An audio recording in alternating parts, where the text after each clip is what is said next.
This audiobook invites you to discover the hidden script that's controlling your mind. You'll learn to spot that inner voice that doesn't truly belong to you. Break free from mental loops that quietly dictate your choices and reconnect with the part of you that's untouched. Imagine if your thoughts weren't really yours at all. In a quiet apartment with a view of the gray skyline of 1940s Pittsburgh, a man named Samuel Hartley would settle into his creaky armchair each evening. He'd read the same newspaper articles, repeat the same inner dialogue. Even though he had a solid job and a cozy home, he felt restless. His mind never stopped churning. Self-criticism, worries about what's next, and memories replaying like an unwanted song filled his head. He never questioned these thoughts. He just thought they were him. What Samuel didn't realize was that his mind was infected, not with a disease, but with a thought parasite.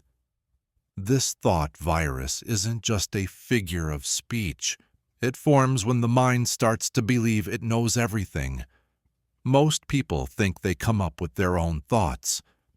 But in reality, many of them were planted by parents, echoed by teachers, repeated in the media, and shaped by societal fears. The outcome: a loop of borrowed beliefs that sounds like your voice. Over time, this looping script feels so normal that it becomes part of who you think you are. Samuel never questioned where his relentless self-doubt originated. He didn't notice how every idea was instantly met by a flood of mental objections. That won't work. People will laugh. You're not good enough. These thoughts felt natural because they were always there. But that familiarity came not from truth, but from repetition. Just like a virus thrives on replication, the thought virus opts for invisibility. One morning, while Samuel stood on the train platform, watching the fog roll in, there was a moment of stillness. Suddenly, there were no thoughts, just silence, and the soft sound of wind against metal. Then something unusual happened. A thought popped up, as they always do, but this time he chose to observe it instead of getting lost in it. For the first time, he didn't feel like just a thought. He felt like a spectator. In that instant, the loop faltered. Something shifted. The insidious part of the thought virus is that it tricks you into believing it's part of you. It disguises itself as memory, identity, and personality, looping so seamlessly that it's easy to mistake for who you are. It all feels like just background noise, until that moment when you wake up and realize that noise has been shaping your life. The first step to being free is noticing.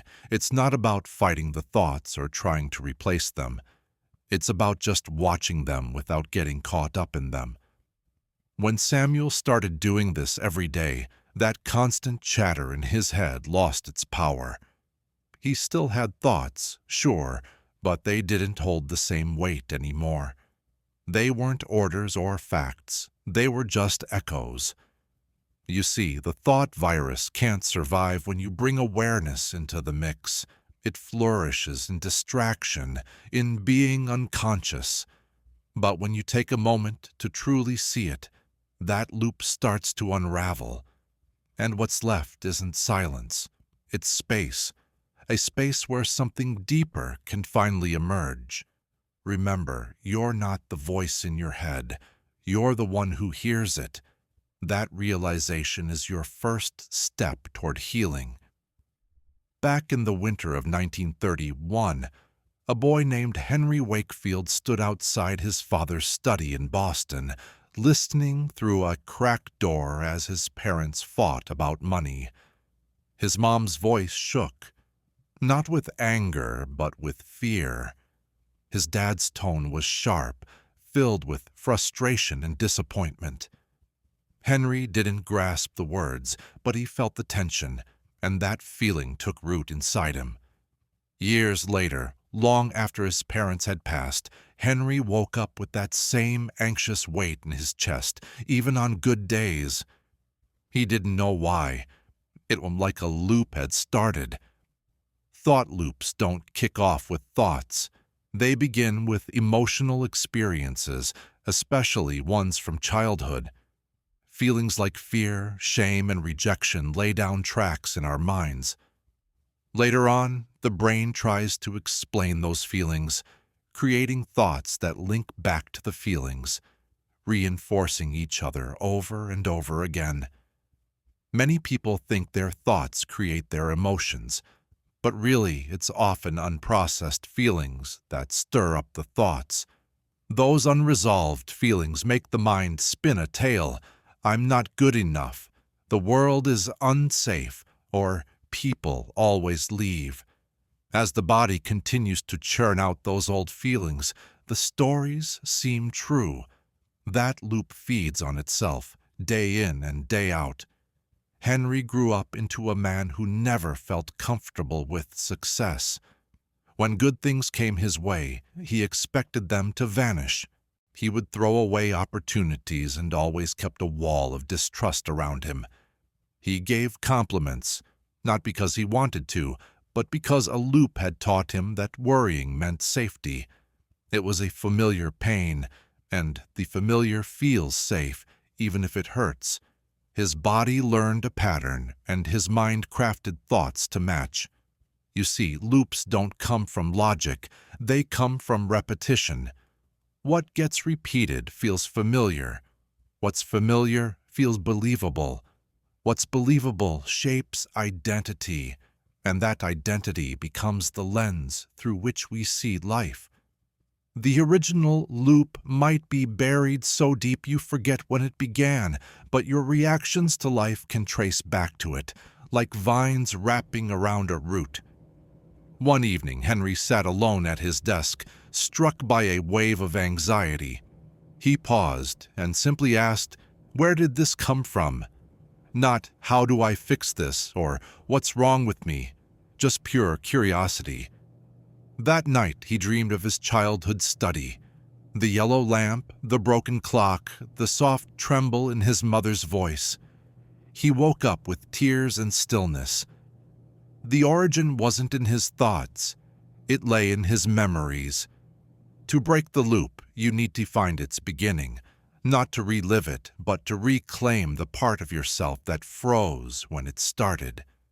When you shine a light on the root cause, the loop starts to lose its grip. You remember the loop was never truly yours. It was installed, and now it can be uninstalled. In a narrow cafe tucked away in the alleys of 1947 Vienna, a philosopher named Klaus Brenner sat scribbling in his journal.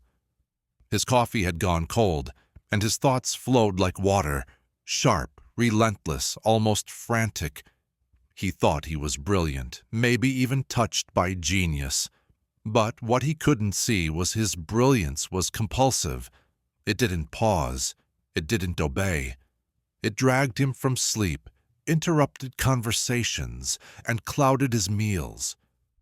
One afternoon, while walking across a quiet bridge, he suddenly paused and wondered, "If I am the thinker, why can't I stop thinking?" That moment unraveled everything. Klaus had stumbled upon the central tragedy of modern thought. The thinker isn't always in control. A thought that thinks you isn't one you create. It uses your energy to keep going. Most people have become so attached to thinking that they can't even picture who they are without it. But if you try to sit still, even for 5 minutes, you'll notice something strange. Thoughts keep coming without asking.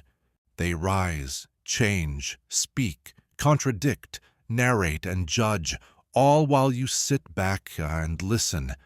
Who's really in control? The mind isn't just a tool. It's more like a machine that keeps running, whether you want it to or not. If you don't notice this, your sense of self gets tangled up with your thoughts. When you say, I am anxious. It's not just a statement. It's you merging with that feeling. Saying I am a failure isn't just thinking. It's that thought taking over your identity. You end up in a loop without even knowing it's happening. Klaus started to see how this worked. He would write a line, then question it, rewrite it, toss it aside, only to have the same line come back to him hours later like it never left. It felt like something within him was rethinking everything. His thoughts echoed, looping around as if they had a life of their own, and they did, fueled by energy he didn't even know he was giving them. Here's the thing, not all thoughts are chosen. Many are leftover echoes, like old machinery we've inherited. They think through you, mimicking your voice, disguising themselves as logic or memory. If you're not really aware, you can end up living as a product of those thoughts, not the one in charge. But the moment you start observing your thoughts instead of just following them, you create space. And that space, that's where you find your power. Eventually, Klaus stopped writing. He sat at that same cafe, not to think, but to just watch. Thoughts came, sure, but they flowed through him. They didn't take root. For the first time, he felt the difference between being the one who thinks and being just a thought. He chose to be the thinker. The trickiest thoughts, they're not the loud, obvious ones. They're the soft whispers in your own voice, the ones you never challenge, the ones that feel like they belong to you. But once you notice that those thoughts are thinking through you, that loop starts to fade. Because in the moment of observation, you step outside of that thought. You become the awareness, something that thought cannot touch. Back in 1939, in a small Welsh town, there was a girl named Eliza Vaughan. Every morning she walked by the butcher shop, the schoolhouse, and the old church bell that no longer rang. Eliza was quiet. In fact, her silence often got mistaken for shyness, but inside, her mind was anything but still. Uninvited thoughts whispered constantly, "Be smaller, don't talk too much, don't be strange, don't stand out." These weren't her beliefs. She didn't know where they came from, but they were always there, like echoes she couldn't silence. Eliza hadn't created those whispers. They had seeped in and settled down in her mind. The world around her spoke in subtle ways. It came through quick glances, overheard comments, and the way teachers lifted up the girls who followed the rules while dismissing those who dared to dream. Her mother would sigh when Eliza asked too many questions. Life didn't hand out lessons like textbooks. It taught with tone, gestures, and the same old phrases again and again. As a kid, the world didn't share full sentences. Instead, it whispered, softly and sneakily, slipping into her mind and sinking deep into her being. Eliza's thought patterns didn't start with her own voice.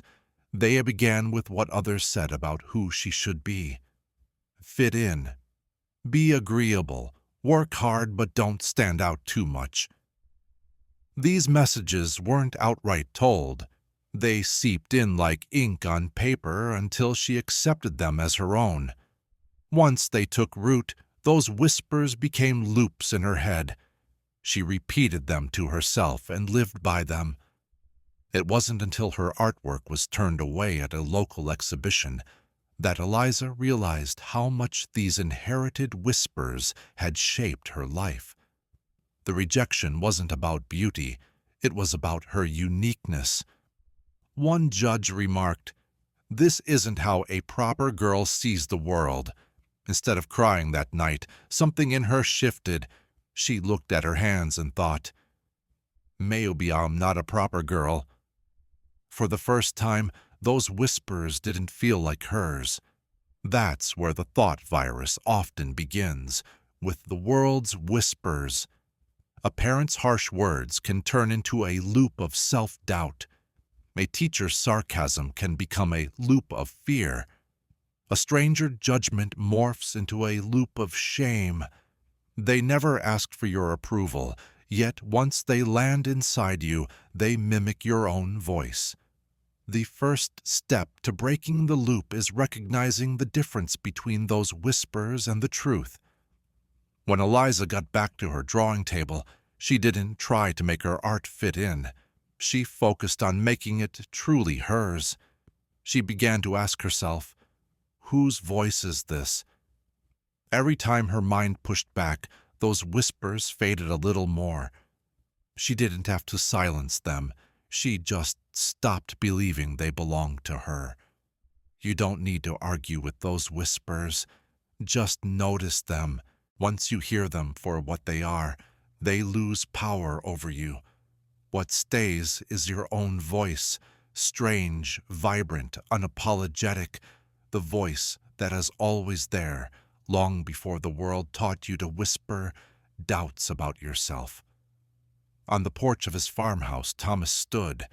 His boots were worn down, and the cupboards inside were more about dust than food. Even as the rains returned and the fields began to thrive, a strange feeling clung to him. A quiet panic that there would never be enough. Not enough grain, not enough warmth, and certainly not enough love. This feeling shadowed him through every success, whispering, "You could lose this at any moment." He was trapped in the loop of lack. But here's the thing. The loop of lack doesn't start with what's missing. It starts with fear. It kicks off with the first moment you realize you don't have something essential, and it leaves a mark on your heart. That fear colors how you see everything from then on. No matter how much life gives you, you only focus on what's lacking. You might be surrounded by abundance and still feel poor. You can have deep love and yet feel lonely. The loop doesn't care about reality, it twists it. Thomas couldn't shake the memory of the winter his father sold their last mule. He recalled how his mother tightened her apron, pretending she wasn't hungry so her kids could eat. Though they never spoke of it, that memory burrowed deep within him. It taught him that survival meant worrying and hoarding, always preparing for disaster. Even as a grown man, with a thriving harvest, he never enjoyed a meal without guilt. He didn't feel safe with plenty because the loop taught him that true security came from always expecting lack. The loop of lack isn't solved by gaining more. In fact, it feeds on success. The more you have to lose, the greater the fear becomes. It whispers that everything is fleeting, that gratitude is foolish, and that comfort leads to catastrophe. This keeps you on edge, restless, never fully embracing what you already have. One evening, Thomas sat at his kitchen table while his grandson played at his feet, drawing suns and flowers with crayons on scraps of paper. The boy looked up and asked, "Grandpa, do you think we'll always have food?" Thomas opened his mouth to answer but paused. In that moment, he saw how the loop jumped across generations. He realized fear had been passed down, and he needed to break that cycle. The first step was daring to feel safe, not because the world promised security, but because he didn't want fear to dictate his life anymore. He began to thank his food before each meal. He slipped coins into the collection plate without clenching. He embraced small joys without overthinking them. Slowly, his body started to learn a new way to be. It's a rhythm that's built on trust, not constant vigilance. You can't fill the emptiness with more of what you think you lack. Instead, it fades away when you recognize that you are already enough. Not the kind of enough measured by others, but the kind you choose to feel in any moment. When you decide to feel whole, the grip of that negative cycle weakens. What you claim as enough becomes your reality, and that reality is the natural cure for the loop. In a dimly lit boarding school dorm in Edinburgh back in 1936, a boy named Malcolm Reed sat at his desk, nervously looking over a paper returned by his literature teacher. At the bottom, in red ink, were the words, "You're not quite there yet." It seemed harmless, maybe even kind, but inside Malcolm felt a tightening knot.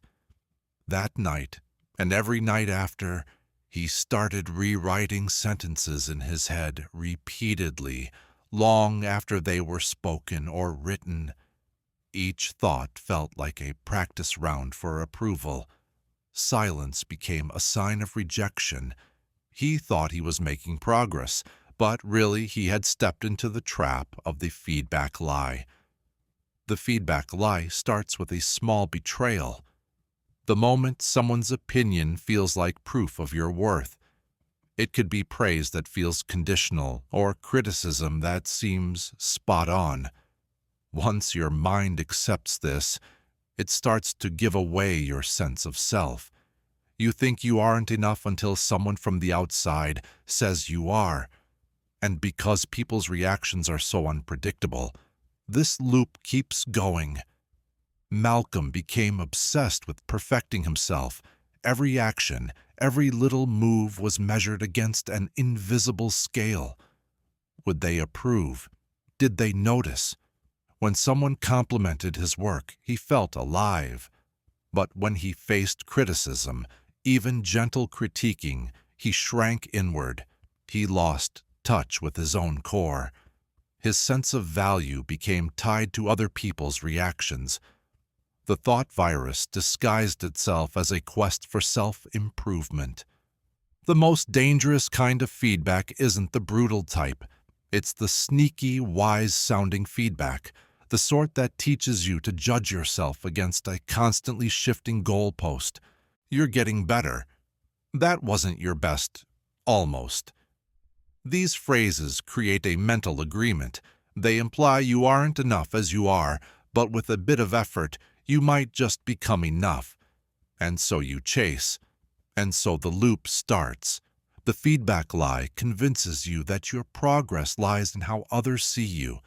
But what it hides is the cost of dependency. Your mind turns into a performer, seeking approval instead of experiencing joy. You become an actor in your life, waiting for praise that never truly lasts. It feels empty when your rewards come from outside and take forever to arrive. Malcolm hit a breaking point during a reading. His voice trembled, not from nerves, but from sheer fatigue. He couldn't tell his own voice apart from the imagined critics in his head. That night, all alone in his study, he read one of his old essays aloud. Not for approval, not to impress anyone, but just to feel it.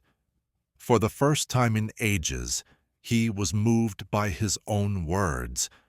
The cycle started to weaken when he stopped worrying about how others would react. He didn't have to stop caring completely, just stop following their expectations. Here's the truth. Feedback is just information, not a command. You're not a reflection of others. You're a source of your own truth. Once you remember that, the cycle can't hold you back anymore. When your truth doesn't need validation from others, it's finally set free. In a farmhouse within the sprawling fields of Virginia in 1925, young Clara May often watched her mother knead bread in silence. Her mother's hands were strong but stiff, her eyes lost as if she was somewhere else entirely. Clara never heard her say anything nice about herself. She would sigh before tasks, worry out loud about money, and always declare, "That's just how life is for people like us." Clara didn't question it. She soaked it all in. Decades later, long after her mother was gone, Clara found herself saying the same words in the same defeated tone without even realizing it. That's how mental inheritance works. Our minds aren't born blank, they're born open. So open that in childhood, every word, gesture, and glance creates a blueprint for us. Before we can form our own thoughts, we inherit the emotional DNA of those close to us, not their genes, but their beliefs. Their views on safety, worth, money, love, and potential become our inner code before we even understand what a belief is. And because it feels like it's always been there, we assume it's the truth. Clara grew up to raise her own children. She kept a perfect home and taught them to be polite, to work hard, and above all, not to expect too much. When one of her daughters said she wanted to be an artist in the city, Clara laughed nervously and said, "Dreams are for people with money."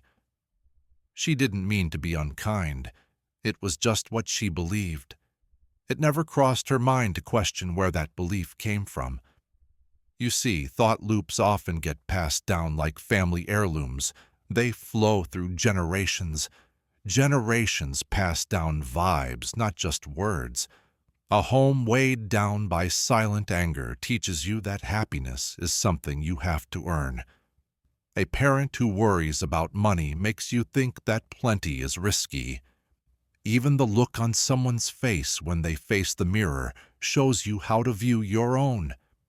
These patterns aren't yours, but they settle in you until you acknowledge them. Clara's realization kicked off one afternoon when her little granddaughter, just 5 years old, sighed. "I don't think I can." She wasn't talking to anyone, just playing with blocks. But that phrase hit Clara hard, like a bolt of lightning. It was her voice, her mother's voice, echoing again, now in the next generation. The loop had jumped, and Clara felt it deep inside. It had to stop here. You can't break mental patterns just by trying. You do it by becoming aware. Clara started writing down every thoughtless phrase she'd ever said, every belief labeled "for people like us," every rule she followed without questioning. Bit by bit, she sorted through what was actually hers and what was handed down to her, what was real and what was just learned. When you trace your thoughts back, you might find they aren't even yours, they're echoes, and once you hear that echo, you can choose to stop repeating it. You can be the first in your family to speak a fresh truth. That's how you change your legacy. In a small tailor shop on the cobblestone streets of Dublin, 1933, a boy named Aidan Calloway spent his days pressing suits and mimicking his dad's serious demeanor. His father was a man of few words who judged worth by precision and silence. Aidan picked up quickly. Walk like he walks, talk like he talks, never cry, never ask. Praise came infrequently, but it was always for how much Aidan mirrored the man who raised him. Without knowing it, he started to blur the line between imitation and who he really was. This imitation self isn't about being fake. It's built from observation. As kids, we learn who we are by seeing who we think we should be. We watch how people react, who gets love, who gets punished, who fades away. And gradually, a mask forms, not out of dishonesty, but out of adaptation. We don't pick this mask, we create it to survive. Aidan grew up to be a man others respected. He was precise, calm, and dependable. Yet in quiet moments, a hollowness stirred within him, a subtle yearning, a question without words. He tried to suppress it, drowning it out with work.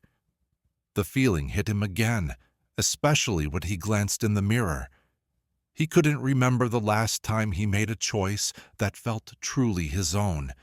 You see, that imitation self is like a performance, so practiced that you forget it's an act. It mimics the traits that got praise, echoes expected beliefs, and dances to the tune of the world around it. But deep down, There's a quieter truth, a truth that never needed shaping, only listening. One rainy afternoon, Aidan caught his apprentice singing while sewing a seam. It was something he'd adored doing as a boy before he learned that real men keep silent. The melody opened a door to a memory. He saw his younger self, barefoot in the attic, humming while stitching doll clothes for his sister's tea parties. He remembered the joy, the colors, the ease, and in that instant the mask cracked, not with drama, but softly like a breath.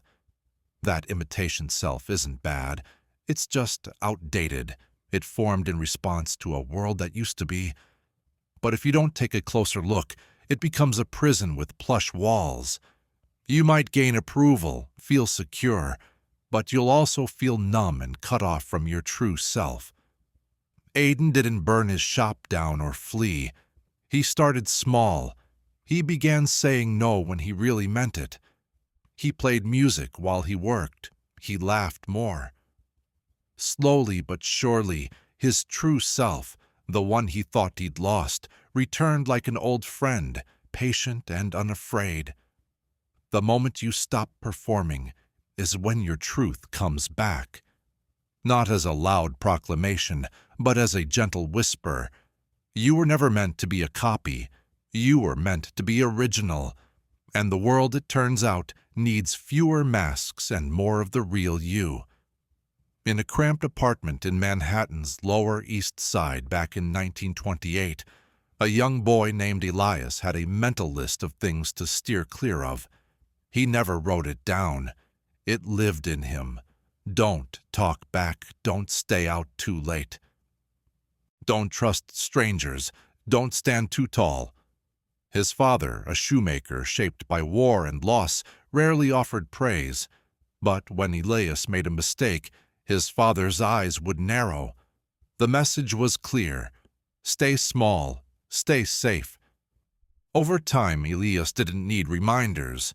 The rules became part of him. Fear turned into his default mode. Fear is the original code, not of the soul, but of the nervous system. It's ancient, mechanical, and efficient. It's how the body learns to survive long before the mind understands reason. You touch a hot stove and pain teaches you to avoid it. When fear doesn't come from fire, but rather from sounds, silence, rejection, or uncertainty, it turns into something entirely different. It morphs into programming, and the mind runs it like a machine. Elias became a man who was always on guard. He prepared for the job to fall through, the partner to walk away, the door to shut. He called it being realistic. Others labeled him cautious, but deep down, there was a loop that never quit. He thought, if I expect the worst, I won't fall hard. What he didn't see was that this program kept him from truly flying high.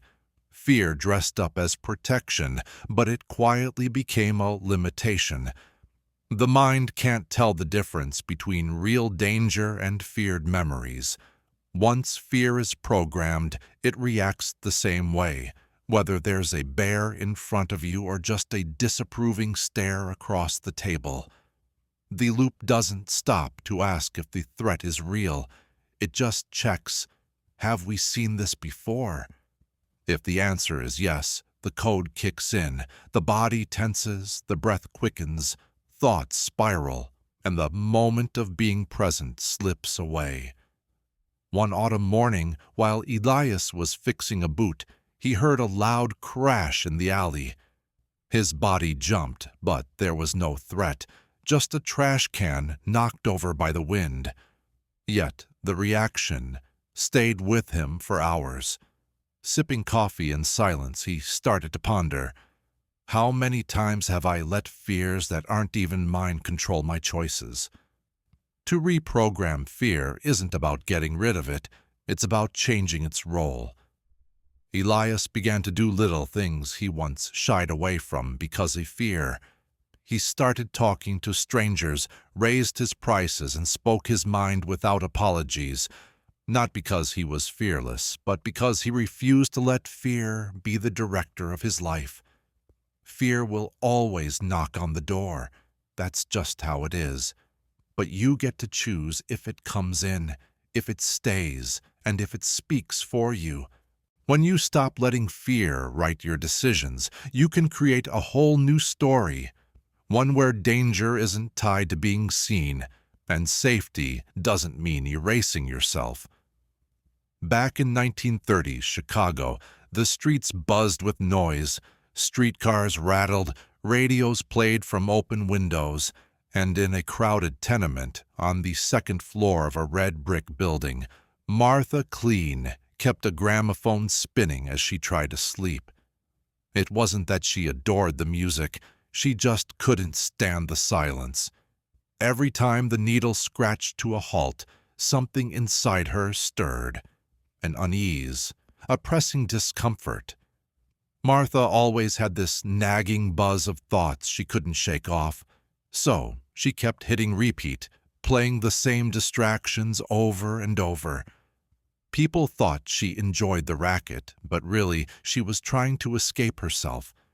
Noise isn't just about clamor. It can creep in quietly, too. It's that urge to have something, anything on in the background. Whether it's the radio, the news, conversations, music, or even just your own thoughts, silence can feel intimidating. It's not empty. Instead, it brings up what you've been avoiding. See, noise isn't just sounds, it's stimulation. It's a constant influx that drowns out the truths you don't want to confront. The more you dodge them, the more noise you crave. That's the loop we get stuck in. Our minds, tangled in unresolved feelings or persistent thoughts, use noise to keep us from being still. And being still, that opens the door to truth. Once you face it, you can't unsee it. Martha didn't realize she was caught in this cycle. She thought she was being productive, engaged, and cultured. Then, one stormy night, the power went out. Suddenly, the quiet crashed around her like a wave. The space felt bigger, the furniture strange. She could hear her heartbeat, her breath felt loud. She paced around, trying to hum, but those thoughts came rushing in. About wasted time, dreams she let slip away, and that nagging feeling that she had always been one step away from her true self. What she didn't see was that this discomfort wasn't an enemy. It was her first step towards awakening. For someone addicted to noise, silence isn't empty. It's filled with everything you've buried under distractions. And as the noise fades, those buried feelings start to surface. After that storm, Martha set up a new habit. Each morning before turning on the radio, she would sit in silence for 5 minutes. At first, it was tough. Her mind screamed for an escape, but slowly the noise inside her began to ease. Beneath the chaos, there was something softer, a whisper of awareness, a sense of self not shaped by the outside, but grounded in the quiet within. Addiction to noise isn't really about the sounds. It's tied to what we're reluctant to confront. But when you sit with silence, something incredible occurs. The noise dies down. The loop starts to lose grip. And beneath all that typical chatter, the real voice emerges, the steady, powerful one. When you stop filling every moment with distractions, life doesn't just get louder, it transforms. In that clarity, you'll find your true self, unfiltered, not as a loud broadcast, but as a quiet, shining presence that's always been there, waiting for the noise to fade. Back in 1938, in a small publishing house in Boston, Eleanor Shaw found herself sharing her life story for the third time that week. She was meeting a new editor, and as usual, she recounted her struggles, how she grew up in poverty, how her teachers overlooked her talent, and how every success she achieved was wrestled from rejection. The editor listened politely, but Eleanor wasn't telling her story for him. No, she was sharing it for herself, not out of forgetfulness, but out of a need to remember. The details were the same, but deep down, she felt stuck in this unending self-narrative. She couldn't see it, but her mind was tangled in a compulsive story. The self-story is like an invisible script our minds create to define who we are. It starts in childhood, filled with moments that made us feel significant or small. Over time, those moments get edited and reshaped into a narrative that makes life feel consistent.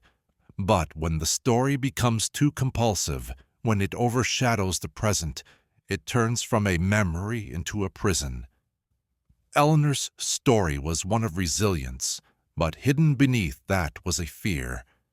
If she stopped seeing herself through the lens of struggle, who would she be? Without the hardship, the rejection, and the uphill battles, what part of her would remain? The most gripping self-stories are the ones we survive. Survival gives us strength, so we start to cling to the wounds that helped us grow. The mind loops this story, not out of love, but because it craves a consistent identity. I am this way because becomes the anchor of the loop. The story gets repeated to new faces in front of mirrors, in quiet moments. It becomes protective armor, but over time, that armor rusts into our identity. Eleanor's breakthrough didn't come from rewriting her narrative, but from embracing silence one afternoon in her study. A letter had arrived from a reader who felt uplifted by her work, not because of her struggles, but because of her joy. This reader didn't see the pain in Eleanor's words. She saw the light. That moment struck her deep. Eleanor sat there still, pondering the question, what if I am more than what I've overcome? It often shouts about the past, instead of tuning into the present. It shapes how people see you before you even meet them. It decides what you can do before you even give it a shot. But the real you, the one beyond the story, isn't stuck in what's happened before. It's open, evolving, and alive. To break free from the loop, you don't have to reject your story. You just need to stop acting it out. Let moments be unscripted. Let the present speak for itself, because your true self isn't a sentence, it's a silence from which new stories can emerge. In that silence, Eleanor discovered something more powerful than her past. She found a presence that didn't need explaining, only living. Back in 1940s Detroit, a machinist named Walter Green worked nights, tightening bolts and calibrating gears on a factory line. He was efficient, always on time, and predictably routine. Every morning at 6 a.m., he took the same route home, stopped at the same diner, ordered the same coffee, and read the same column in the local paper. Walter thought of it as routine, but it was more than just habit. Without realizing it, he'd become a machine, an automatic program of thoughts and actions running on autopilot.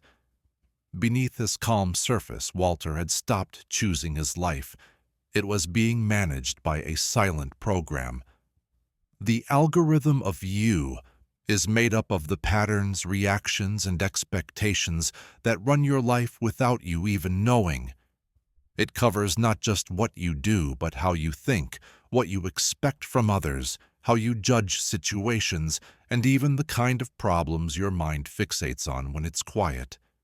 At first, these patterns might seem like your personality, but over time, they turn into scripts, predictable, stiff, and self-reinforcing.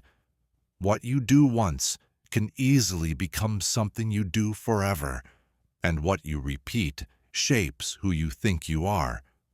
Walter thought he was in control, but every choice he made followed hidden rules. When someone complimented him, He waved it off without thinking. When a stranger started a conversation, he reacted with distrust. When presented with a new chance, his instinct was, "That's not for people like me." He didn't argue with these reactions, he followed them, not out of desire, but because they were coded in.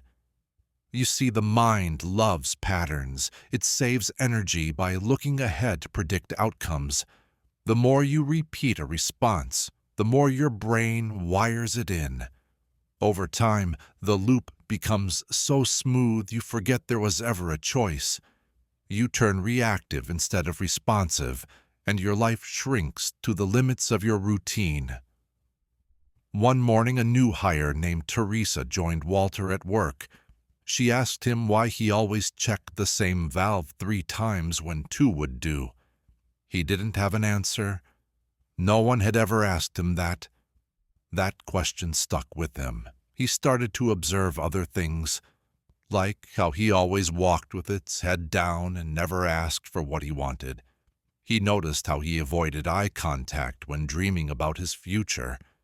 These weren't just habits. They were patterns shaped by childhood, school, heartbreak, and fears. The awakening didn't come from getting rid of these patterns, but from recognizing them. Once Walter saw the routine, he could break it. He changed one small thing each day, a different route home, a different table at the diner, or a chat with someone unexpected. Each little change opened up space for the unfamiliar.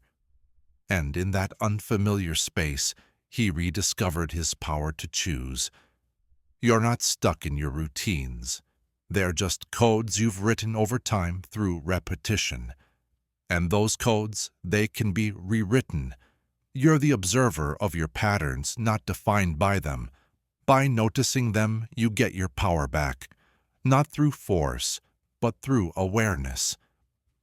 In a dim apartment above a bakery in 1941 New Orleans, a woman named June Carrington kept a box under her bed. Inside were old letters, fading photos, and the folded hospital bill from the night her husband never returned. She opened that box often, not to cry, but to remember. Everyone in her neighborhood knew her story. The brave widow, the survivor, the woman who wore black like it was her second skin. What they didn't see was how much she needed her story, not because it healed her, but because it defined her.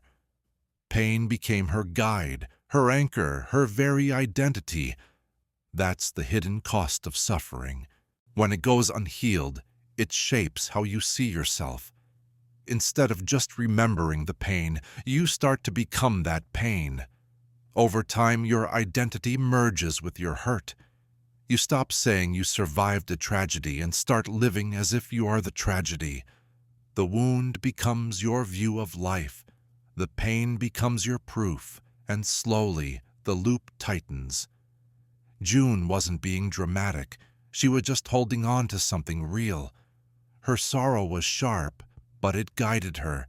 It filled her conversations, shaped her choices, and even explained her isolation. Without that pain, she feared she'd disappear, just like her husband had, into a place she couldn't follow. So she kept it alive. She fed it with memories. She surrounded herself with reminders. Pain, especially the kind that lingers, pulls you in with its false sense of security. In a world full of surprises, pain is something you can count on. It gives you labels to cling to. I'm the one who got left behind. I'm the one who was betrayed. I'm the one who never measured up. These identities can hurt, but they're familiar and stable. Our minds, craving some kind of order, latch onto them even when they steal away our happiness. But one evening, while June was folding her laundry, she realized that this loop had held her captive long enough. She heard a child outside telling a story. "She's the sad lady upstairs." Those words struck her not because they were mean, but because they rang true. She had turned into a symbol of a moment from the past, and by holding on to that pain, she had stopped living. That night, June took out a box. She sat quietly with it. Then, one by one, she started to let go of what didn't need to be a part of her anymore. It wasn't about erasing her past. It was about moving forward without it pulling the strings of her life. The loop breaks when you understand that pain wasn't meant to be your forever home. It's a phase, a storm, just a moment. You're not the injury. You're the person who felt it, got through it, and now stands beyond it. Let that be who you are now, not the scar, but the soul that kept going. Meanwhile, in the early hours of a gray morning in 1942, Harold Levon sat alone at his kitchen table, staring at a piece of bread he didn't want to eat. The day hadn't gone wrong, nothing had happened yet, but a weight pressed on his chest, as if grief and dread were just part of his morning habits. Every day it felt the same. Every night brought the same heavy sigh. He didn't know why. He just knew sadness had become his new normal. He moved through life wearing it like a coat he couldn't remove. What Harold didn't realize was that he wasn't dealing with new pain. He was stuck replaying the same emotions over and over. Unprocessed feelings don't fade. They recycle. The body remembers what the mind tries to forget. An unresolved fear, a buried sorrow, a harnessed anger. They come back, not as memories but as unnameable moods. You feel anxious before anything's gone wrong.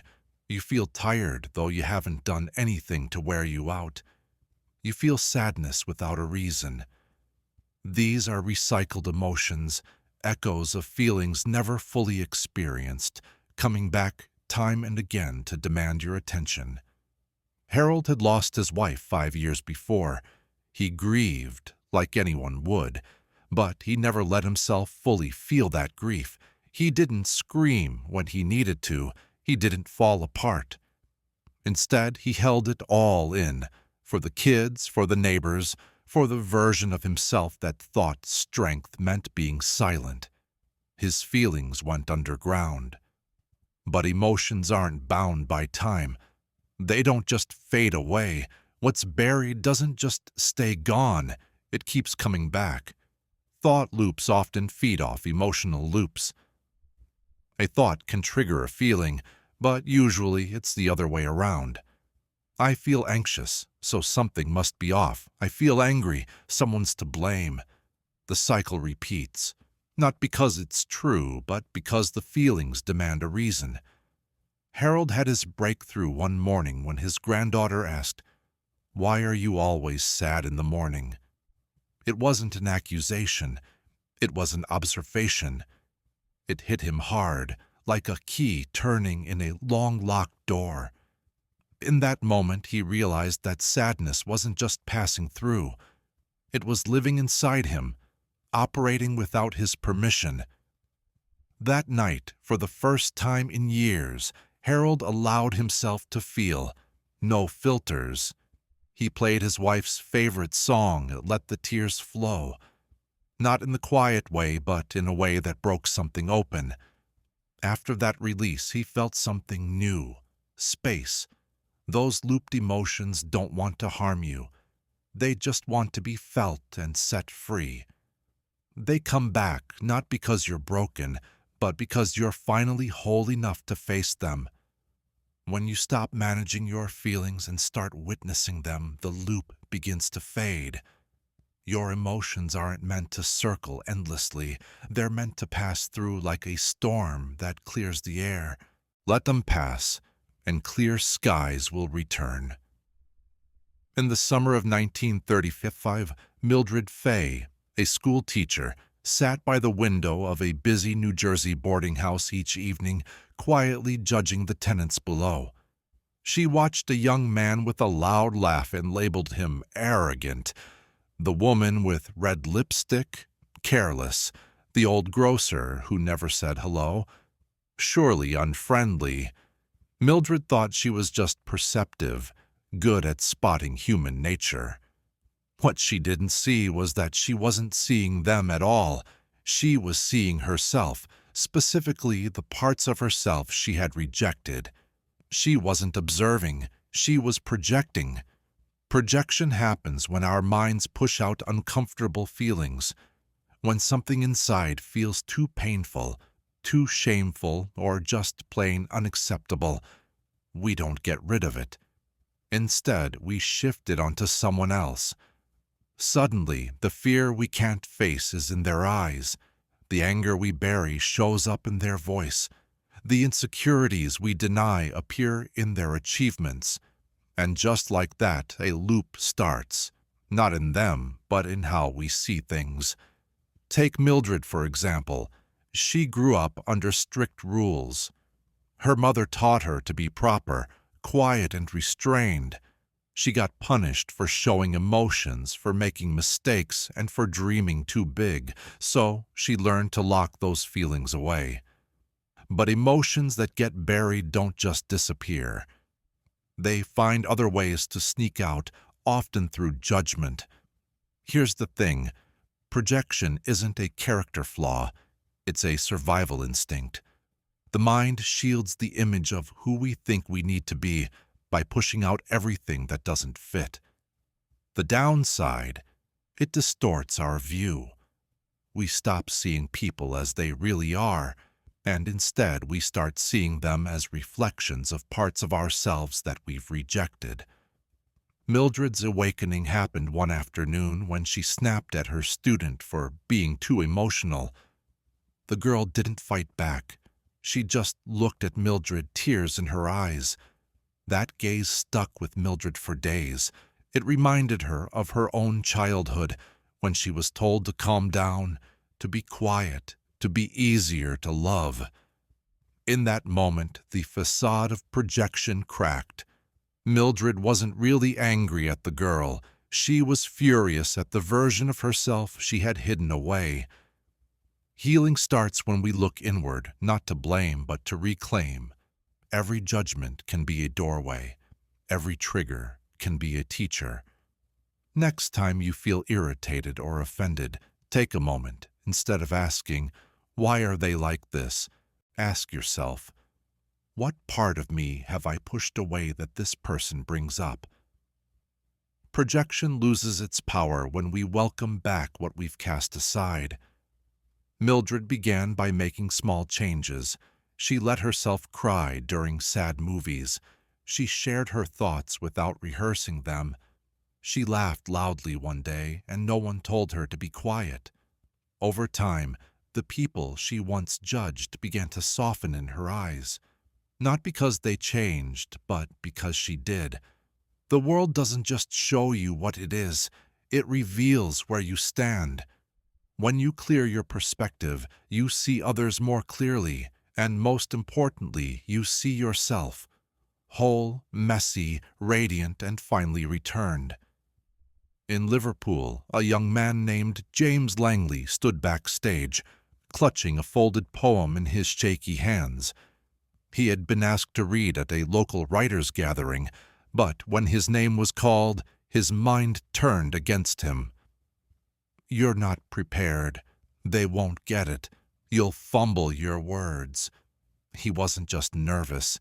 He was spiraling. Instead of walking to the podium, he slipped out the side door and into the street, leaving the poem behind in his pocket.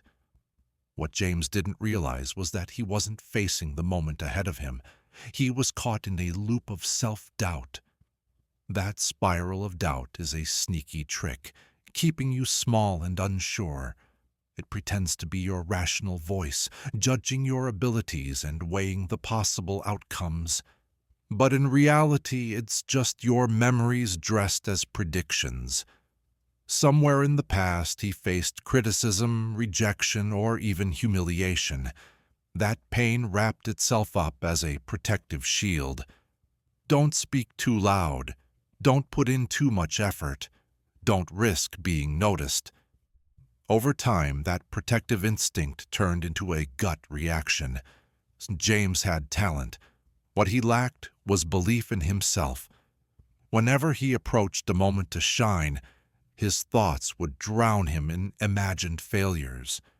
And each time he listened to those thoughts, they grew stronger. That's how the trap works. Self-doubt thrives on avoidance. Each step back from growth tightens the spiral, reinforcing the illusion that it's safer to remain in the shadows. The spiral isn't straightforward, it loops back. One shaky thought leads to another. What if I fail? What if they laugh? What if I was never good enough? And before you know it, you're not just thinking, you're sinking. Your body tenses, your breath becomes shallow, and your future shrinks down to one conclusion: retreat. And when you retreat, the loop only grows stronger. James's breakthrough didn't come from triumph, but from pure exhaustion. After years of hiding his work, he found an old envelope with a rejection letter from his past. At that moment, it had crushed him, but now, years later, he read it again and felt a change. It wasn't harsh, it wasn't personal, it was just a human reaction. He then realized that his spiral wasn't really about rejection. It was about what he thought rejection meant. To break the spiral, you have to tackle the meaning behind your doubts. Ask yourself, what am I truly afraid this failure will show? Often the answer reveals a belief that wasn't true in the first place. James recited his poem out loud for the first time. It was in his own kitchen, and the room was empty. But that didn't matter. His voice was back. Self-doubt isn't the same as humility. It's just a memory dressed up as a warning. You don't need to silence it. You just need to stop believing it. Each time you act despite that doubt, you start to loosen its grip, and eventually it falls apart. What you uncover isn't a flaw, but a forgotten strength waiting to emerge. In the quiet dusk of 1944, in San Francisco, a man named Gerald Monroe sat at his desk. His eyes were open but unfocused. He wasn't writing, he was stuck in his thoughts. Grocery lists, half-finished arguments, worries about the war, the weather, the meaning of life. His mind was looping through it all. Even in his dreams, those thoughts haunted him, replaying old scenes and what-ifs. Gerald wasn't solving anything or gaining wisdom. He was caught in a whirlwind of thought. Strangely, he didn't want it to end. Silence was scarier. Most people think they control their thoughts, but that's not really the case. Thoughts keep going, uninvited. It's like a machine that nobody switched off. You can't stop thinking, not because you're broken, but because your thoughts have become part of who you are. Without thoughts, who would you be? Gerald was an educated man, known for his smarts. Yet that same mind that earned him respect became a trap. He realized he couldn't sit still without narrating what he was doing. Walking in a park, he categorized trees and formed sentences in his head, debating with himself. His mind, which was once a tool, had taken charge. He was obedient to it. Not out of love for the noise, but because it felt familiar. Thinking itself isn't the problem. It's compulsive thinking. That happens when silence feels unbearable. If you're carrying unresolved grief, shame, or fear, your mind rushes to fill the void.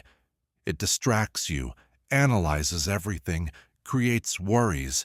It tricks you into thinking you're in control. As long as you're thinking, you can avoid feeling. Gerald's awakening happened one evening when he accidentally spilled ink on his journal.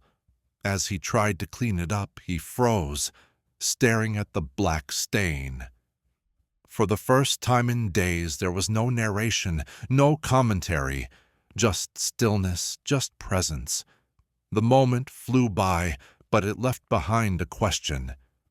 What was it he'd discovered in that quiet space beneath his thoughts? It wasn't empty. It was peaceful. The mind dreads silence because it feels strange. But beneath that silence, there's something deeper, clarity that isn't born from logic, but from awareness. Gerald started to practice taking short breaks. He'd shut his eyes, take a deep breath, and watch his thoughts rise and fall like waves. He didn't try to push them away. Instead, he stopped identifying with them. And that's when the storm inside him began to calm down. You can't force yourself to stop thinking. You stop by realizing that you're not just the thinker. You're the observer, the awareness, the space between thoughts. Once you find that place, even for a moment, the urge to overthink starts to fade. Thoughts only have power over you when you forget that you can watch them pass by like clouds in a vast open sky. In a dusty train station in 1937, Missouri, a man named Franklin Tate sat next to his suitcase reading a telegram he knew by heart. It was his fourth rejection that month. The words were straightforward, almost polite. Not the right fit for our publication at this time. But Franklin didn't just read the words. He felt their weight. You're not good enough. You never were. What he didn't see was that the real issue wasn't those words on the page. It was the old script running in his mind. Outdated beliefs, painful memories, endless loops. They colored every experience with limitations. Mental overwriting is when you replace reality with past memories. The present moment is twisted to fit how you've been conditioned to see it. A compliment feels suspicious. A delay feels like rejection. A challenge feels like proof you're not enough. The event itself is neutral, but your mind, shaped by past wounds, instantly layers it with assumptions and emotional baggage. You stop seeing what is, you see what was. Franklin had always been told to manage his expectations. His father, a careful man who feared disappointment more than failure, would say, "Don't get ahead of yourself, son. Life humbles dreamers." Franklin thought he had put those warnings behind him, but with every closed door, that voice came back. Not in his father's voice, but in his own. That's how this mental rewriting works. It hides itself as wisdom, but it's just the mind at play. It doesn't overwrite your experience on purpose. It's trying to shield you. It aims to predict pain before it hits. But in doing so, it traps you in stories that just don't fit anymore. You turn into a character in an old tale, reacting to echoes instead of what's really happening around you. One afternoon, Franklin sat in a cafe and watched a kid draw on a foggy window. The child made a mistake, laughed, and then simply drew over it. No panic, no shame, just freedom. Something clicked inside Franklin. He realized his mind had been rewriting every moment with invisible ink from the past. And for once, he wanted clarity. So he started asking himself a simple question whenever he felt that old story creeping back. Is this real, or is this just leftover residue? He noticed how quickly his mind jumped to conclusions, how it filled silence with doubt, how it expected rejection when there was just space. And in that awareness, the loop began to loosen. You can't wipe away those mental rewrites overnight, but you can bring them to light. What's seen loses its power. Franklin started trusting the blank page again, not because he had the answers, but because he finally separated yesterday from today's pen. When you stop allowing the past to rewrite the present, you give life back its original script, raw, unpredictable, and full of life. When you encounter the present without filters, you're no longer living in a memory. You're fully experiencing the moment you've been waiting for. In a foggy village outside Sussex in 1931, a young woman named Lillian Cross woke up every morning with a heavy stone in her stomach. She couldn't explain it.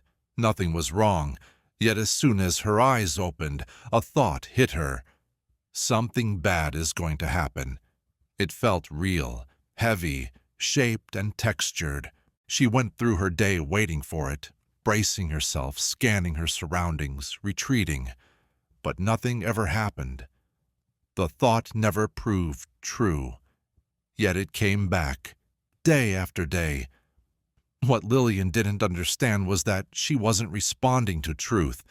She was reacting to a thought that only felt real. The most convincing thoughts aren't the ones backed by logic. They're the ones steeped in emotion. When fear, anxiety, shame, or sadness pairs with a thought, it gains weight. It pulls at you like a powerful current. And because your body reacts, your breath becomes shallow, your chest tightens, you believe it. Not because it's true, it all starts with a feeling. That feeling confirms the thought, and the thought amplifies the feeling. Lillian faced loss early in life. Her dad went missing in the war, and for years she braced herself for the worst. Her body got used to expecting bad news. That expectation turned into a belief. Bad things are always around the corner. Time didn't really matter. It seeped into her mornings, her relationships, even her happiest moments. Especially those joyful moments felt risky, like being at the top of a hill, just waiting for the drop. So her mind stayed alert, anticipating a fall that never happened. Here's the thing, not every thought that feels real is true. Our minds don't judge thoughts based on reality. They focus on what's familiar and intense. A lie that you've held on to for years can feel more genuine than a new truth. And your body, ever loyal, follows right along. This is how what we call the thought virus sneaks in. Not through outright lies, but through emotions that feel like proof. One evening at the market, Lillian's journey began when a stranger praised her smile. Her instinct was to brush it off, to question their motive. But for just a moment, she paused. She asked herself, what if this nice moment is real and the doubt isn't? The moment faded, but something shifted inside her. She started to observe her thoughts like passing clouds, not labeling them by what they were about, but by how they felt. This one feels heavy, that one feels tight. This one feels bright but strange. Slowly, the grip of her thoughts started to loosen. Not because the thoughts stopped, but because she stopped following them blindly. The thought that feels real isn't the enemy, it's a signal. It shows you where the pain lies and where the pattern hides, but it isn't the full truth.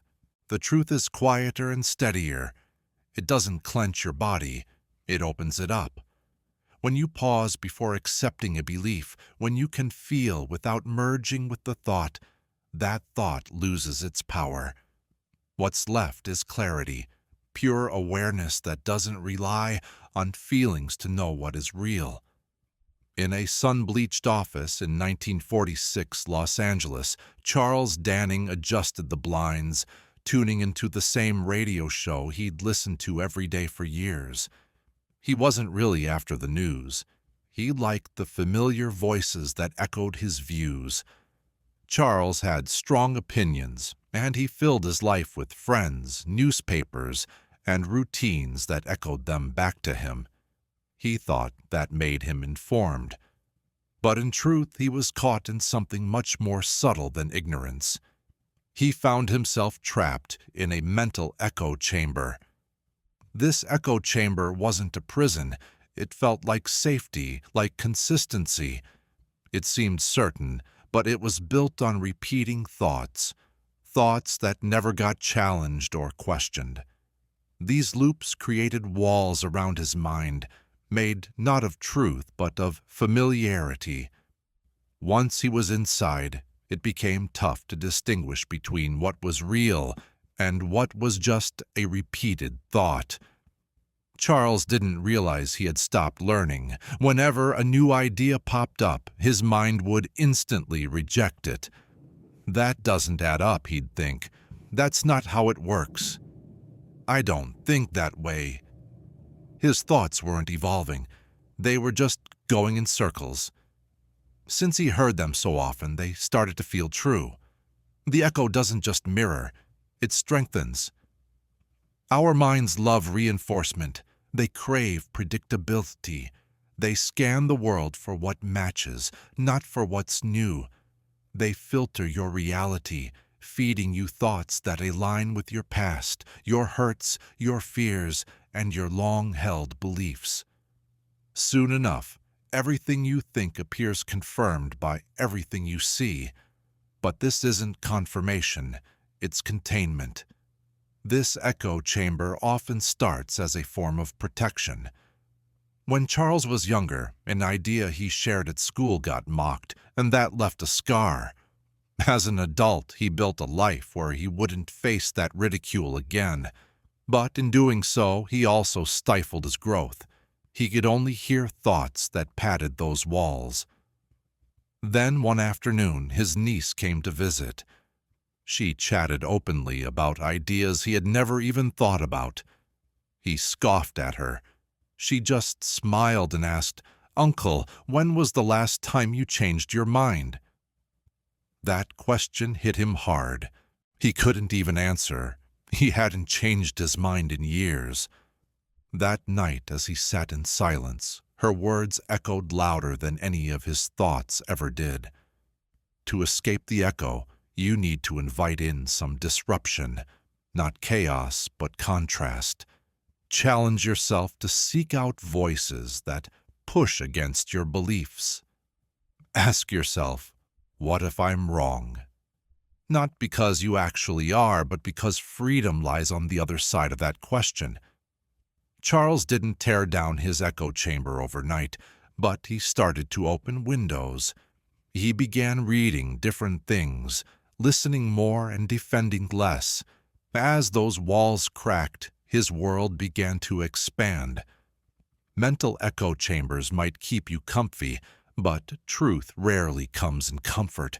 It arrives with friction, surprise, and voices that don't sound like yours, yet help you finally listen. In a Brooklyn brownstone back in 1948, Margaret Ellis sat quietly, stirring her tea, lost in thought.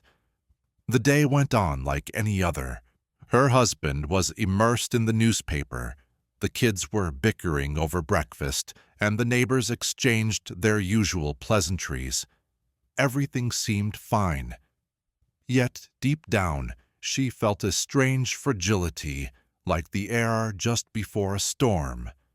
As her spoon clinked against the cup, it hit her. She couldn't recall the last time she made a choice that was truly hers. Suddenly a crack appeared, not in the cup or the room, but in the story she'd been living for ages. The first crack doesn't make a big noise. It whispers. It brings a quiet unease, a pause in a conversation you've repeated countless times, a question that leaves you stumped. It may sneak into your routine, showing up as restlessness, irritation, or just a sense that things aren't quite right anymore. Beneath it all, something much deeper is happening. Her programmed life was glitching out. Margaret had always followed her mother's rules. Be nice, stay busy, don't expect much. She kept her house neat and her calendar packed. On the surface, she looked successful, but inside, her days felt like they were blending together, ruled by obligation and unseen pressures. Those thoughts kept her trapped in a cycle. This is just how life is. But now that first crack had formed, and it could never be fixed completely. You see, these thought patterns thrive on certainty. They cling to routines and unquestioned identities. But the minute you glimpse even a hint of possibility beyond that cycle, the whole system starts to falter, not because you've blown it up, but because you've noticed it. That first crack isn't a revolt, it's an awakening. For Margaret, it started with small acts of defiance. One morning she skipped making the bed. She chose to sit on the porch with her tea. Instead of hurrying through household chores, she picked up poetry instead of cookbooks. These changes didn't look revolutionary, but inside they were monumental. She was beginning to live with awareness, not just habit. With each mindful decision, choosing silence over chaos, being present instead of just performing, leaning into curiosity rather than compliance. The crack widened. It created space for something new. And in that space, the old patterns slowly began to break down. Margaret didn't leave her family or abandon her life. She simply returned to it, seeing it with fresh eyes. She started to ask questions instead of just going along. She took a breath where she used to rush through. Little by little, a new version of herself began to take shape. Not louder, not braver, just more genuine. That first crack in the facade is something special. It means the illusion is starting to shake. It means you're waking up, not to tear your life apart, but to truly embrace it, fully and freely as who you are. On a quiet autumn morning in 1933 Prague, a man named Victor Hos sat alone in a public square, watching the pigeons swirl above the tram tracks. He wasn't rushing anywhere. He wasn't thinking about his next move. For the first time in weeks, his mind felt at peace. He took in the light reflecting off a window, the beat of a child's footsteps, the warmth of his breath in the chilly air. Then a thought popped into his head. You should be doing something productive. But instead of getting caught up in it, Victor just acknowledged it. He didn't argue or accept it as truth. He simply watched it come, linger, and drift away. That moment was the start of his awakening as an observer. Most people act like their thoughts are the truth. A thought comes up and it's obeyed, believed, chased, or resisted. The mind throws out commands. Hurry up! You're not good enough. Something's wrong. And then the body tightens, emotions flare up, and the cycle begins. But what if you didn't react? What if you just sat back and watched? The silent observer isn't a new persona. It's been there all along, underneath the chaos. The part of you that remains unchanged, no matter what thoughts pop up. You might catch a glimpse of this part sometimes, in flashes, watching yourself get angry, hearing your voice as if it's not your own, wondering why you keep worrying about the same thing. In those moments, you're not trapped in the loop, you're observing it. Victor had spent years drowning in his own storm of thoughts. After losing his teaching job, guilt and anxiety had pulled him down, holding on to old tales of failure and missed chances. His mind was unyielding. Every quiet moment turned into a space for self-criticism. But while sitting in that square, he found a new kind of stillness. Not a lack of thoughts, but something deeper, a space of awareness. When you start to observe your thoughts instead of letting them sweep you away, the loop begins to weaken. Not because the thoughts disappear, but because they no longer control you. You stop merging with this chatter in your head. You start to see it for what it is, a voice among many.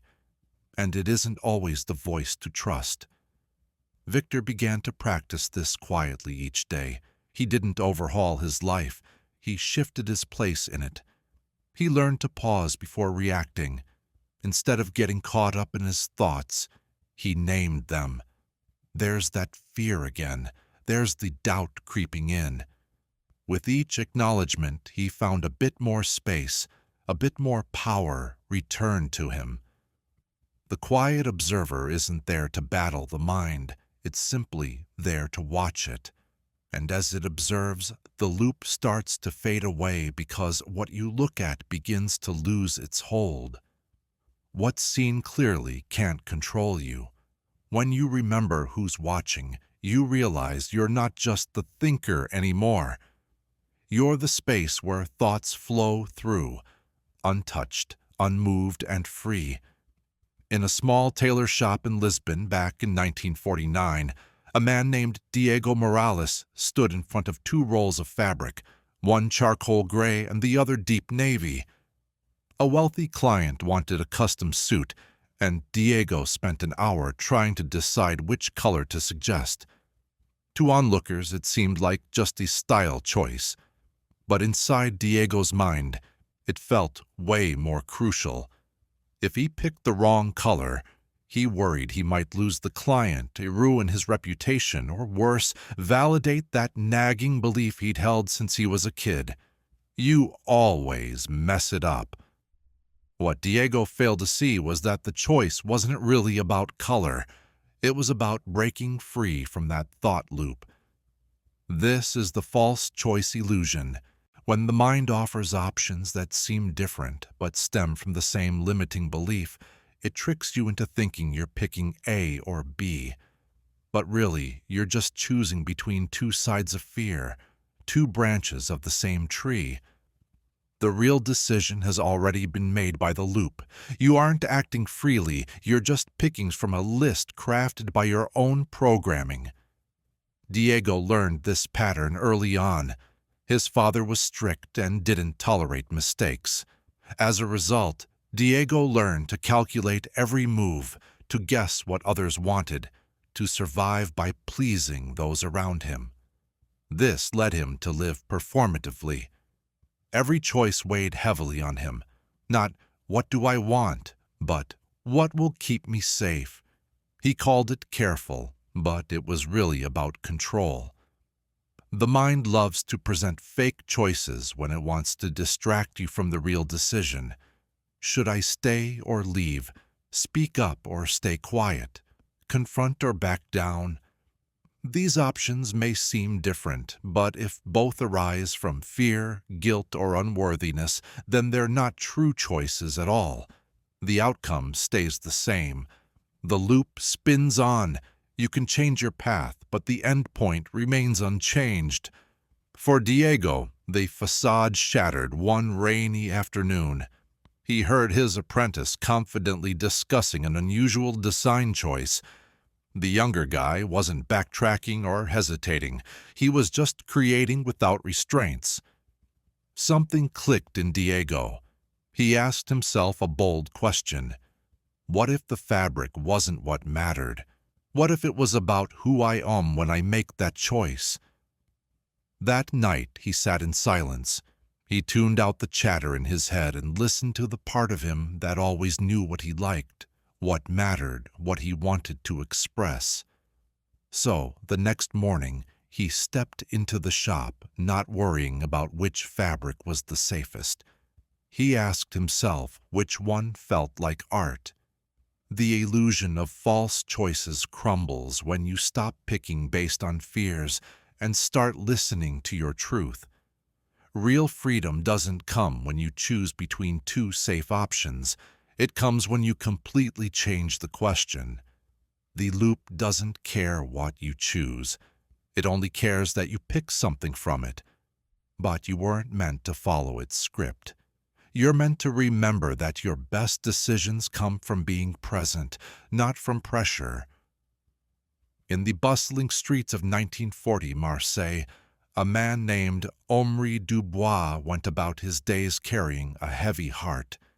He wasn't sick in body, but something inside felt murky. Every morning he woke up tired, even though he had slept. Each decision weighed more than it should. He started avoiding friends, dreading conversations, and mistrusting silence. There was no single moment he could pinpoint, no big tragedy struck. Yet It felt like something had settled in his mind and made itself at home. What Henri didn't realize was that he was showing signs of something deeper than just a mood. He was experiencing symptoms of a mental infection. Unlike a storm, a mental infection creeps in slowly, quietly. It mimics your voice, adopts your memories, wraps itself in your logic. Over time, its thoughts become yours, and since they feel familiar, you never question them. But the body remembers, the body protests, and that's where the symptoms begin to show. For Henri, the first sign was unexplained fatigue, not physical but emotional. Tasks that once felt effortless became draining. He thought he was just aging, but the truth was, his mental energy was being taken over. There's this inner loop. It's filled with negative thoughts, quiet criticisms, and constant what-ifs. This is one of the first signs of chronic mental noise. Another sign, feeling disconnected. Harry stopped enjoying the things he once loved. His world felt dull. His relationships faded. He pointed fingers at the world for changing, but in reality, it was his perspective that had shifted. That thought virus had quietly changed how he saw everything. Here's the second sign, emotional numbness mixed with an acute awareness of negativity. A mental infection doesn't need chaos to thrive. It grows in routines, in the endless cycle of unchecked thoughts, and in the beliefs we inherit from troubled ancestors or soak up from fearful systems. The loop becomes self-sustaining. Because it sounds like you mistake its commands for the truth. Henri had a turning point one evening when a child walked by, humming a song he used to cherish. In that moment, something stirred inside him. A memory, a feeling of lightness he hadn't experienced in years. Then, like fog lifting, he recognized that infection for what it was. A thought popped up. Don't get your hopes up. But this time he paused. Where did that thought come from? It wasn't a belief, it was just a reflex. That moment of awareness was the start of his healing. Some signs of this mental infection include a looping inner dialogue, chronic guilt, fear masquerading as planning, and an unyielding sense of not being enough. These aren't flaws. They're signs that your mind is running on faulty software. Once you spot these signs, you can trace them back to their source. The solution isn't about forcing change, it's about gaining clarity. The infection feeds on your unawareness, but when you name it, observe it, and stop blindly following it, the loop begins to unravel. Not because it's destroyed, but because you no longer believe it. And in that space, something ancient returns, your true self, untouched, clear, and quietly waiting. Picture this. In a quiet room above a barber shop in Savannah in 1937, a woman named Ruth Holloway was folding linens. She replayed a moment over and over in her mind. A neighbor made a casual comment that morning about how worn out she looked. Hours later, Ruth still felt her chest tighten at the memory. It wasn't the words that haunted her. It was the feelings they triggered. She didn't respond out loud, but inside, she braced herself, judging and criticizing herself over and over again. What she didn't see was that she wasn't just reacting to her neighbor. She was stuck in what we call the trigger trap. A trigger isn't the event itself. It's the chain reaction that follows. Something, a little thing on the outside, can spark deep feelings from way back inside you. A glance, a comment, a tone, and suddenly emotions flood in, way bigger than the moment deserves. That's the trap. Your mind tricks you into thinking what's happening now is the root cause. But really, the event is just a tiny match. The fire was already there, waiting to ignite. Ruth's childhood with a mother who tied love to perfection shaped all of this. A misplaced button or a wrinkled collar could lead to silence or a sharp word. Over time, she learned to anticipate disapproval. Her nervous system started to pick up on it. So, when someone mentioned she looked tired, it wasn't just harmless chit-chat. It hit her like confirmation of an old fear. I am not enough. The loop kicked in, not from malice, but from memory. See, the trigger trap isn't about the person or what's happening right now. It's about the meaning you attach to it, all rooted in old wounds.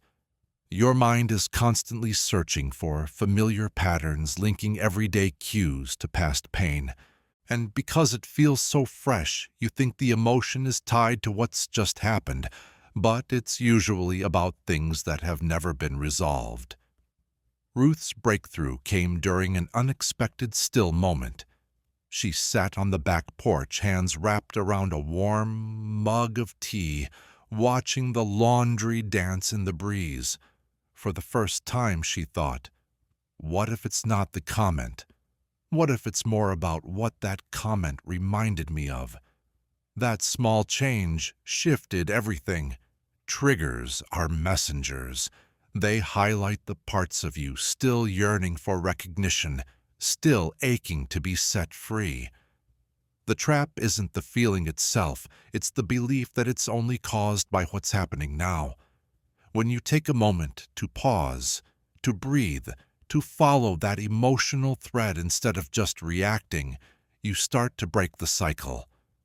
Ruth began jotting down her triggers, not to steer clear of them, but to understand them better. For each one, she asked, "Where have I felt this before?" In doing so, she gave voice to pieces of herself that had been stuck in the past. The trigger trap dissolves when you stop blaming the moment and start digging into the message, because underneath every strong reaction lies a gentler truth, and that truth isn't out to control you, it wants to liberate you. In those quiet hours before dawn in 1945, Berlin, a man named Otto Kessler sat in his kitchen. Otto sat at a table staring at his untouched coffee. The war was over, but in his mind it still raged on. He could hear trains whistling in the distance, the chaos of shouting on cobbled streets, and those heavy silences that stretched between news updates and unexpected knocks at the door. No one around him talked about those years anymore, yet for Otto, they replayed daily. Not out of choice, but out of habit. He'd slip back into these memories without even realizing it, trapped, watching the same scenes unfold, but now with fresh regrets, new questions, and different versions of what he could have done. Otto wasn't living in the present. He was time-traveling in his mind. This kind of mental time travel is one of the sneakiest forms of thought loops. It doesn't feel wrong at first. It feels like reflection, like trying to understand. Yet, beneath it all, there's a trap. His mind would wander back to the past or leap into the future, falsely thinking he had control. He replayed conversations, rethought choices, and forecasted outcomes, not to heal or prepare, but to dodge the discomfort of the present. Otto thought he was processing his memories, but really he was just rehearsing. The same images, the same doubts, the same internal chatter. If only I had said something. If only I had left sooner. What if it happens again? Each thought disguised itself as insight, but he gained no new awareness, just the same old cycle spinning. You see, mental time travel can trick you into thinking you're moving forward, but it's a circle. It keeps you stuck in loops of regret and worry, revisiting things that can't be changed, and fearing what hasn't happened yet. That loop isn't driven by curiosity, it's fueled by pain, a refusal to sit with the uncertainty of now. One morning, Otto walked through the market square and spotted a child laughing, chasing pigeons. The simplicity of it struck him. The boy was fully present, living in that moment. Otto felt a pang, not of envy, but of nostalgia. He remembered when he had that kind of presence, and suddenly he realized his mind had become a museum, well curated and familiar, but made up entirely of what was already gone. Things began to change when Otto stopped asking the same old questions. Instead, he started asking, "What's right here that I'm missing?" He noticed how often his thoughts pulled him away from the moment, how a sound could spark a memory, how an empty calendar could stir up anxiety about the future. But instead of chasing those thoughts, he paused, he breathed, he returned. Mental time travel isn't a flaw, it's a pattern. And you can interrupt patterns, not with force, but with awareness. With awareness, it's not about stopping your thoughts. It's about noticing when your mind wanders and gently bringing it back. Life isn't happening in the past or the future. It's here, in your breath, in the light, in the quiet that asks nothing from you but to be present. In a dim hallway of a boarding house in 1939 Vienna, a woman named Helena Strauss caught her reflection in a cracked mirror. She paused to fix her coat, but found herself frozen, staring not to check her looks, but searching for answers. Does she look confident, tired, worth anything at all? These questions came uninvited, showing up every day. What Helena didn't realize was that she wasn't really seeing herself. She was seeing a projection, her doubts, her fears, her wounds, layered over her image like dust on glass. The mirror test isn't just about physical mirrors. It's about how you view yourself with every reflection life throws your way, how you interpret glances, respond to silence, decode compliments, and handle rejection. It's the unseen evaluation you do each time you enter a room or think about a past moment. The real question isn't, who am I, but what do they see? If that answer is colored by shame, fear, or insecurity, you'll spot judgment everywhere, even in your own eyes. Helena grew up with a mother who barely looked her way. Praise was scarce, and criticism was sharp. Over time, Helena started measuring her worth not by what she loved, but by what others approved of. Her mirror wasn't glass. It was the reactions of those around her. What she saw in those reflections shaped who she believed she was. The mirror test reveals the gap between how the world views you and how your mind interprets it. It shows the stories you silently agree to live by. When someone praises you and you feel uneasy, the test starts. When someone critiques you and it echoes an old belief, the test goes on. The mirror doesn't lie, but your interpretations might. Helena's awakening happened not in front of a mirror, but before a child. Her niece drew a picture of her, a bright, smiling woman in yellow, surrounded by flowers. Helena laughed and said, "That doesn't look like me." The child responded without hesitation, "It does to me." Something inside Helena cracked, not from pain, but from realization. Maybe the image she held wasn't the only one. She began a quiet practice each morning before.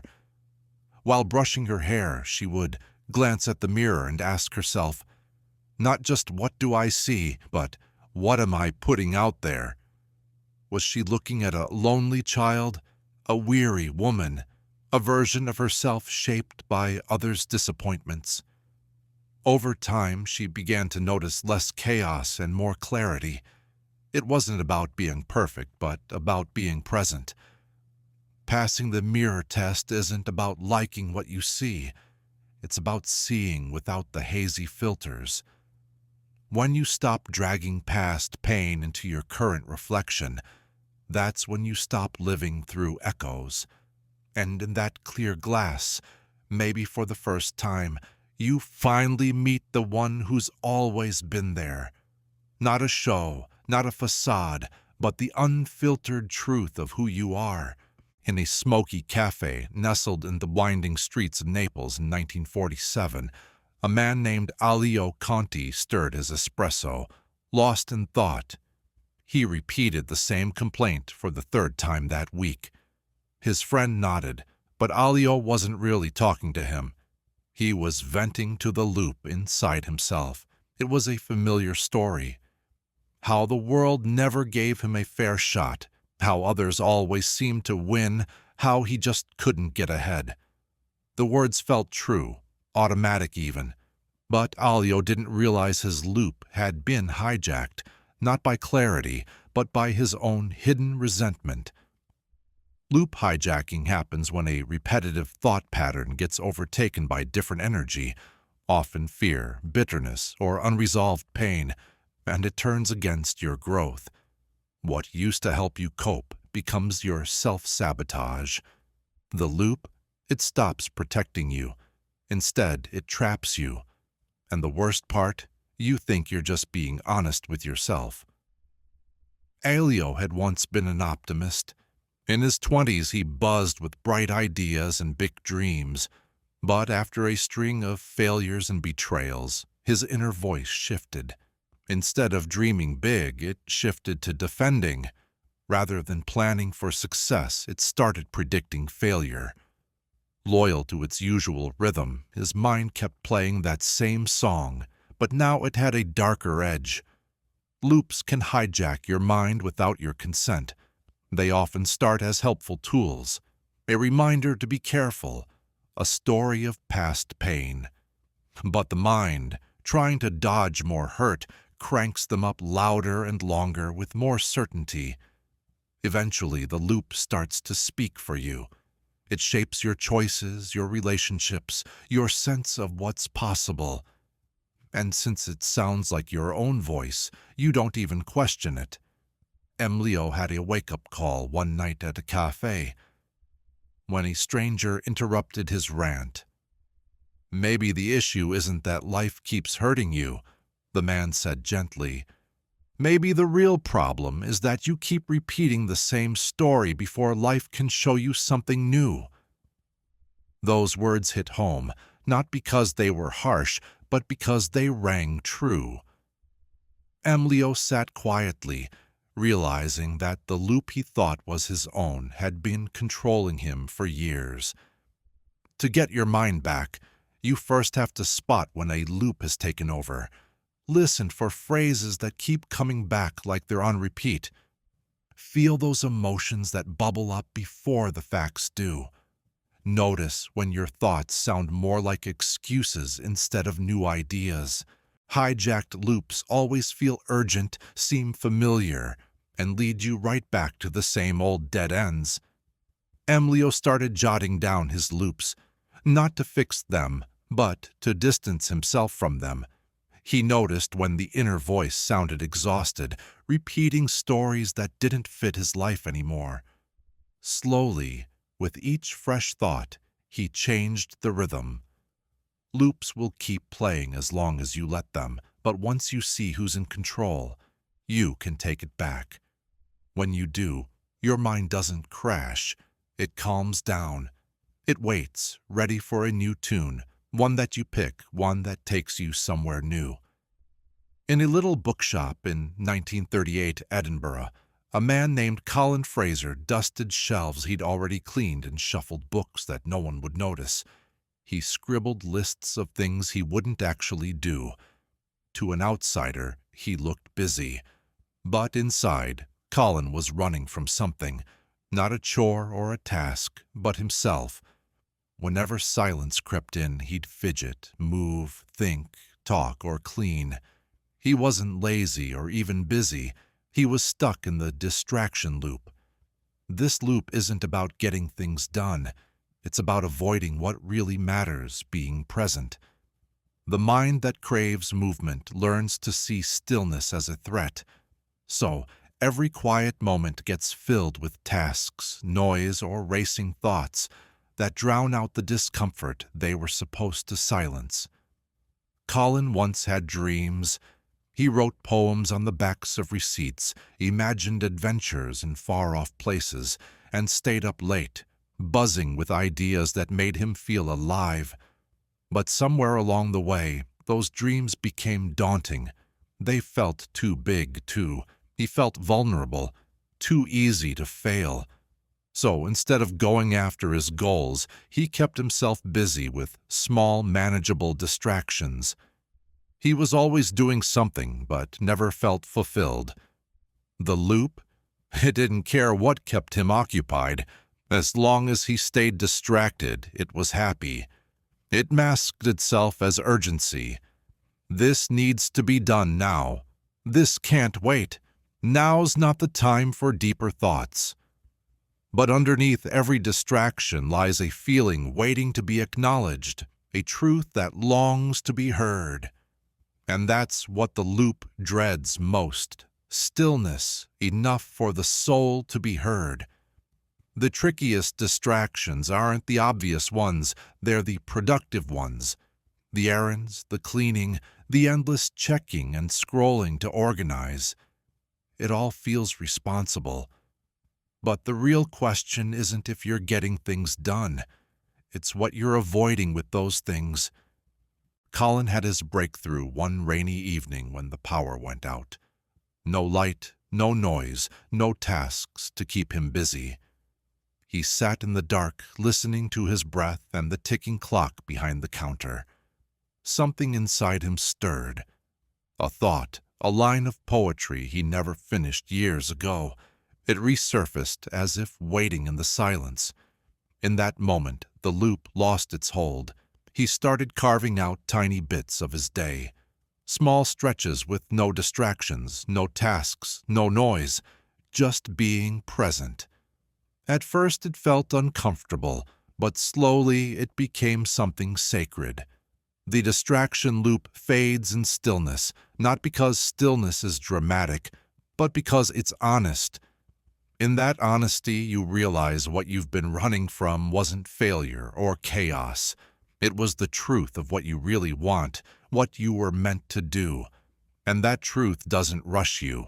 It waits quietly, patiently for you to pause long enough to truly listen.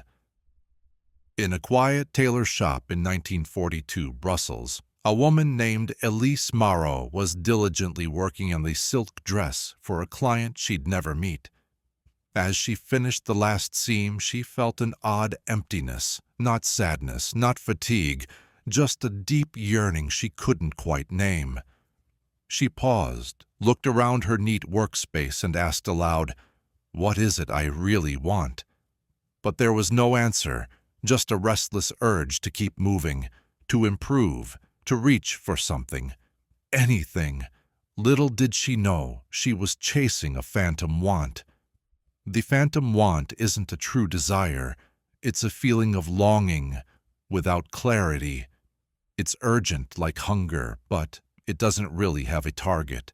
It tricks you into thinking there's something just out of reach. A better job, a new city, a fresh relationship.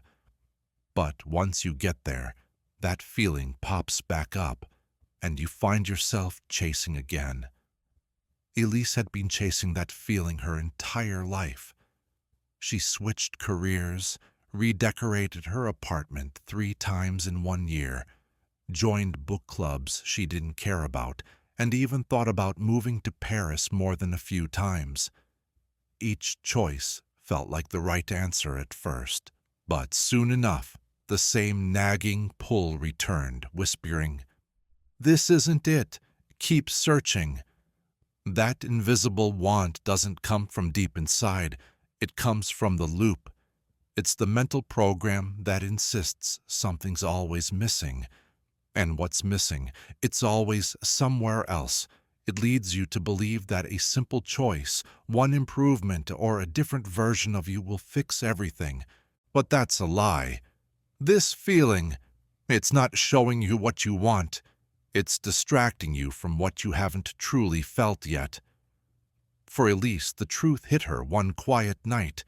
The radio was broken, rain gently pitter-pattered on the windows, and she sat in her chair, task-free. The familiar urge returned, the need to plan, change, improve something. But instead of acting on it, she closed her eyes and asked herself, "What is it that I really want?" This time, she stayed with the question, long enough to hear something softer than craving. She didn't want more clients or more beauty. She wanted to be still, to feel enough and to stop the endless chase. That phantom want had been hiding a deeper need, the need to belong to herself again. The loop ends when you stop reacting to that pull and start listening to what's at the root. The next time you feel restless, don't ask, "What should I do?" Ask, "What haven't I allowed myself to feel?" The answer won't come as a plan. It'll be a gentle recognition of a truth you already know. Your real desires don't shout or rush. They wait patiently beneath all that noise. And when you finally sit still long enough to connect with them, you realize you're not meant to chase after your life's meaning. You're just meant to stop running from it. In a piano lounge beneath a hotel in 1940s Montreal, a man named Julien Rousseau played slow, haunting melodies. His audience rarely clapped. But inside as he played, his eyes searched the room for any hint, a nod, a smile, anything to tell him he was good enough. Some nights he left feeling light, uplifted by a simple compliment. Julien was often just a shadow, feeling empty and haunted by silence. He thought he was just really into his music, but deep down, he was stuck in a trap called the loop of validation. This mind trap is tricky.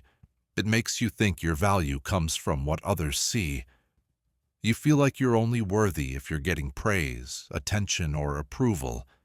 It doesn't always shout. Sometimes it softly asks, "Did they notice me? Did they like it?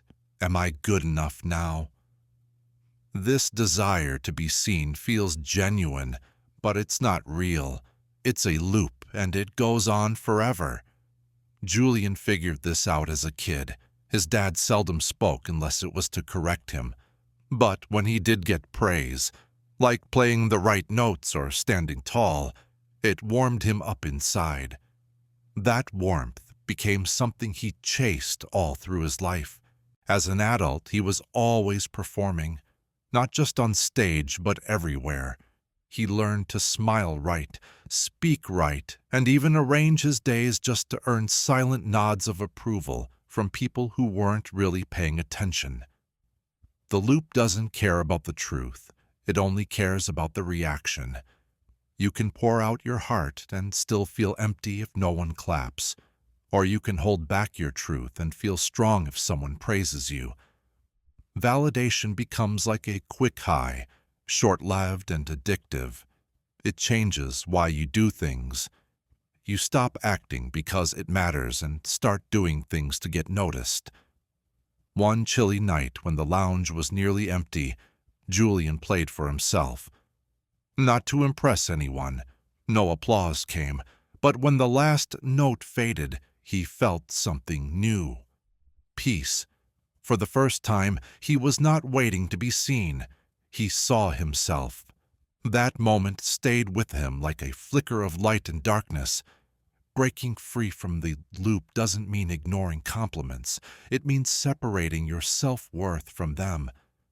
Julien started asking himself before each performance, would I still do this if no one clapped? If the answer was yes, he played freely. If it was no, he paused, not to give up, but to refocus. The loop of validation loses its power when you look inside yourself, when you become your own witness, when the applause in your mind is louder than the silence around you. The truth is, you were never meant to live for reactions. You were meant to live in expression. And real expression is its own prize. No need for permission, no need for a performance, just being present. In a quiet theater workshop in Budapest back in 1934, a performer named István Varga was on his 15th run of a scene. Every gesture, every pause, and every head tilt was just right, not to show the truth, but to get the applause. Outside the theater, it was the same story. At dinner parties, he was the charming one. At cafes, he shined as the intellectual. At home, he was the reliable son. No matter the role, he nailed it every time. But at night, when he looked in the mirror, he often felt like a puppet, controlled by unseen strings. He didn't yet know the term, but he was caught in the loop of mental puppeteering. Mental puppeteering happens when your whole identity is shaped by what others think and expect. Your words, moves, even your tone aren't genuine anymore. They're calculated. You're not really expressing yourself. You're just adapting, performing, hoping to pull the right strings to make others feel safe or pleased. Over time, it becomes less about living and more about managing how others see you. István's early life prepared him for this. His mom had unpredictable moods. A stray word could mean hours of silence, while the right one could bring a rare smile. He learned to read her cues, the tone, the look in her eyes, the vibe in the room. He developed a knack for reading people, not out of kindness, but because he had to. That skill turned into a habit, and that habit shaped who he was. Puppeteering doesn't start as manipulation. It begins as protection. A child learns that honesty can be risky. Some feelings must stay hidden, certain truths soften to keep the peace. But there's a hefty price. You start to forget what your own truth even sounds like. The loop tightened for István when success came his way. People praised his charm and his way with words, but each interaction left him drained, not from the performance, but from the constant adjusting. It had been ages since he spoke, without filtering through imagined reactions. Then came his turning point during a rehearsal. He flubbed a line and for the first time just laughed. The director laughed too. No corrections, no fallout, just pure presence. That moment hit harder than any critique ever could. It showed him something crucial. The world wouldn't fall apart if he let go of the reins. To break the loop of mental puppeteering, you first need to realize where you're tweaking yourself to be liked instead of being true. You've got to learn to pause. Before you make changes, ask yourself, do I really feel this way, or is it how I think others expect me to feel? With each truthful word, every genuine laugh, and those quiet moments when you resist the urge to put on the show, the strings that bind you start to unravel. Remember, you weren't meant to perform for approval. You were meant to move authentically. The more you let your body, your voice, and your essence flow from within instead of sticking to a script, the more real life becomes. Not rehearsed, not forced, just you.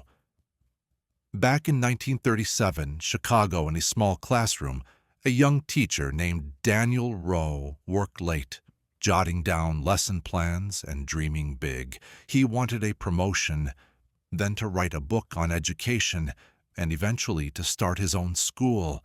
He believed in ambition and progress, but what Daniel didn't realize was that with every accomplishment, the satisfaction faded quickly. No matter how much he achieved, another goal popped up right afterward. He wasn't really chasing success. He was running away from silence. Deep down, each goal was fueled by a subtle loop whispering, "Not yet, not enough, not you." This hidden loop, disguised as motivation, often stems from a quiet fear. The fear of feeling worthless without constant activity. You don't set goals to grow. You set them to escape the discomfort of being still. A mind trained to tie value to effort churns out endless goals, not to nourish your soul, but to distract it. Daniel hadn't always been like this. As a child, he loved learning just for the sake of it. But over the years, he learned that approval was the real prize. Gold stars, good grades, and nods of pride from his father. He began to equate doing with love. He carried this belief into adulthood, stacking his worth on achievements like medals on a hollow jacket. Every time he hit a milestone, the high disappeared quickly, and that loop kicked in again. Not all goals come from a place of clarity.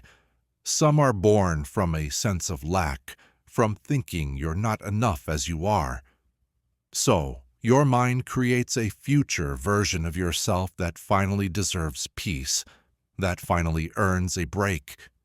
But the loop keeps you from arriving there because it tells you that your value hinges on your next achievement. Daniel's wake-up call happened one rainy afternoon when an old janitor with gentle eyes noticed him tearing up his lesson plan for the third time.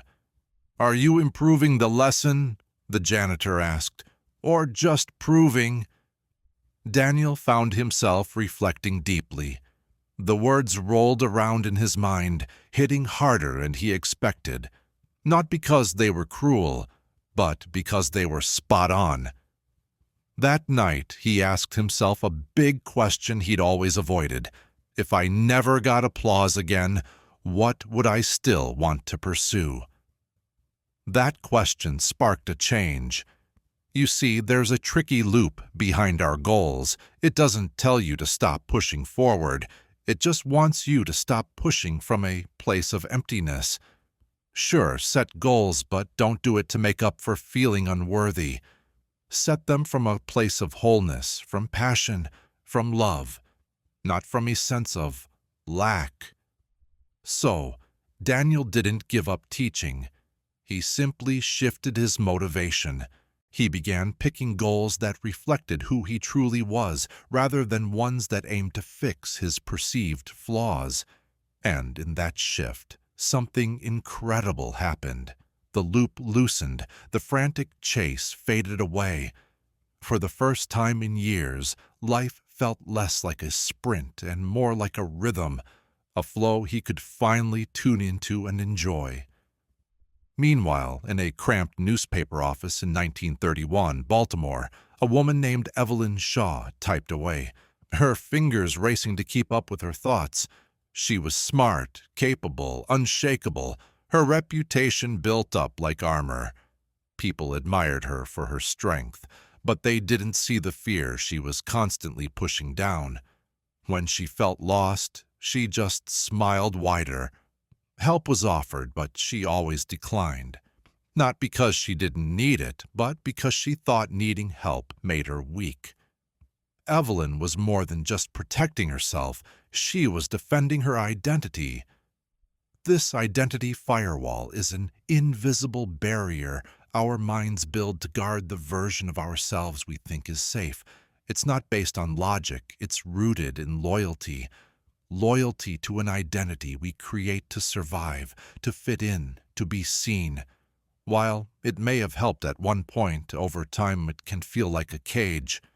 Anything that threatens this identity, vulnerability, change, new success, gets shot down by the firewall. Not because it's dangerous, but because it doesn't fit the story. Evelyn's firewall was set early on. Her mother labeled emotions as distractions, while her father celebrated stoicism. So, Evelyn learned to tie her value to her composure. Over the years, she became known as the competent one, the strong one, the one who never needed anything. And every time life nudged her to soften, to grow, or to change, her firewall would flare up. She would justify going back to the person she had always been. The identity firewall isn't obvious. It's quiet. It shows up when you shy away from new chances that feel weird, when you brush off compliments that don't match how you see yourself, when you mess up relationships that reflect a version of you you're not ready to accept. This firewall filters experiences, not for what's real, but for what's familiar. Evelyn's awakening happened in a calm moment, not a crisis. She was helping a younger writer with an article when the woman said, "You always seem so confident. I hope I can be like that one day." Evelyn smiled, but those words shook her, not because they were mean, but because she realized she wasn't really sure of herself. She had just practiced looking that way. That night, Evelyn looked in the mirror and asked a question she had never thought to ask. Who am I if I'm not always strong? That question didn't break her. It set her free. She started to let her guard down, saying things like, "I don't know," asking for help, and admitting when something hurt. Not to crumble, but to finally pull herself together. The identity firewall begins to fade when you let go of the version of yourself that used to feel safe. When you stop protecting who you've been and start listening to who you're becoming. The real you isn't scared of change, only the facade is. And when that facade fades away, what's left isn't weakness, it's truth. And unlike an identity, truth needs no defending. In a candlelit kitchen of a boarding house in 1943 Boston, a man named Thomas Riley paced in circles, glancing at the clock every few minutes. He had sent an important letter to a woman he cared about the day before, but now his mind wouldn't let him relax. What if she misunderstood? What if she was upset? Should I write again? Should I clarify more? He didn't realize it, but he was caught in a loop, a mental ritual of reassurance. This reassurance ritual is what happens when your mind just can't let go. It demands constant proof that everything's okay. It's about double-checking, replaying conversations, scanning faces, and second-guessing decisions well after they've been made. It often pretends to be about responsibility or care, but underneath, it's fear. Fear that something's off and that you won't be okay unless you get that certainty. Now, Thomas wasn't obsessed with he was fixated on staying safe from the unknown. Early on, he learned that surprises could be dangerous. His childhood home was filled with unpredictable moods and sudden outcomes. So, his mind created a method: anticipate, worry, confirm, repeat. He sought reassurance as a way to calm himself, but like any fear-based ritual, it only worked for a little while before doubt came back, stronger than ever. The reassurance loop is never satisfied. Each answer just sparks a new question. That relief quickly turns into fresh panic. Why? Because the loop isn't driven by reality. It thrives on anxiety. It's not after truth, but after relief. And since relief is fleeting, the loop continues. Thomas had a breakthrough during a casual chat with a colleague. The man shared a story about mistakenly sending a letter to the wrong person, and nothing disastrous happened. Thomas found it funny, but it stuck with him, not because of the error, but because of the calm acceptance. How could he let it go so easily? The answer, Thomas would later realize, was trust, not in the outcomes but in his ability to handle whatever came his way. He began to notice his habits, how he reread the same sentence 5 times before sending it, how he checked the doors twice, and how he constantly asked, "Are you sure?" even when he already knew the answer. Just by noticing these patterns, he started to weaken the loop's hold on him. Breaking the reassurance ritual doesn't mean you stop caring. It means you stop negotiating with fear. You stop feeding the loop with overthinking and overchecking. Instead, you take a moment. You feel the discomfort without reacting. You let the anxiety rise and fall without running away from it. Because what you're really after, stability, clarity, peace, is already within you. You can't find it by circling your fears. You find it by standing firm in them. And when you do that, something incredible happens. You stop asking the world to make you feel safe, and you start to remember that you always were. In a cozy cottage by the windswept coast of Cornwall in 1941, a woman named Beatrice Langley sat by the fire, knitting while her mind raced. As she worked, a voice inside her whispered familiar phrases, "You're falling behind. You'll never get it all done. Why are you even trying?" The words weren't loud or harsh, but they were persistent. They always came in the same tight, urgent, slightly exhausted tone. What Beatrice didn't realize was that her thought loop, every mental loop, has its own voice print, just like a signature, and it never changes. Each loop has a unique rhythm, its own way of expressing feelings. Some are sharp, others sweet. Some sound anxious while some exude calmness. But they all share one thing: repetition. The same phrases, the same tone, and the same tension in your body whenever they pop up. If you listen closely, you'll notice that most people don't question this voice because it feels like them.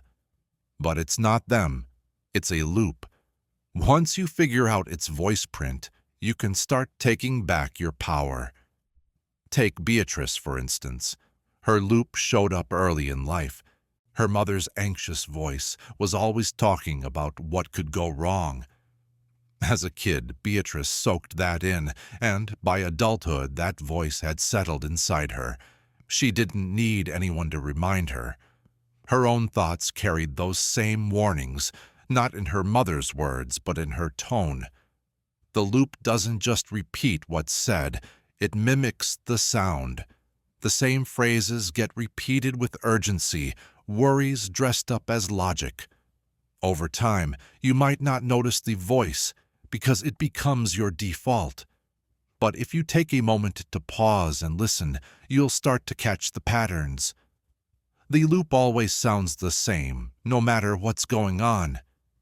Beatrice's breakthrough came when she began writing down her thoughts. Not just the meaning, but the exact words. What she discovered was eye-opening. The same sentences kept showing up day after day, nearly identical, all in the same tone. "You're behind. You'll mess it up. They'll be disappointed." Once she saw it on paper, she couldn't pretend it was a genuine voice. It was a script, a program. Recognizing the loop's voice print isn't about arguing with it. It's about learning to separate from it. When Beatrice heard the loop creep back in, she started labeling it. There's the tired voice again. There's the critic. There's the panic planner. By naming the voice, she broke the bond. And in that space, something new began to emerge. Silence. Not emptiness, but clarity. Your loop has a voice print, too. It speaks in familiar tones and phrases when you're feeling vulnerable. But once you catch its pattern, you're no longer just an echo. You become an observer. And if you watch it long enough, a deeper voice surfaces. It doesn't rush or attack. It feels steady, even ancient. It may start off quietly, but unlike the loop, it never repeats in fear. It speaks only truth. You'll notice it because it feels like home. In the quiet moments before dawn, back in 1946 Dublin, a man named Arthur Donnelly sat at his desk, with his head in his hands and papers scattered around him. The lamp above buzzed softly, casting a dim light over the clutter. He wasn't sick, nor was he overly busy, but he felt drained in a way that sleep couldn't solve. It didn't matter how much rest he got or how little he did. Something inside him always felt tired. He had the time, the will, and the tools, but the spark just wasn't there. What Arthur didn't realize was that he wasn't running out of energy. He was leaking it. An energy leak isn't something that happens to your body. It happens in your mind. It's that constant drain from looping thoughts, unresolved feelings, and scenarios you play out over and over but never settle. You go through the day as if you're carrying invisible weights. You start projects but leave them unfinished. You replay old chats, worry about future failures, and argue with people who aren't even around. You're not really doing more. You're just thinking more. And unchecked thoughts turn into a silent energy drain.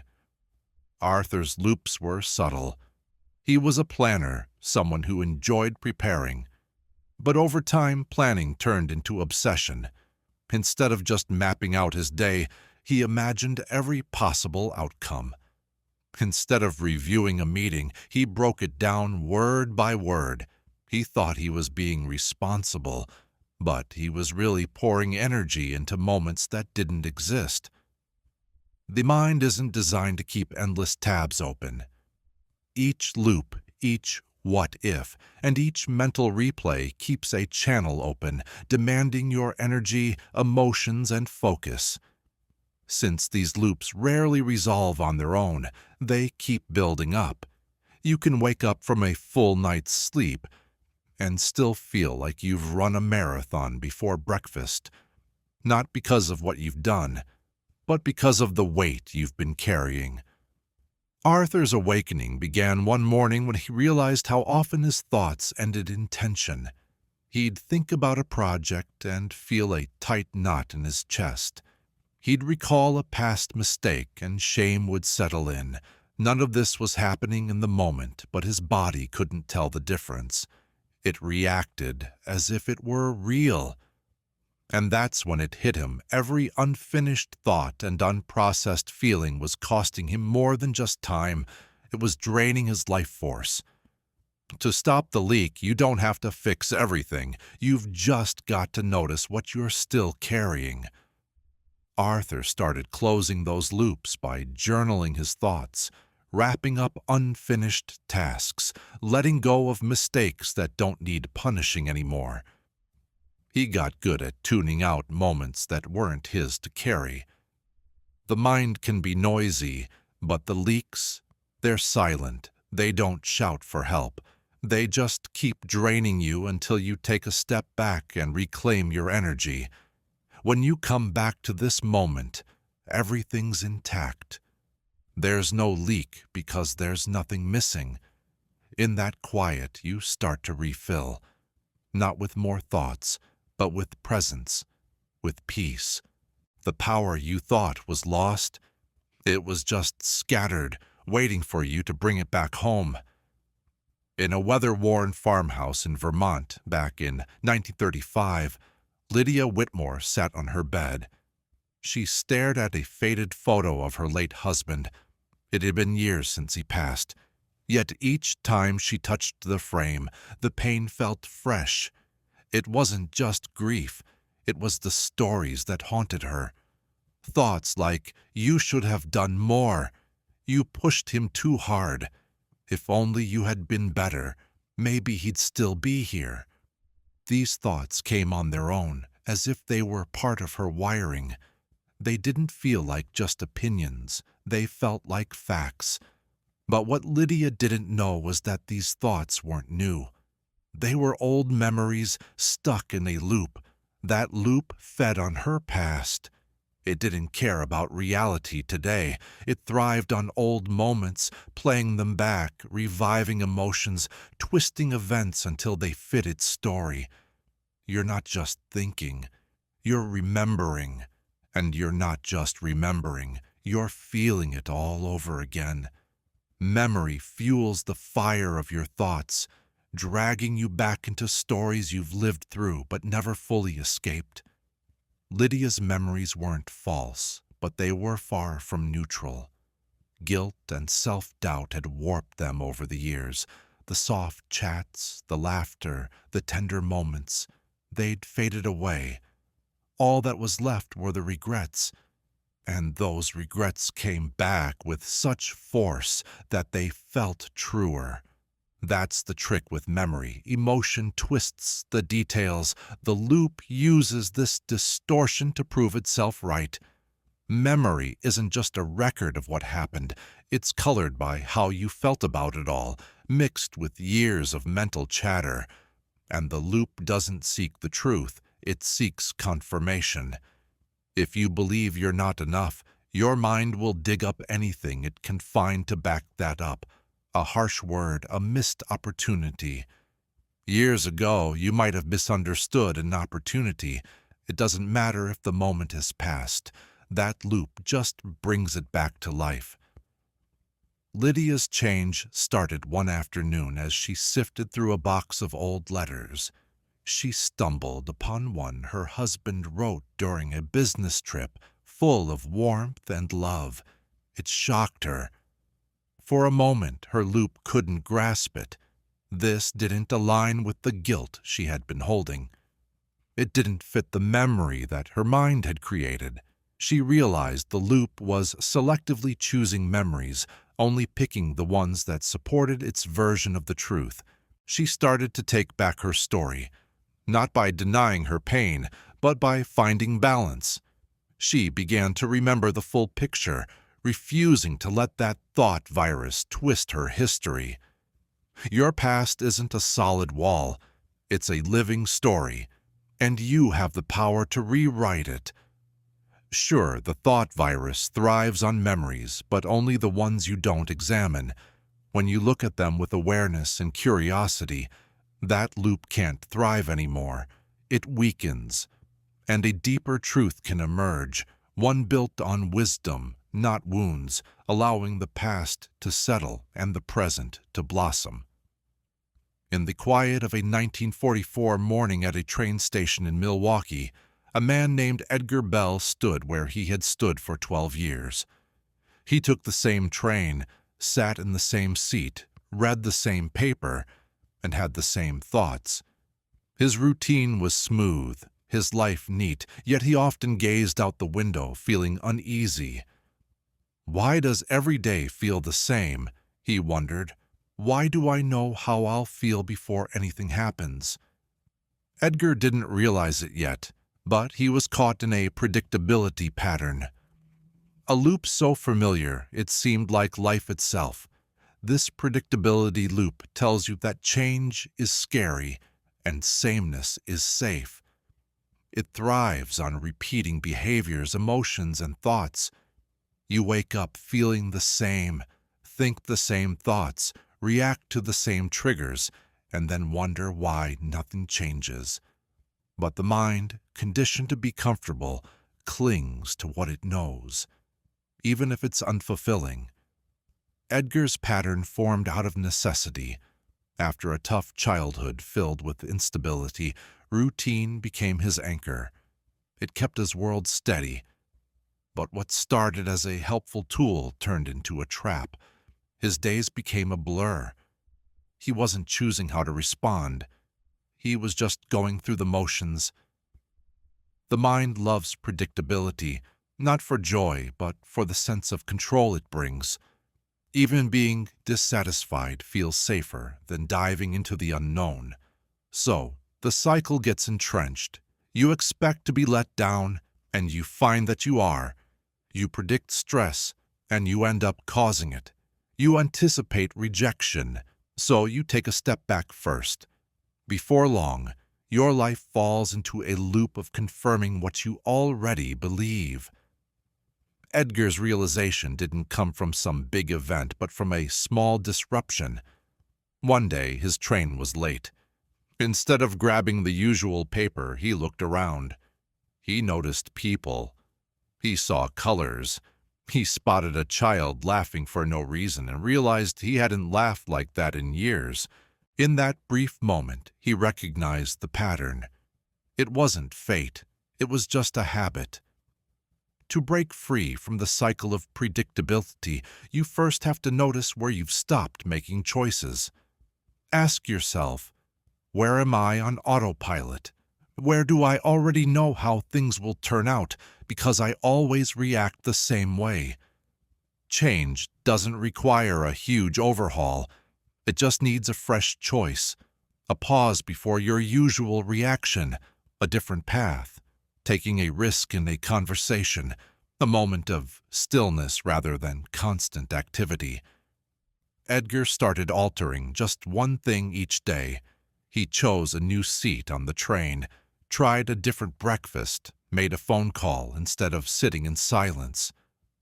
Slowly, life began to respond, not with chaos, but with new possibilities. The loop of predictability isn't shattered by force, it's broken by awareness. It's a quiet rebellion of doing something new over and over until you feel alive again. Life doesn't wait at the end of the pattern. It waits just past it, one new moment away.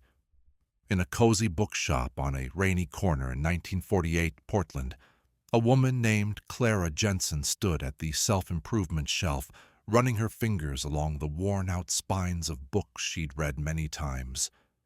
Titles about growth, discipline, confidence, and abundance filled her collection.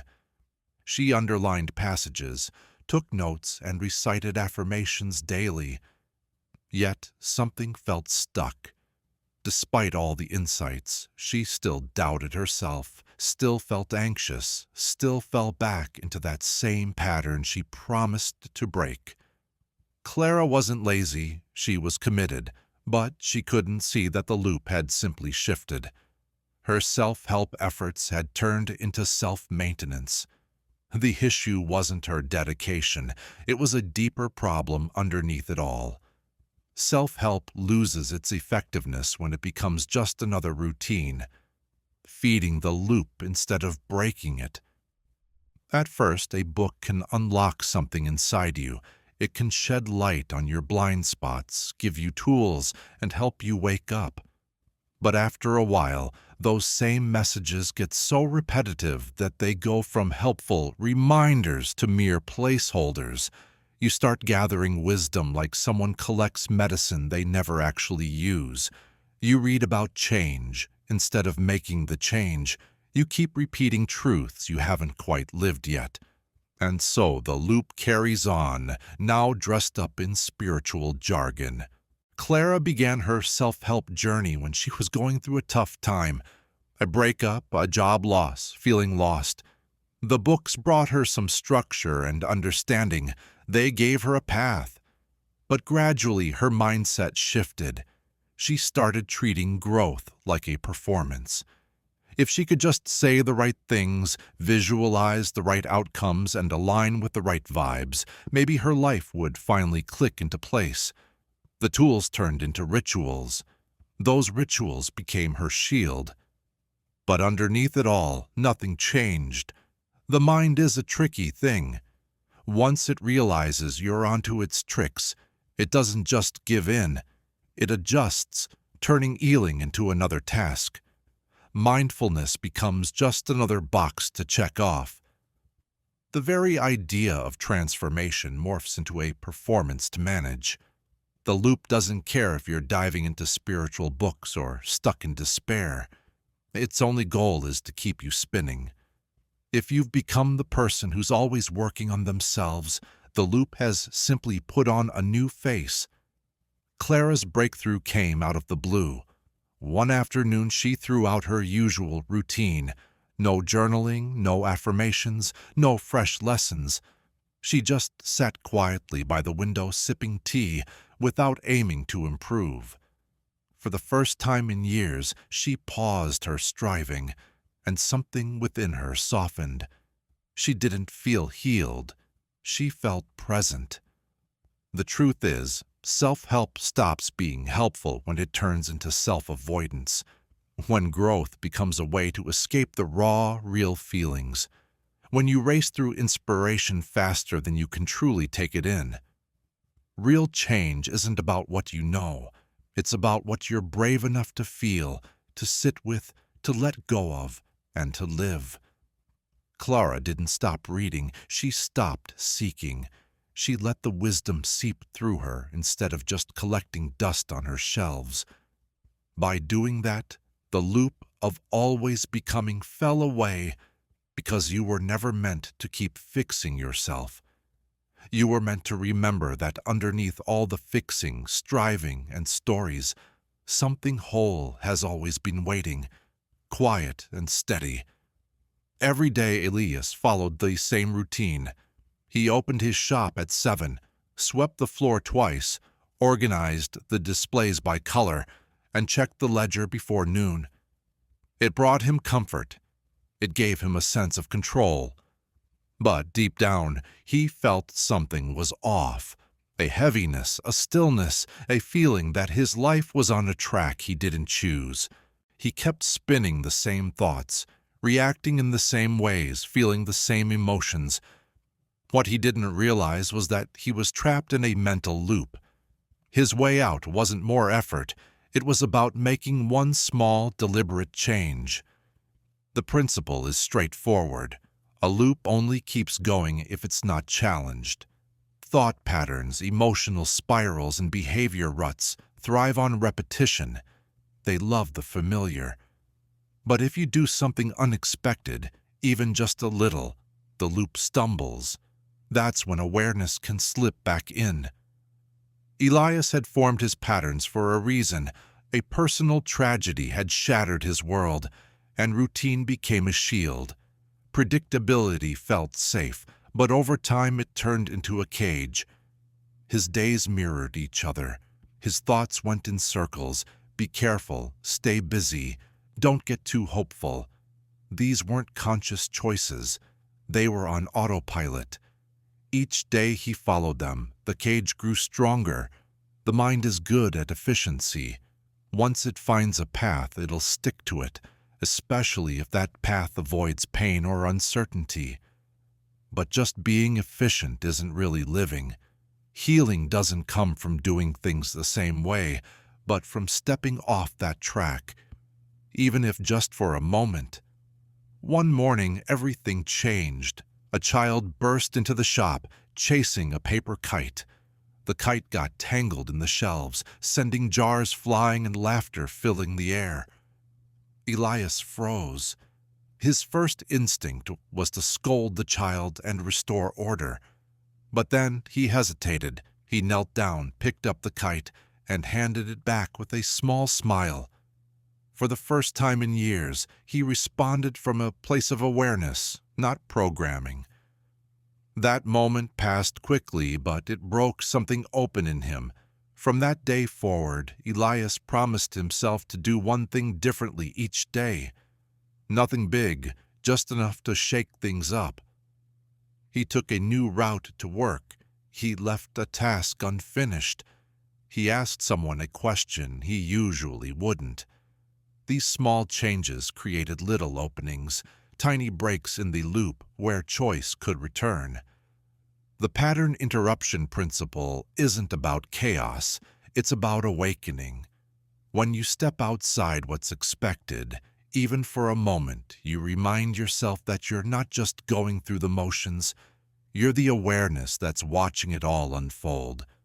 From that space, a fresh new pattern can take shape, one that you choose rather than one that's handed to you. Elias continued running his shop, but he broke free from the routine. He moved with purpose, and in those quiet moments between what he did out of habit and what he chose to do, he rediscovered something he thought he'd lost. Freedom. This kind of freedom doesn't start with a big change.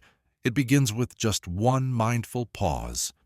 Back in 1933, Boston, in a cozy candlelit reading room above a chapel, a retired professor named Lawrence Benton sank into his old leather chair to go over some past journal entries. As he read his own words, he felt a bit uneasy. The writing felt angry, defensive, like it was trying hard to prove a point. They were his words, but they didn't resonate with who he was anymore. It was as if he were watching a younger version of himself, still caught in a struggle that had ended long ago. And in that moment, without even trying, Lawrence experienced something truly rare, a conscious disidentification.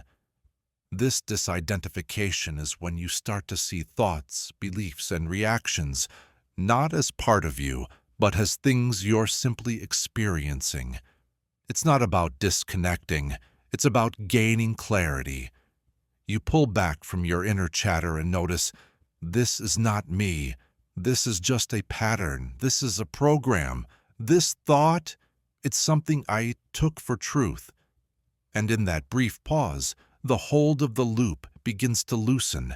Lawrence had spent most of his life wrapped up in his identity as a scholar, a thinker, a man with high standards. When he messed up, he blamed himself. When he succeeded, he worried about losing that success. His sense of self became tangled with his performance. Every doubt, every fear, every mental spiral felt like a flaw in who he was. The voice inside his head wasn't just noise, it was how he defined himself. The mind doesn't separate thoughts from identity unless you teach it to. When the thought arises, I failed, the body tenses, believing it's true. When the thought says, I'm not enough, the soul shrinks back. But these aren't real truths. They're just passing clouds, stories, reactions, echoes of the past. The moment you step back and see them as separate from you, not at your core, you start reclaiming your true self. For Lawrence, this shift turned into a practice. When thoughts like, you're too old to change, no one cares what you think, popped up, he didn't fight them. Instead, he just noticed them. He acknowledged, there's that voice again. Let thoughts come and go like a train passing through a station. They still pop up, but they don't linger anymore. Why? Because he stopped calling them his own. The beauty of stepping back from your thoughts is its simplicity. You don't have to change them or argue with them, just see them for what they are, not you. Once you do that, you stop reacting and start observing. Thinking doesn't stop, believing everything you think does.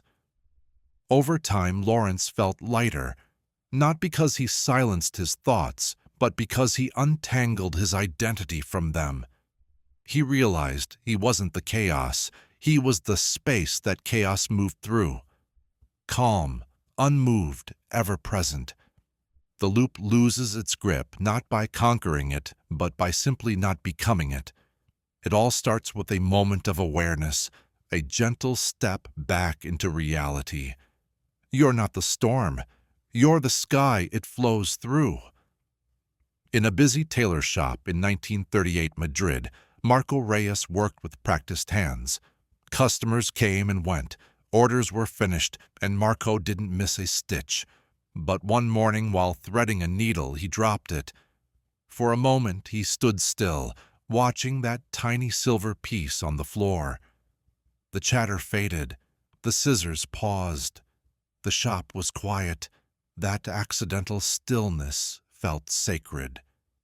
In that silence, Marco found something rare, a moment untouched by thought, a sacred pause. This pause is how we break free from the loop. It's not about stopping everything around you. It's about interrupting the rush of your reactions, habits, and inner thoughts.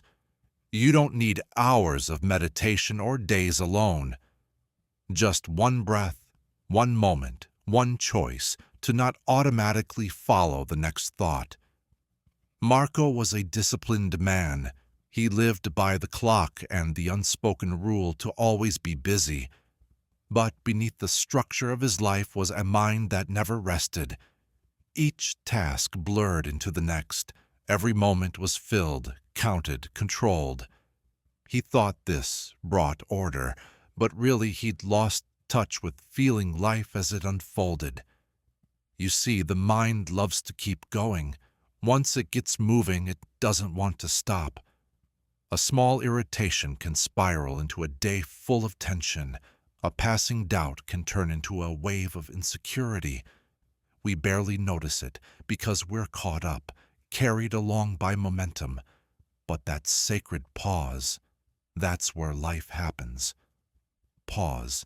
It's that moment when you realize you can just stop.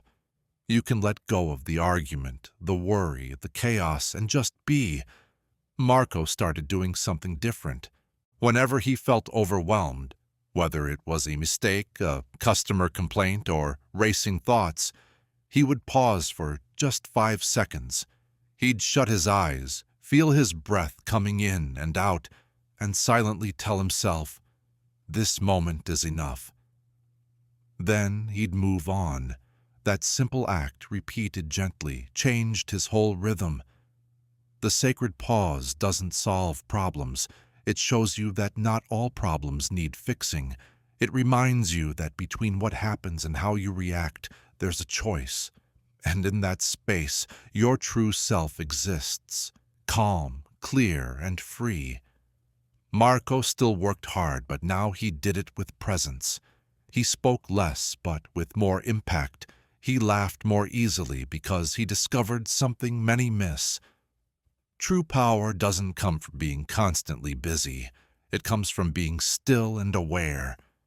The sacred pause isn't emptiness, it's focus. It's where the loop breaks, the noise quiets, and the world slows down enough for your soul to share what it needs. All it asks of you is to stop for just a moment, just enough to remember that you are not the loop. You are the observer, the one who waits, the one who chooses. On a rainy morning in 1945 Manchester, a man named Samuel Given was sitting in his armchair by the fire. He was staring into the warm glow of the flames. Outside, the streets were quiet. Inside, his mind was anything but. A familiar voice started its usual chatter. "You're falling behind. You'll never finish everything. Something's bound to go wrong." It wasn't a new voice. It had been with him for years. But that morning, Samuel didn't flinch.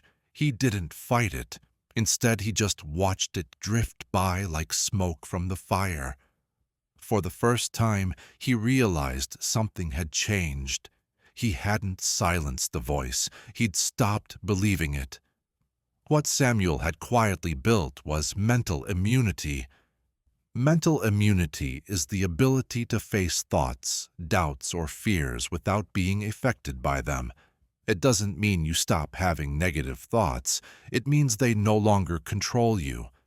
Just like your body learns to recognize and deal with threats, your mind can learn to face harmful thoughts without falling apart, panicking, or obeying.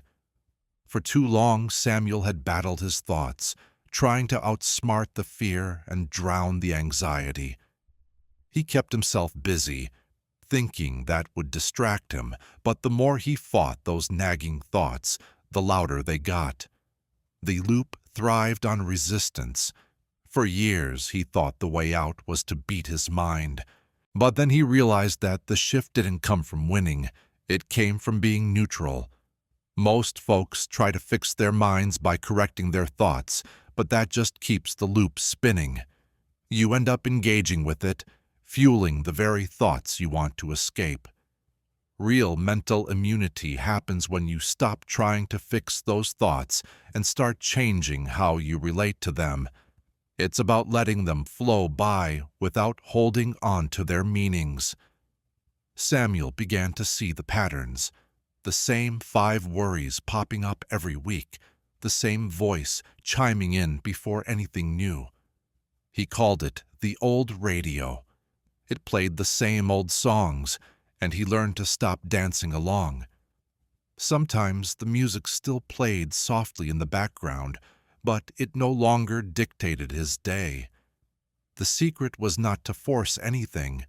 It was about becoming familiar with those thoughts. The more you observe your thoughts without reacting, the more you learn they're not emergencies. The intensity fades, their grip weakens. You don't have to silence the voice. Just stop thinking it's wise. Building mental immunity happens in those small, quiet moments, like when you hear doubt but keep moving forward, or when fear creeps in and you still find the courage to speak. Those moments are your inner antibodies helping you stay grounded even with the noise around you. Sure, Samuel still had anxious thoughts, but now they passed through him like weather. He noticed them but didn't buy into them. He stopped fighting the storm and simply remembered it would pass. The mind might never be totally quiet, but you don't have to follow its script. You can live from a place of stillness, strength, and the quiet understanding that not every thought deserves your belief. That's where freedom begins. In a quiet photography studio on the outskirts of Budapest in 1937, a woman named Lenora Voss waited behind her camera, looking for just the right expression. She adjusted the light, focused her shot, and waited once more. But her mind was wandering. A familiar thought echoed, "You're not doing this right. It's not enough. You're not enough." That voice had been with her since breakfast, shadowing her on her walk to work, and now it intruded into this calm space meant for creativity. Instead of ignoring it or arguing back, she did something different. She focused on it. That moment kicked off her journey into discovery. The reverse attention method. Usually, when an uncomfortable thought pops up, we tend to shy away. We distract ourselves, we fight, we push it down, or we mask it with other thoughts. But this reaction just makes the loop stronger. What you resist, you energize. The loop doesn't stick around because the thought is so powerful. It hangs on because we avoid it, and that avoidance gives it energy. The reverse attention method is about doing the opposite. Instead of looking away, you look right at the thought. Not to buy into it, not to pick it apart, but just to observe it completely. To be so present with the thought that it loses its power. Lenora leaned back in her chair and paid attention, not to what the voice said, but to how it sounded. It was tense, urgent, a bit shaky. She saw it wasn't a voice of truth. It was a voice of fear. For the first time, she didn't react. She just watched it like someone passing by on the street. Slowly, the voice quieted down. The mind thrives on your attention. But attention doesn't mean you have to get caught up in it. When you shine clear, open awareness on a thought, you weaken its hold. You expose it. You remind your nervous system that it's not danger, it's just noise. Lenora started making this a daily practice. When those looping thoughts came, like, what if I fail, or what if they reject me? She would pause and shift her attention. Not outward, but inward. She'd ask herself, where in my body am I feeling this? What if I just sit with it? More often than not, the thought unraveled before it could spiral out of control. The reverse attention method isn't about mental tricks. It's about coming back to the present. It takes courage. It asks you to sit with discomfort without flinching. But in doing so, you build a new kind of strength. The strength to see clearly, to stay grounded, and no longer be swept away by every little mental whisper. Lenora still had thoughts, but they didn't pull her away from herself anymore. She had learned to turn her attention into a safe space, not a battlefield, because when you stop running from your mind and start looking directly at it, you uncover something surprising. Not chaos, not pain, but openness. And in that space, the loop fades away, not through force, but by light. In a quiet apartment above a tailor shop in 1941, Vienna, a young woman named Clara Weiss was at her vanity, brushing her hair when a quiet voice inside her said, "You're falling behind. You should be doing more. Don't be selfish." It wasn't loud, but it wouldn't stop. Clara had listened to this voice since childhood. It shaped her choices and dulled her happiness. She'd never questioned it because it sounded just like her. Then one evening while she was journaling, she paused and asked herself a question she'd never thought to ask. Whose voice is this? That moment kicked off her journey of change. It was the first time she'd used a tool that would become sacred to her, the voice check ritual. The voice check ritual is about tracing a thought back to where it came from. You don't argue with it, you aim to understand it. Every recurring voice has a root. Some come from parents, teachers, culture, or past hurts. They don't come in as orders, they come as suggestions. If you hear them often enough, they turn into rules, but rules can be revisited, and voices can be traced. Clara's mom taught her that love came from sacrifice and doing what you're told. Praise was hard to come by, guilt was the currency, and resting meant you were lazy. Clara didn't reject these ideas, she soaked them up. Her mind wanted to keep her safe and liked being accepted, so she adopted that tone.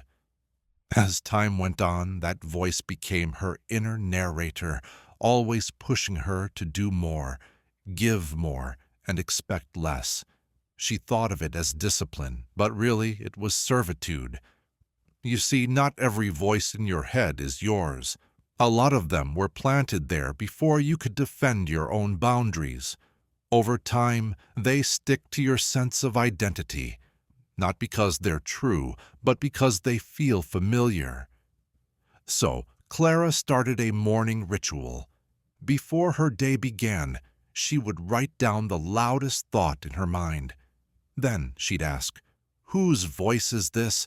When did I first hear it? Is it wise or just familiar? Is it truth or just something I keep repeating?" This process didn't happen overnight, but as she found answers, a new silence began to grow beneath the noise. The voice check ritual doesn't need you to silence the thought. It asks you to face it, look it in the eye, and see if it belongs. If it doesn't, you let it go. Gently, not forcefully, but by refusing to carry something that's not yours. Clara still caught echoes of that voice sometimes, but now she could tell the difference between her own wisdom and the noise she inherited. Her choices felt lighter, and her joy was unburdened. When you stop letting old voices control you, life gets a whole lot brighter. Voices come through you. Something deeper emerges, your true voice. This voice doesn't judge or chase. It doesn't manipulate or punish. It just knows.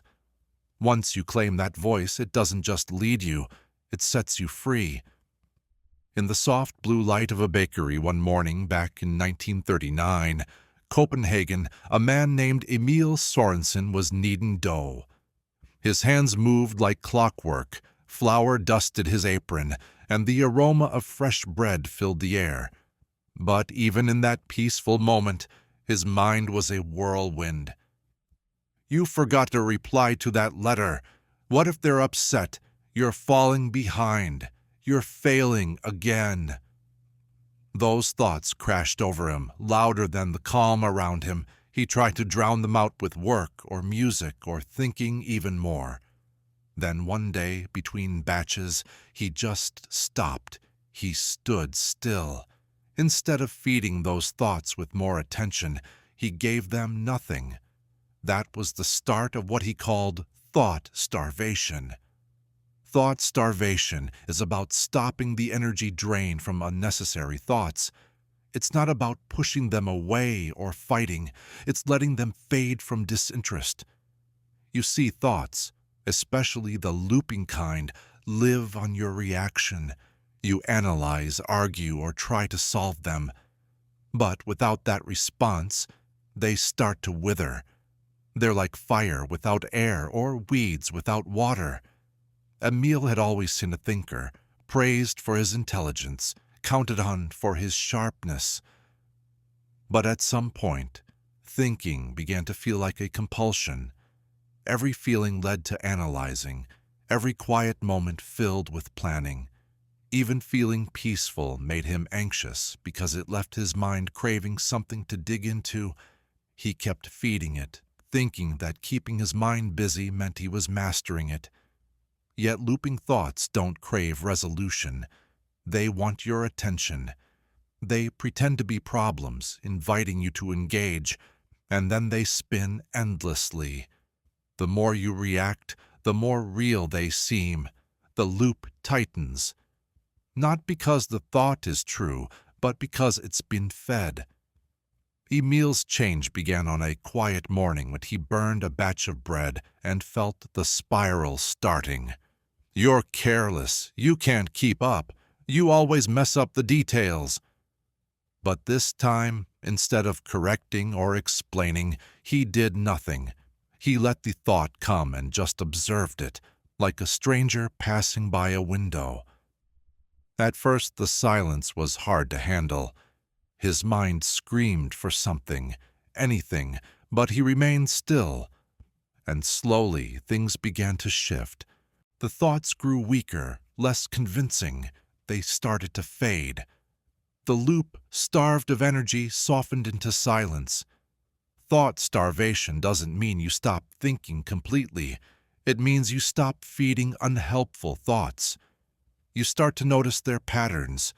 You feel their pull, but choose not to engage. And each time you make that choice, it reshapes how you relate to your mind. Emil changed his walking style.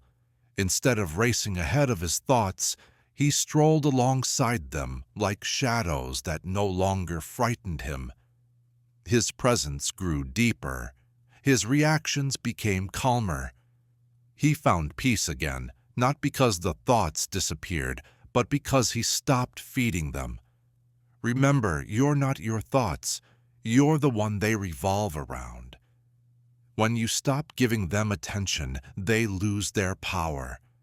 A thought, like a flame, needs fuel to burn. Let it starve, let it drift away, and remember how it feels to just be. In a small letterpress shop on the outskirts of Amsterdam in 1942, a man named Willem Dekker ran his fingers over freshly printed invitations. He loved the clarity and precision that each printed word held. Once it was done, it was final. But his mind didn't share that clarity. He would replay comments from conversations for days, relive old memories, and even predict mistakes before they happened. The same worries, the same fears, the same voices. He called it overthinking. What Willem didn't realize was that he was stuck in a loop, but this loop could be erased, not by force, but through awareness. Soon he would discover the loop eraser practice. Loops don't break through logic. They break through interruption by shaking things up. The loop eraser practice starts with noticing. Noticing when you're no longer consciously thinking, but just running through thoughts on autopilot. The same thought replayed in the same way, arriving at the same conclusion. That's not thinking, that's playback. Will had been carrying a loop for years. You'll always be too much for some people and not enough for others. He couldn't recall where it began. It didn't matter. It became a constant hum in his life, affecting how he spoke, how he worked, how he held back. But one day, while sitting in his shop and staring at a misaligned print, he heard that thought again. Instead of accepting it, he wrote it down. The loop eraser practice begins here. Capture the thought, not to fix it, but to freeze it. When you see it, when you write something down, it separates you from it. It turns the thought into an object, not a part of who you are. Once it's on paper, that's when the magic happens. Willem took a different approach. Instead of writing with a sunny outlook, he focused on possibilities. He didn't say, "I am enough." Instead, he asked, "What if I've never had to be anything but myself?" See, the loop only keeps going when we accept it as truth. But when you gently challenge that truth, you make space.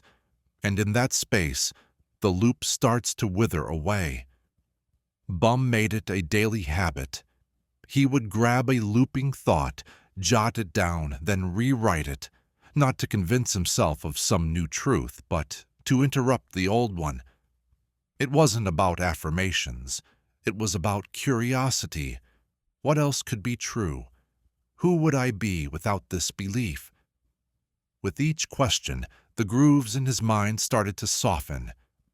This loop eraser practice isn't about erasing the past. It's about dismantling the program. Every thought is just a suggestion, not a command. When you begin to rewrite them with gentle doubt instead of certainty, your mind starts to loosen its grip. Willem still wrote with clean lines and perfect spacing, but inside, he didn't need such rigid order anymore. His mind could finally breathe. The thoughts that once felt solid as stone now felt like ink, changeable, erasable, free.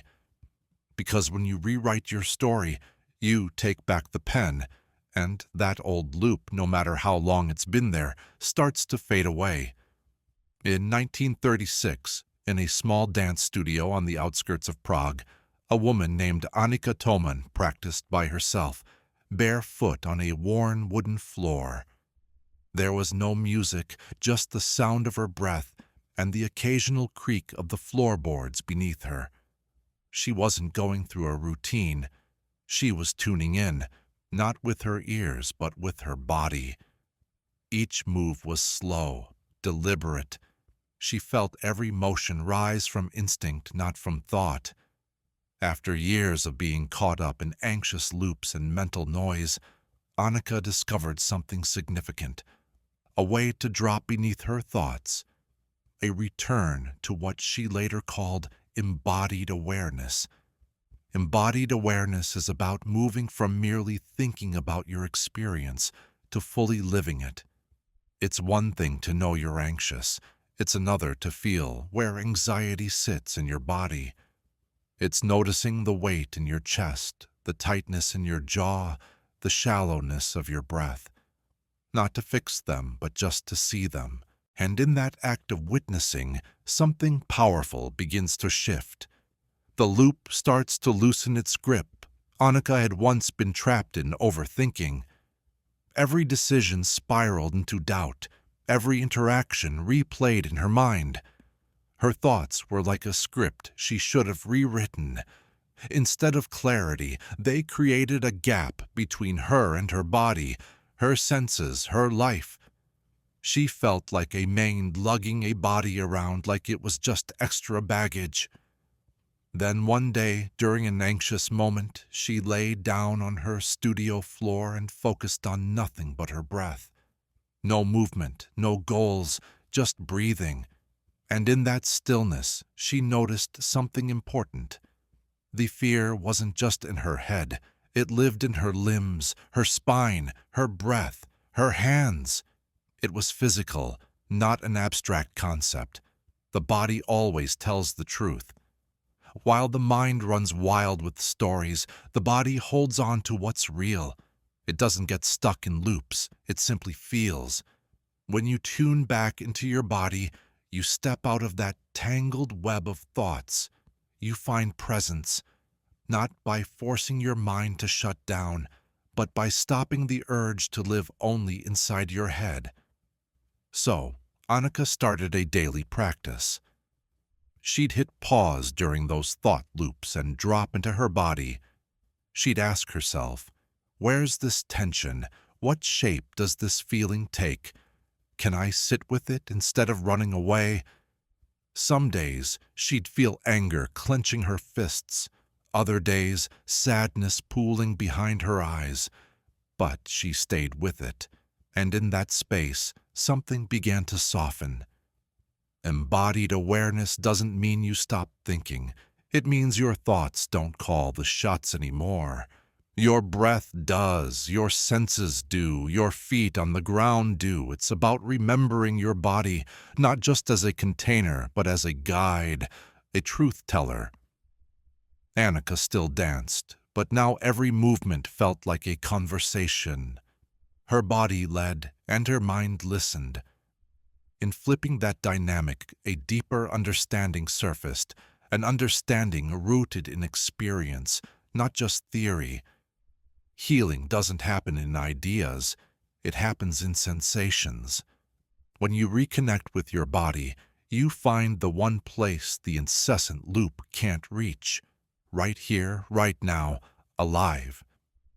In a small newspaper office in Edinburgh in 1938, a man named Colin Drew folded a rejection letter and tucked it into his drawer, alongside many others. He had grown accustomed to the back and forth, the thrill of hopes dashed by disappointment. For years, each letter set off a familiar spiral of self-doubt, anger, and shame. The loops would pull him down into mental storms that dragged on for days. But this time, something had shifted. Colin read the letter, felt the wave of emotion start to rise, and simply breathed. No judgment, no commentary, just awareness. He'd inadvertently stepped into a practice of neutral response training. This neutral response wasn't indifference or apathy. It was the capacity to notice a trigger, whether it's from the outside or inside, without getting overwhelmed. That's the space between reacting and being present. It's all about choosing to observe rather than just jumping in. Many people just react instantly. A simple look can turn into a wild story. A harmless comment might feel like an insult. A small delay can feel like rejection. But when you practice responding neutrally, you start to take back control of your inner world. Colin's patterns were all too familiar. A trigger would pop up, a missed chance, a disapproving glance, and the same thoughts would flood in. You're not enough. They don't take you seriously. What's the point? These thoughts felt so real, hard to shake off, but they weren't truths. They were just old programming. A loop grows stronger when we react. Every reaction builds the same path, but if you respond neutrally, you disrupt that cycle. When anger hits and you choose to stay calm, the loop stumbles. When shame arises and instead of tensing up, you take a breath, that loop loses its energy. Being neutral doesn't mean being numb. It's about not getting attached. Colin started to try this out. He would notice whenever something triggered him, like a late message, a missed deadline, or a harsh comment. Instead of jumping to conclusions or casting blame, he paused. He'd ask himself, "What if I don't have to assign meaning to this?" The change was quick. Not peace, but space. Space to decide what to do next. Space to stay grounded. This training was subtle but strong. It didn't demand effort, just attention. Each time discomfort met neutrality, his nervous system learned that not every moment was a crisis. Neutral response training teaches you that not everything needs a deep dive. Not every feeling needs a whole story behind it. Some feelings can just float by like clouds, wind, or waves. When you stop reacting, you start seeing things clearly. And with that clarity, the loop begins to fade. Colin still got rejection letters, but now he read them like weather forecasts, not judgments about his worth. His value didn't shift with every circumstance. He stayed anchored. Because mastering your reactions isn't about control, it's about being present. And that presence starts the moment you stop letting the outside world dictate how you feel inside. It's when you can say, "This is happening and I'm still here." In a quiet monastery tucked away in the hills outside Kyoto in 1931, a traveler named Daniel Price sat cross-legged. When Daniel tried meditation for the first time, he was looking for peace, stillness, maybe even some clarity. But instead, his mind was louder than ever. Thoughts rushed in like freight trains, reminders, judgments, lists, regrets. Frustrated, he opened his eyes and whispered to the monk next to him, "I can't stop thinking." The monk smiled softly and said, "Good. Now stop believing the thoughts." That moment gave Daniel a glimpse into what it meant to be thoughtless without actually losing your mind.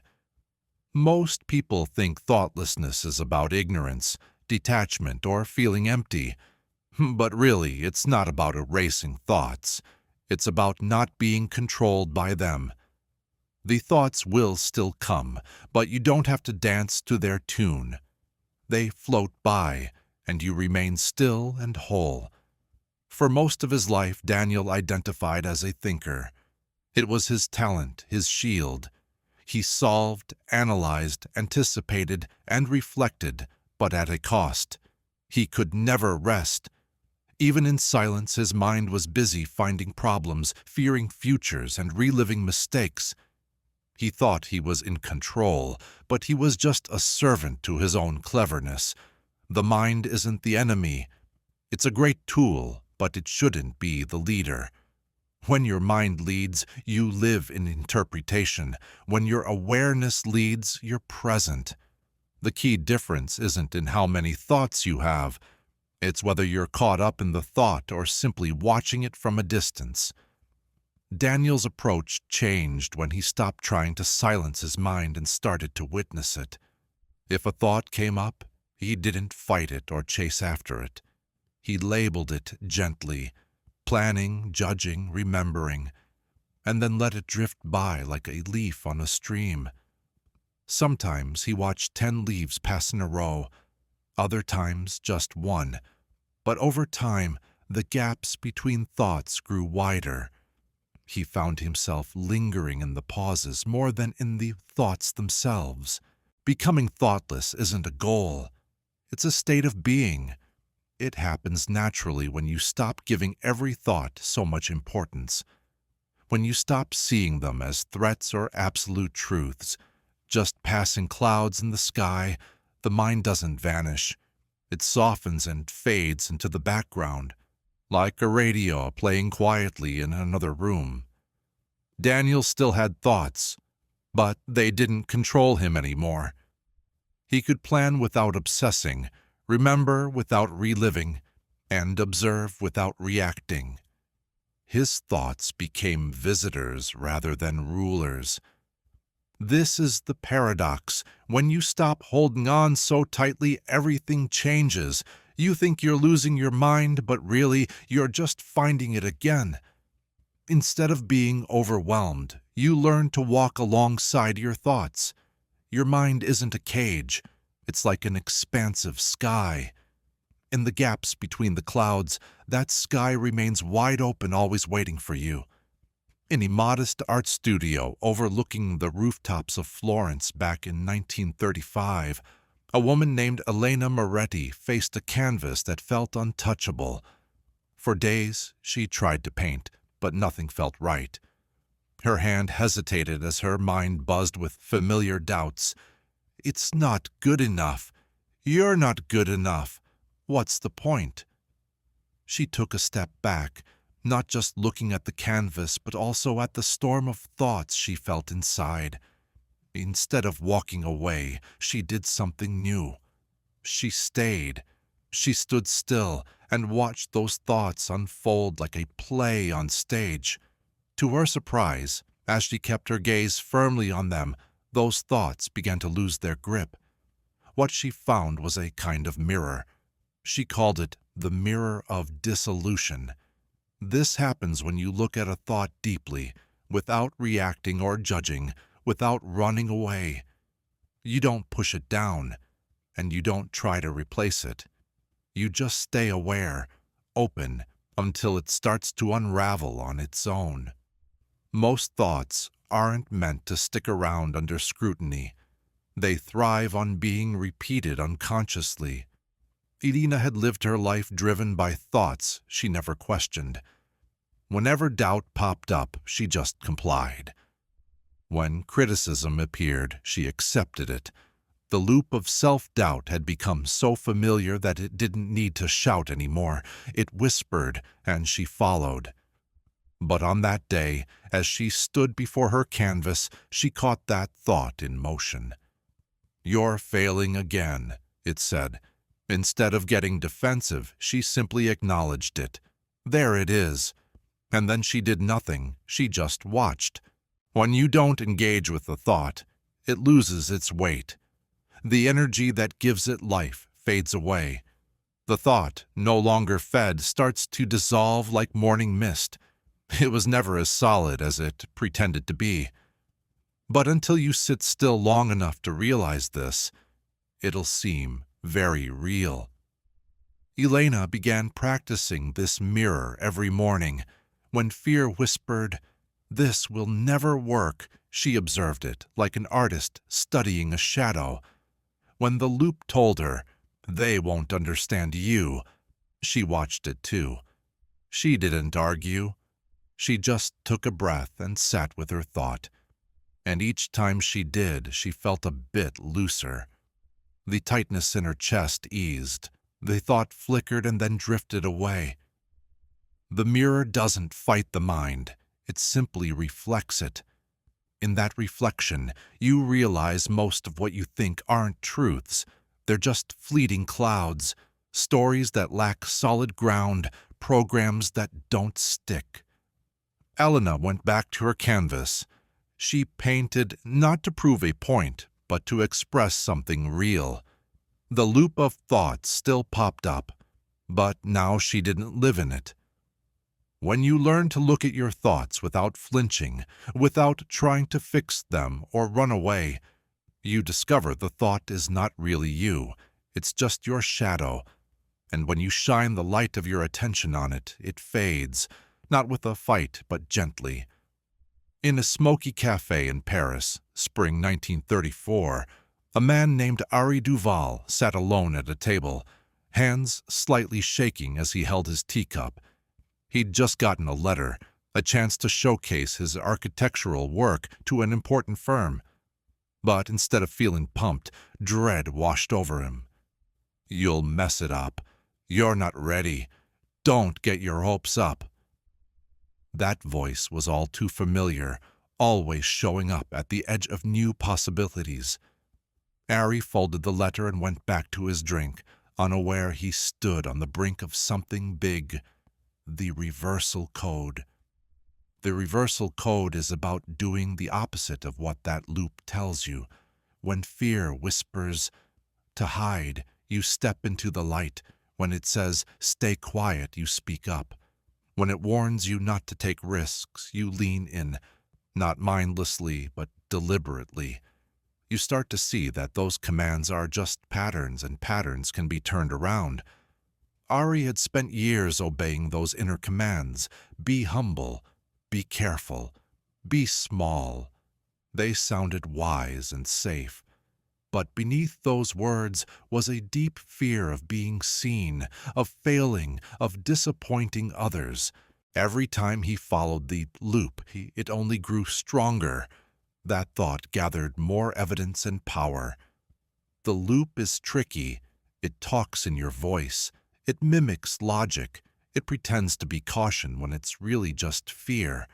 If you follow it blindly, it becomes your life.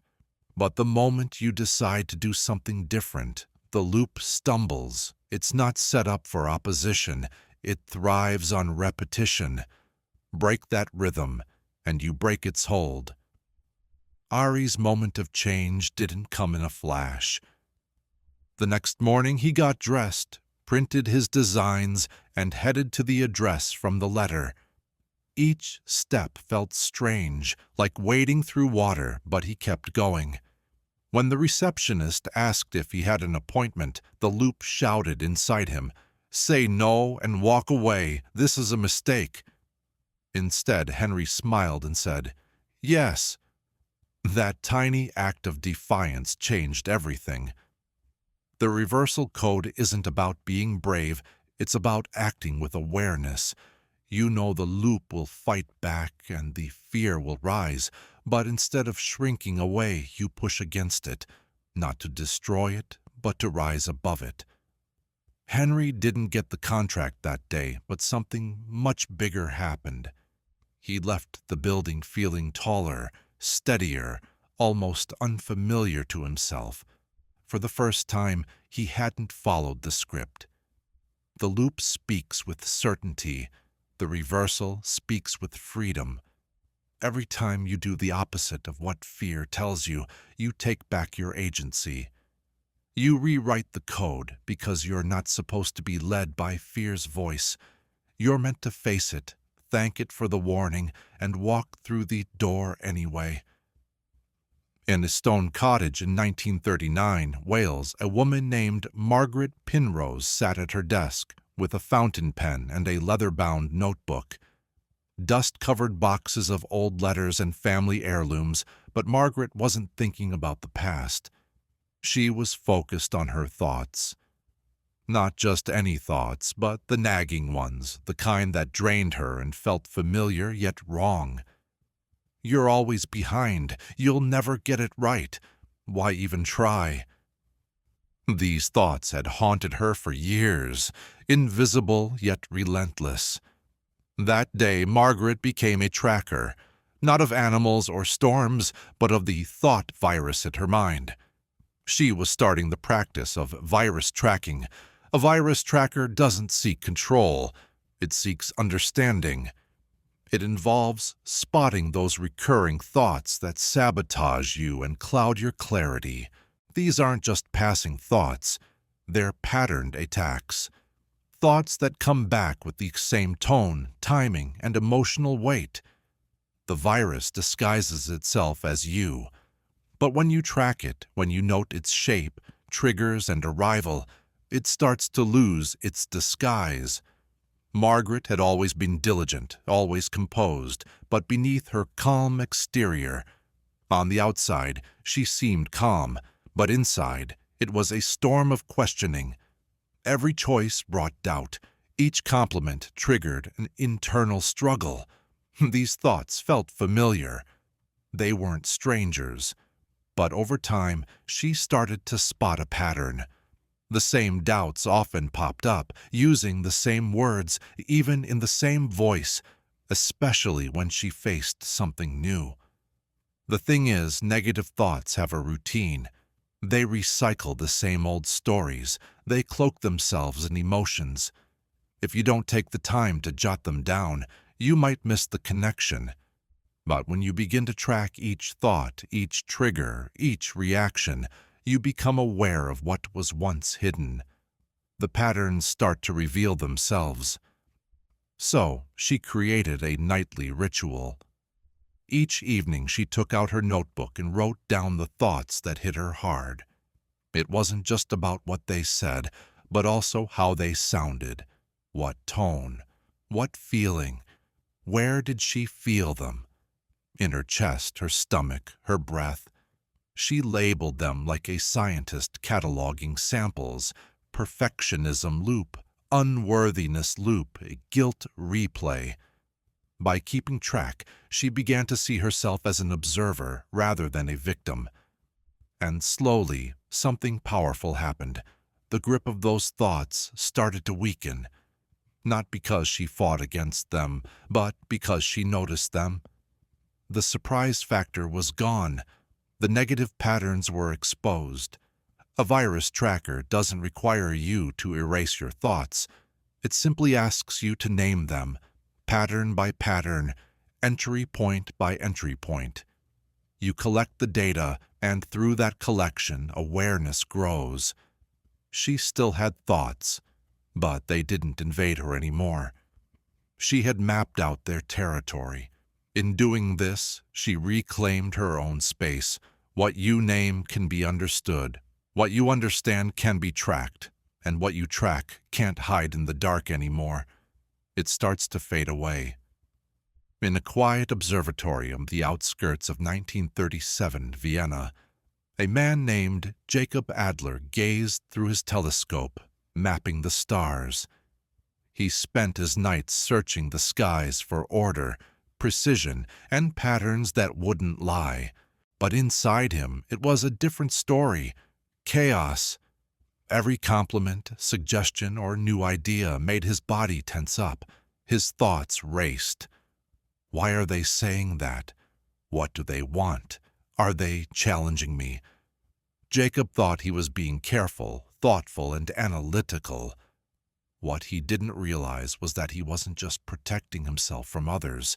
He was safeguarding a fragile version of himself. He had built something the mind often constructs in silence, an inner firewall. But this firewall isn't made of stone. It's like having a mental shield, a protective layer made of thoughts, beliefs, and emotional reactions. Its purpose? To keep your sense of self safe from what you think might threaten it. Not actual threats, just what you perceive as threats. Just like a firewall, it works by blocking out anything that feels foreign or unpredictable. Compliments that don't match how you see yourself. Dismissed. Chances to grow that ask for a new you. Passed over. Feedback that doesn't fit your narrative. Filtered out. Take Jakob, for instance. From a young age, he was taught to be the smart, careful one. His worth came from being right, staying composed, and being steady. Over time, anything that nudged this identity felt risky. Even love, joy, and success. His mind operated like finely tuned code, rejecting anything that didn't fit the mold. This mental firewall kept him safe from disruption, but sadly, it also kept him from growing. Here's the thing. This inner shield isn't trying to hurt you. It's trying to protect the version of you that felt secure. But remember, safety isn't the same as freedom. The longer you follow what your shield says, the more you confuse limitation with stability. Jakob had a breakthrough during a chat with a younger colleague. This colleague offered a fresh way to view a celestial alignment. Jakob's first reaction was to shut it down, to regain control, but then something different happened. He paused. He felt his chest tighten, and a wave of defensiveness wash over him. In that moment of stillness, he realized it wasn't really him thinking. It was his firewall reacting. From that point on, Jakob started noticing this reaction in real time. When someone praised his work and he heard a voice in his head whispering, "They don't mean it," he caught himself. When someone disagreed and he felt the urge to argue, he observed that urge, not to silence it, but to understand it. He began asking, "What part of me feels threatened?" Gradually, the firewall began to soften. You can't break down this inner barrier with force, but you can dissolve it with awareness and curiosity. It's about gently inviting new ideas, even when they challenge how you see yourself. Jakob continued to chart the stars, but now he welcomed questions and allowed for uncertainty. In doing this, he discovered something far richer than just security. He found growth. Because when the firewall comes down, life flows in, and what pours in doesn't tear you apart. It builds you into someone freer, wider, and finally ready for all that awaits beyond your limits. In a small cabin tucked away in the snowy woods of Ontario in 1943, a man, Elias Monroe, sat by a crackling fire, a blank journal resting on his lap. He'd tried everything to calm the chaos inside him, long walks, cold baths, and countless self-help books. Yet he still felt like a pressure cooker, ready to blow. His thoughts bounced around, and his chest felt tight, though he couldn't exactly say why. One morning, after waking from a dream that left him in tears with no clue why, Elias did something he hadn't done in years. He grabbed a pen and started to write. Not nice and neat, but messy and furious, without caring about how it all fit together. What came out wasn't a story. It was all the pain he'd been holding back. And in that moment, he stumbled upon what would change everything for him: the emotional purge technique. This technique isn't about solving problems. It's about unloading what's been left unsaid. Most of our emotional pain doesn't come from one big event. It builds up over time. The feelings we swallow, the thoughts we hide, the grief we put off, they don't just disappear. They sit in our bodies waiting for a chance to escape. Thought loops thrive in this buildup. When emotions are bottled up, the mind replays them like a broken record, trying to process what the heart never got to express. Elias had always been stoic. He was taught early on that emotions were a burden. He learned to push them down and keep it all together. But inside, the weight had become too much. He wasn't just carrying his own sorrow. He was also holding years of silenced feelings, words he never said, and pain never dealt with. His thoughts weren't noisy because he was overthinking. They were loud because his emotions had no other way to come out.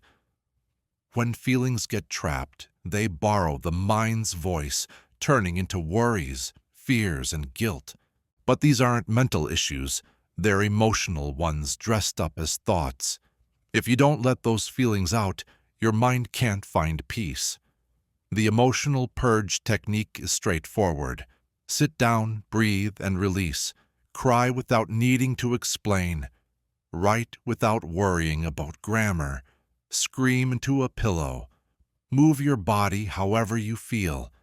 It doesn't have to make sense. It just needs to move because that's how emotions complete their cycle. Elias started writing every morning, not to think, but to let go.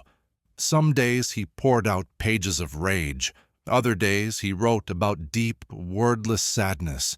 He let himself feel the things he had held back for so long. And in those shaky, messy pages, he discovered something new.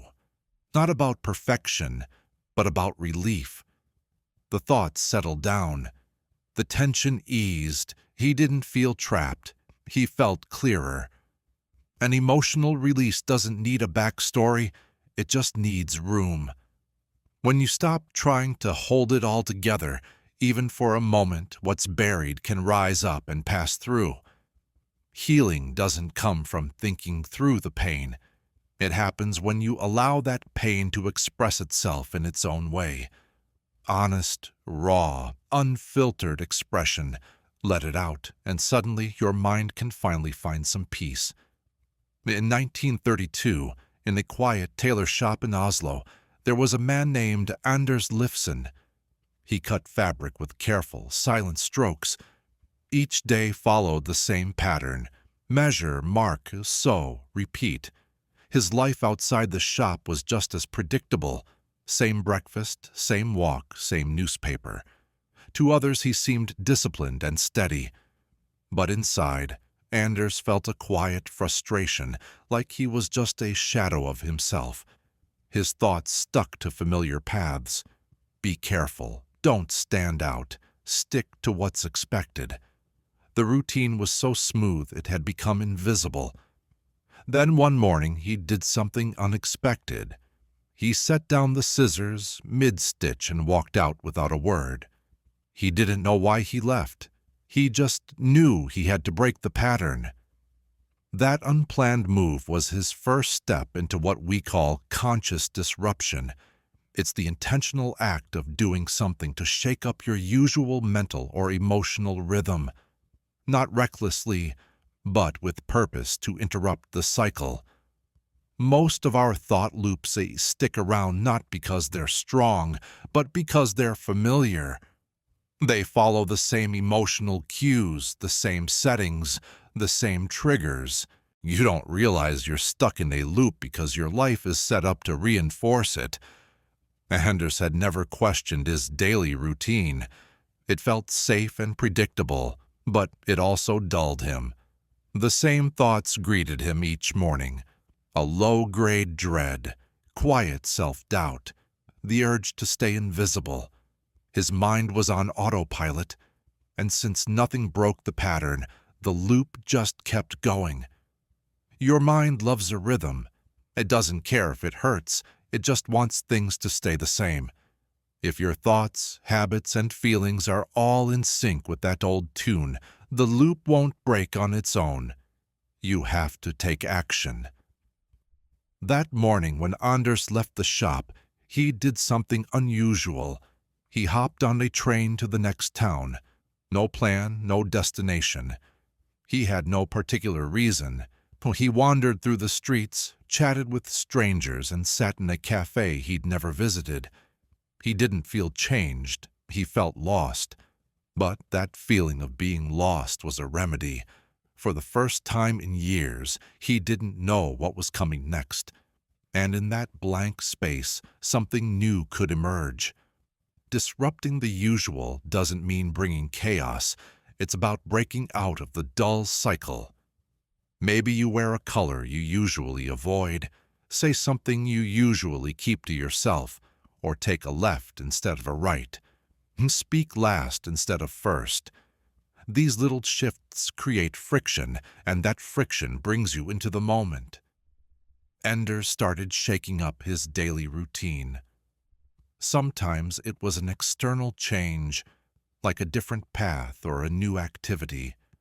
Other times, he challenged his own thoughts and voice. Gradually, the grip of the loop loosened. He rediscovered the feeling of being present instead of just replaying the day before. The loop can't handle surprises. It thrives on the familiar. But you're the unpredictable element. Each time you break the routine, you remind yourself of that. Just one small change, one unexpected move. Suddenly, it's not just about existing, it's about being truly awake. In a stone chapel tucked away in the hills, in 1931, Lucien Renault sat in the back pew, eyes shut, hands clasped. He wasn't praying. He was just trying to breathe. All morning his mind had been racing, worries about a missed payment, a conversation that went sideways, fears about what might happen next. His chest felt tight, and his breath was shallow. The loop was a constant thunder in his head, but in the stillness of that chapel, one deep breath cut through the chaos, and something shifted. For the first time in days, Lucien felt some space within himself. He didn't know it then, but he had just found the key to breaking the loop through his breath. The mind loops when it thinks it needs to solve a problem. The body loops when it forgets how to relax. Between them, breath acts as an unseen bridge. Most people don't realize their breathing is being controlled by their racing thoughts. When thoughts speed up, so does the breath. Fear tenses the diaphragm, and shame constricts the lungs. Over time, shallow breathing feels normal, and the body forgets what it means to rest. Lucien was always tense, not outwardly, but inside. He was a whirlwind of thoughts. He often woke up already bracing himself, already tangled in worries. His breath was short and trapped, never fully expanding. He didn't realize his breath was syncing up with his worries. The loop thrives on the body's agreement. When breath gets short, the nervous system feels threatened, and when the body senses danger, the mind kicks in with more thoughts. Fix this, solve that, prepare for the worst. It turns into a never-ending cycle. Thoughts drive the breath, and breath fuels the thoughts.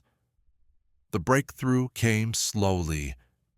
One evening, Lucien lingered in the chapel long after sunset. The candles flickered, and the silence grew deeper.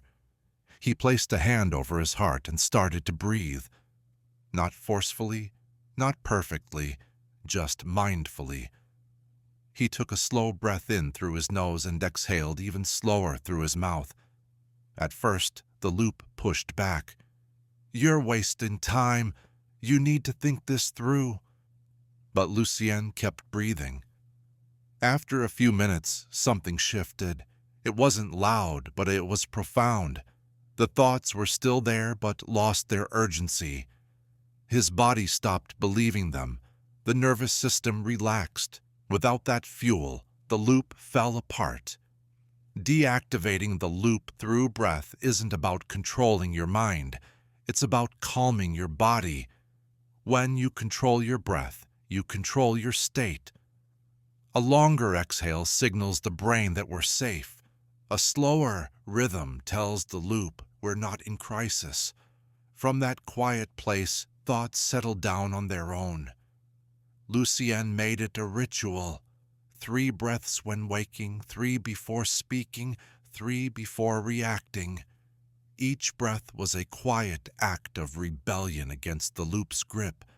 Each breath was a return, because the breath is always there, always waiting. And when the mind goes wild, the body gently whispers, "Come back." Not with words, but with air, presence, and peace. In a sunlit garden behind a monastery in 1930 Sicily, a man named Matteo Ferri sat under a fig tree, hands resting in his lap. He sought answers after years of failed businesses, strained relationships, and a restless mind. He thought wisdom would strike like a lightning bolt or come from the teachings of the nearby monks. Instead, he got a simple instruction: sit. Do nothing. Wait. The first day was tough. His thoughts screamed regret, plans, shame, what-ifs. He almost left, but something nudged him to stay. Then on the 4th day, when he finally stopped battling the noise, something surprising happened. It collapsed. That was the day Matteo found peace. I discovered the strength in quieting the loop. It doesn't stick around because it's powerful. It lingers because we keep feeding it with reactions, distractions, and resistance. Many believe they can think their way out of overthinking. They chase clarity through more thoughts, strategies, and mental activity. But the mind isn't healed by more busyness. It finds healing in stillness. Stillness goes beyond just not moving. It's a conscious choice to do nothing, to face discomfort without flinching, and to stop chasing fixes or controlling things. When you become truly still, the loop has nothing to hold on to. No stories, no identities, just emptiness. It suffocates not from effort, but from a lack of fuel. Matteo had always been about action. He thought stillness meant laziness or weakness, but in that garden he had a startling epiphany. He didn't know how to exist without doing. His racing thoughts, they were hiding something. When now faced the silence, it felt strange, like emptiness. Yet, if he stayed with it, that silence transformed into a safe space. Most thought loops form to avoid silence. In silence, the loop loses its need for survival. The fears it shields you from fade. The identities it clings to weaken. The future it obsesses over disappears. What remains is this moment, and this moment doesn't need fixing. Matteo began spending more time sitting, not to seek peace, but to surrender to it. The loop still whispered, "You ought to be working. You're wasting time. You need answers." But he stopped fighting back. He simply observed, like a mountain standing strong in a storm. Gradually, the storm faded. Ending the loop through stillness isn't a fight. It's a reminder that beneath the chaos, there's a deeper wisdom. This wisdom doesn't communicate through thoughts. It speaks through presence. You can only hear it when everything else calms down. When Matteo left the monastery, it wasn't because he found all the answers. He left because he no longer sought them. The loop quieted, and in its place was something eternal, a self not defined by doing, but by simply being. Sometimes the most profound change comes from the softest action, just doing nothing and allowing everything that isn't real to fade away. In a quiet corner of a newspaper print shop in Boston, in 1934, a man named Harold Klein was at a small wooden desk sorting through letters to the editor. Most of the stuff he skimmed through, but one really stood out.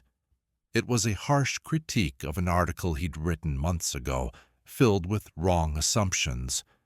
Instead of brushing it off, Harold read it again and again. The words lingered in his mind even after he tossed the paper in the trash.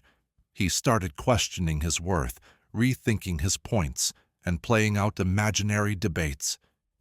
He'd unknowingly hit subscribe on a thought that didn't deserve his focus and had been stuck on it ever since. The mind, like today's world, offers endless thoughts, opinions, judgments, stories, old insults, imagined futures, and inner critics. If you pay attention to every single one, you'll lose yourself. You might think the loudest voice is the most honest, but here's the reality. Not every thought deserves your attention. In the landscape of your mind, the unfollow button is sacred.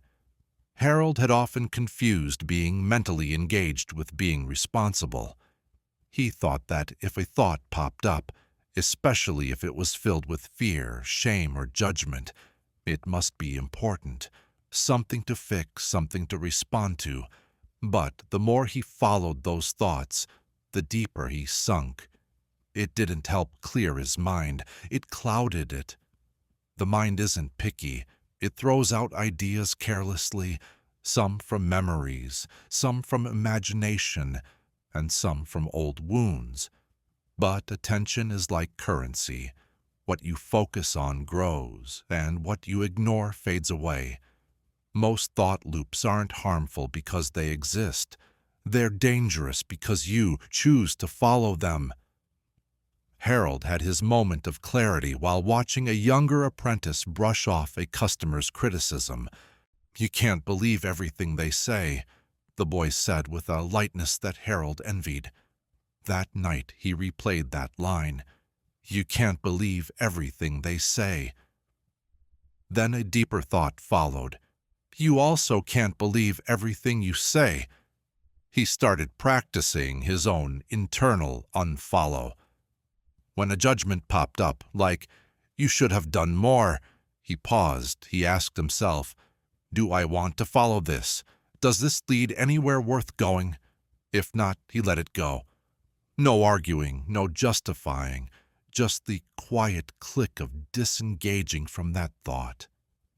The unfollow button isn't about avoiding thoughts. It's about discernment. It's understanding that just because a thought comes to mind doesn't mean it belongs in your life. Not all thoughts are created equal. Peace often comes not from solving every single thought, but from knowing which ones to let go. Harold still had thoughts, of course, but now he was more selective about them. He shaped his inner world like an editor fine-tuning a page, thoughtfully and clearly. He understood that just because noise surrounds us, it doesn't mean it's true. In that calm decision-making, he discovered something precious: mental freedom. Not freedom from thoughts, but freedom from being controlled by them. Sometimes the strongest move is simply seeing a thought pop up and calmly saying, "Not today." In the sunny park on the edge of Copenhagen back in 1938, a woman named Ingrid Madsen sat on a bench. Her hands rested on her lap, and her eyes followed the gentle ripples of a nearby pond. Birds chirped softly, and kids laughed and played in the distance. Yet what struck Ingrid the most wasn't the sights or the sounds, it was the absence of noise. For the first time in weeks, her mind was quiet. No lists, no worries, no constant chatter, just silence, spacious and still. In that moment, she touched something most people spend their lives chasing: the thoughtless state. This state isn't about being empty or numb, it's pure presence. It's when the mind stops narrating and just lets you be. You can't force it or will it into being. It comes when you stop chasing and resisting and surrender to what's already here. Ingrid had always been a thinker. Her mind worked like clockwork, constantly ticking, always scanning. She planned and controlled everything. Even resting became a task. She'd meditate, hoping to silence her thoughts, but got frustrated when that silence wouldn't come. She thought peace would show up if only she could shut off her mind. But the harder she tried, the louder the thoughts got. The mind is like water. When stirred, it ripples endlessly. But if you leave it alone, it calms down on its own. The thoughtless state isn't built through effort. It's revealed by letting go of striving, fixing, and becoming. Thoughts don't vanish forever. You simply stop being the one trying to control them. One morning, Ingrid had a breakthrough. Instead of battling her thoughts, she sat in the park and focused entirely on the moment. The breeze on her skin, the sun's warmth, her breath moving in and out. She didn't push thoughts away, she just stopped clinging to them, and they drifted away like leaves from a tree.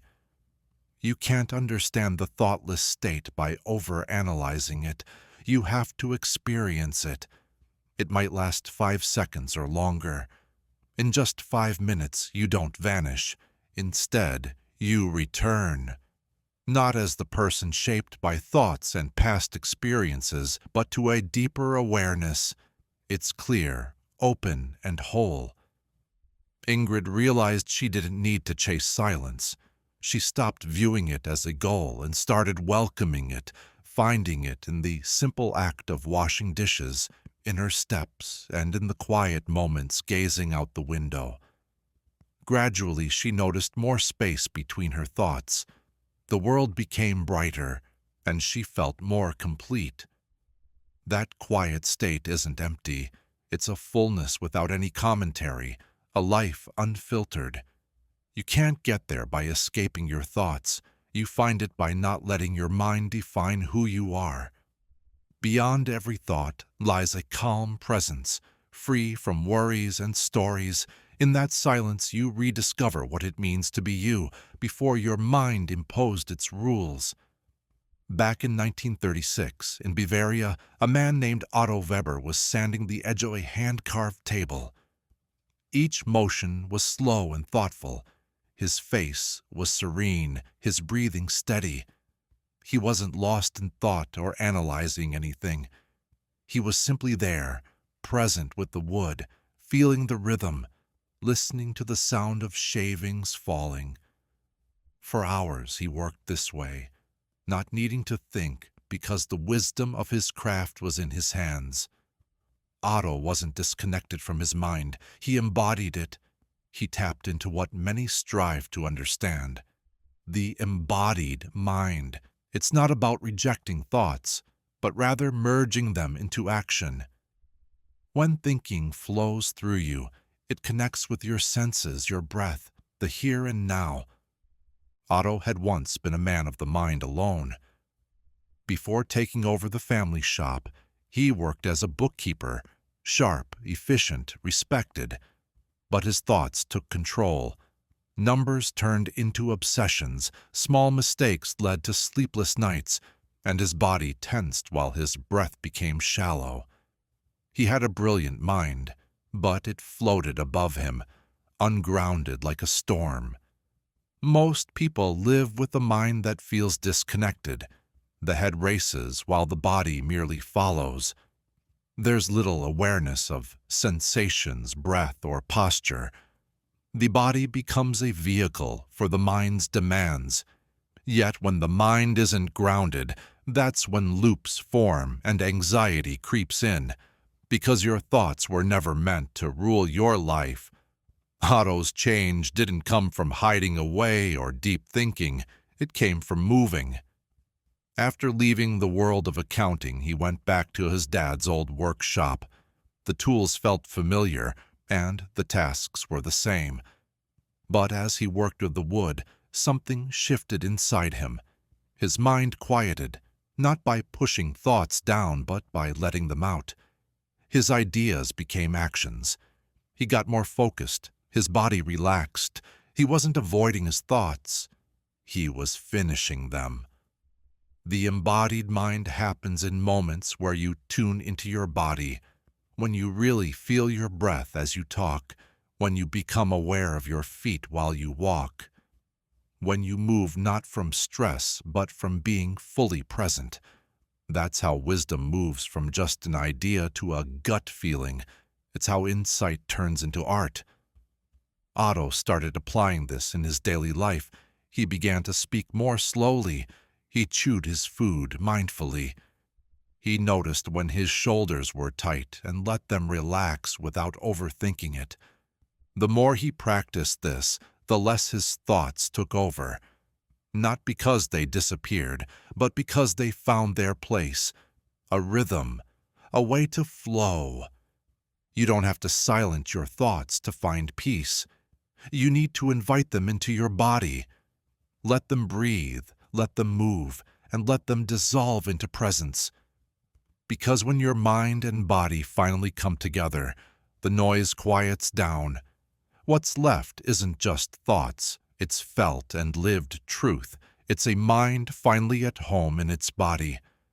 In a candlelit room in Stockholm in 1939, a woman named Astrid Nestrom was stuck. She had a letter in front of her, but had written the same sentence 3 times, each time more hesitant than the last. She knew what she wanted to say, but her inner voice kept rewriting it. Don't say too much. Keep it safe. You'll regret this. She sighed and looked out the window, wondering why it always felt this way. What she didn't see was that she wasn't just writing a letter. She was touching the edge of an old path, a mental route she'd traveled so often it had become a trench. But here's the thing. You can step off that path. You can create a new one. That's how new mental pathways are formed. Each thought you repeat is like a step in the woods. Over time it becomes familiar, worn, and easy to follow. Even if it leads to pain, you often go back to it because it's what you know. The mind, much like nature, prefers the path of least resistance. So, you keep thinking the same thoughts, feeling the same feelings, making the same choices. Not because you have to, but because it's what feels easiest. You see, Astrid hadn't found a different way yet. Her loop started early on. She grew up in a quiet home where silence was more valued than speaking out. She learned to stay small, keeping her truth bottled up. Each repeated thought was a reminder to stay quiet, to not take up too much space, to play it safe. Over time, that thought dug deep into her brain, feeling more like truth than anything else. But here's the thing. Thought loops aren't just thoughts. They're rooted in our nervous system, in muscle memory, in how we breathe and speak. The great news? Our brains are flexible. Just as she walked that old path over and over, she could start forging a new one. One thought at a time, one response at a time. Astrid's journey shifted the day she finally penned the words she'd always wanted to say and hit send without deleting them. She sent that letter not with confidence, but with shaky defiance. And when nothing awful happened, when no consequences came her way, her mind paused. Maybe there's another way, it whispered. And with that, she took another step. Creating a new mental path isn't about repeating mantras or forcing a smile. It's about choosing a different reaction, time and time again, until your mind starts to believe it. At first, the new path feels weird and foreign, but over time it gets more familiar. The weeds clear, the path strengthens, and your mind starts to prefer it. Astrid began speaking more truthfully, not loudly but clearly. Each moment she shared her truth, each brave pause built another brick in her new pathway. The old thoughts still called to her, but she didn't follow them anymore. She had a new direction to walk.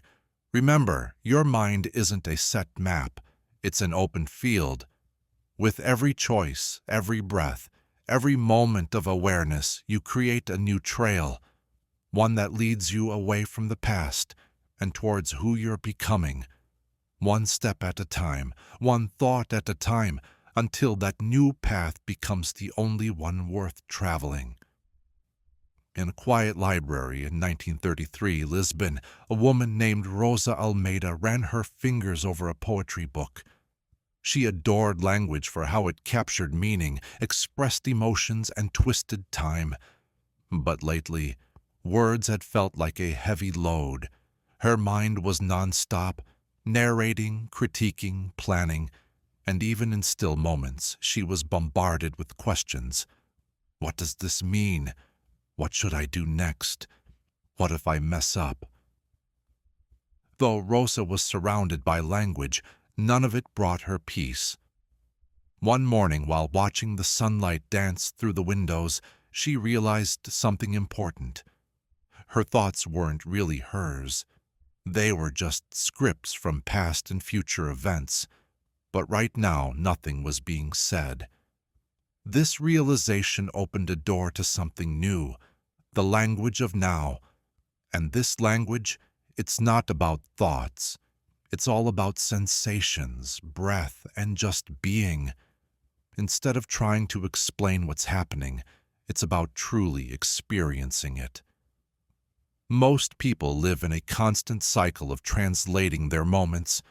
When something happens, their mind jumps in to label it. This is good, or that's bad. This reminds me of this, and that means I should do that. But in that translation, something gets lost, the immediacy and the vibrant truth of the moment. Rosa had been caught in that mental translation for so long, she'd forgotten what it felt like to just exist without narrating. Her mind was always racing ahead, giving meaning to her experiences before she even had a chance to live them, and each interpretation pulled her further away from the now. Thought isn't bad, but thinking about the present isn't the same as being in it. It's just a copy. The real moment can't be captured by words, it can only be felt. The language of now doesn't rely on words, it's about awareness. Rosa started a new practice. Whenever she felt herself slipping into mental chatter, she'd pause and ask, "What's happening right now?" without any descriptions. She'd focus on her feet on the floor, the warmth of tea in her hands, the quiet hum around her, not as thoughts, but as experiences. At first it felt empty, unimpressive even, but slowly she began to see the richness in that simplicity. Without thought clouding her mind, the present moment started to sparkle. Time slowed down and her body relaxed. There was no need to explain. Nothing was missing. The language of now is soft. It doesn't shout. It whispers, always waiting just beneath the chaos of words. All it requires is a shift from thinking about life to being in it. Rosa didn't leave language behind. She just let it play a different role. She allowed it to follow, to rise from stillness instead of overshadow it. The truest things often don't need to be said at all. In each breath, she felt a lightness. She began to notice the self that emerged when the story paused. This self didn't communicate in words. It spoke through presence, the most eloquent language there is. In a battered observatory overlooking the coast in 1932 Marseille, A man named Julian Morrow adjusted the eyepiece of his telescope, watching the constellations drift slowly across the night sky. He had been trained to watch movements without getting involved, to record without reacting. But what he didn't realize yet was that the best observations were happening in his own mind. For years, Julian was controlled by his thoughts, his fears, doubts, and harsh inner critic. He believed them, followed them, and defined himself by them. Then, one evening, while he was observing the position of a distant star, a thought crossed his mind. "You're wasting your life." Instead of getting defensive, he paused. He didn't argue back, he just watched. That pause set off a shift within him. Julian started stepping into the role of the observer. This observer wasn't just a voice or a mood. It was a quiet awareness behind all his mental chatter. It was the part that watched his thoughts come and go without getting caught up in them. Most people live wrapped up in their thoughts, tangled in opinions, fears, and old memories.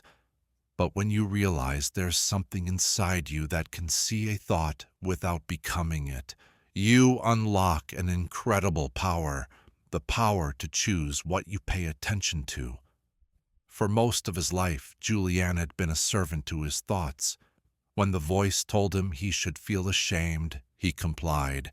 When it whispered that others didn't like him, he pulled back. When it said he would never change, he accepted it quietly. It felt like law. But from that night on, he began to see his thoughts as passing clouds. He listened to them with curiosity, not belief. You see, the mind builds momentum and patterns through repetition, but it only gains power when you accept those thoughts without question. The observer doesn't stop the thoughts, it simply refuses to be controlled by them. And in that refusal, something beautiful happens. The loops that trap you start to fade away. Julian practiced this throughout his day. When the inner voice passed judgment, he would pause and silently think, "There's that thought again." When feelings of shame or fear bubbled up, he would breathe and remind himself, "This is being seen, not obeyed." Over time, those thoughts lost their edge, not because he silenced them, but because he stopped giving in to them. The observer's authority isn't about being dominant, it's about being present. It's a gentle stance of not reacting out of habit, but responding from awareness. It's choosing to simply see rather than argue, resist, or fix, and often just seeing is enough. Julian still had thoughts, but he was learning to let them be. Now he had room. Now he had choices. In that room, life felt less like a storm to weather and more like a sky to appreciate. Because you're not the noise out there, you're the one who hears it, and the one who hears it holds real power, the quiet strength to choose what to embrace and what to let drift away. In a small glass conservatory behind a house in Sussex, 1935, a woman named Evelyn Hart was watering her violets, her hands shaking. It wasn't the plants that made her nervous, it was the silence after a fight with her sister. That silence hung heavy in her chest, like smoke. The words they exchanged hours ago kept swirling in her mind, stirring up guilt, sadness, confusion. She replayed the argument over and over, trying to figure out if she had messed up, wishing desperately for her sister to say something nice, something soothing. But as time ticked by, Evelyn found herself stuck, tied to her sister's feelings, unable to find her own balance. What she didn't see was that she had handed over her emotional state without even realizing it. What she was about to learn was the delicate art of reclaiming her emotional sovereignty. Emotional sovereignty means feeling what you feel without letting others control it. It's about taking back your emotional world from those around you, Their tones, their words, their silences, their stories. Most folks float through life like satellites, orbiting the moods and actions of those nearby. A compliment lifts, a glance hurts, an opinion shapes you. But when your feelings depend on what's happening outside, you've lost your sovereignty. You become reactive. You lose your sense of self. Evelyn had never learned that her feelings belonged to her alone. She grew up tiptoeing around others, tuning in to their needs, soaking up their anger, shrinking under their disappointment. She confused being sensitive with being weak and being empathetic with being submissive. Her heart was open wide, but her boundaries were thin. So her emotions weren't really hers, they just mirrored others. See, emotions are important signals, but when they get shaped entirely by what happens around you, they turn into reactions instead of genuine expressions. That's when the loop starts. Someone says something, you feel something. And instead of taking a moment to pause, you assume that feeling is true, as if it defines you. In that instant, you lose your sovereignty. Evelyn's breakthrough happened right there in her garden. Kneeling in the soil, tears filling her eyes, she felt overwhelmed again by that heavy silence. She softly said, "I don't need to wait for someone else to make this okay." The clarity of that thought hit her hard. It wasn't rebellion. It was a realization. Her feelings were hers alone. One moment at a time, she started to take back her emotions. When sadness came, she recognized it without judging. When anger flared up, she wondered what truth it was revealing. And when guilt whispered in her ear, she questioned where it came from. Not every feeling was for her to hold on to. Taking back emotional control isn't about detaching, it's about understanding. It means feeling deeply without losing yourself, letting those feelings pass through you instead of letting them define you. Evelyn still loved strongly, but she stopped trading her peace for a nod, a kind word, or anyone's approval. Her heart remained open, but she stayed grounded. You're not here to feel for others. You're here to feel with clarity. When your emotions come from your own truth, not from someone else's silence or tone, you reclaim your inner peace. In a small photography shop on the cobblestone streets of Vienna in 1934, Klaus Richter adjusted a customer's portrait in the window.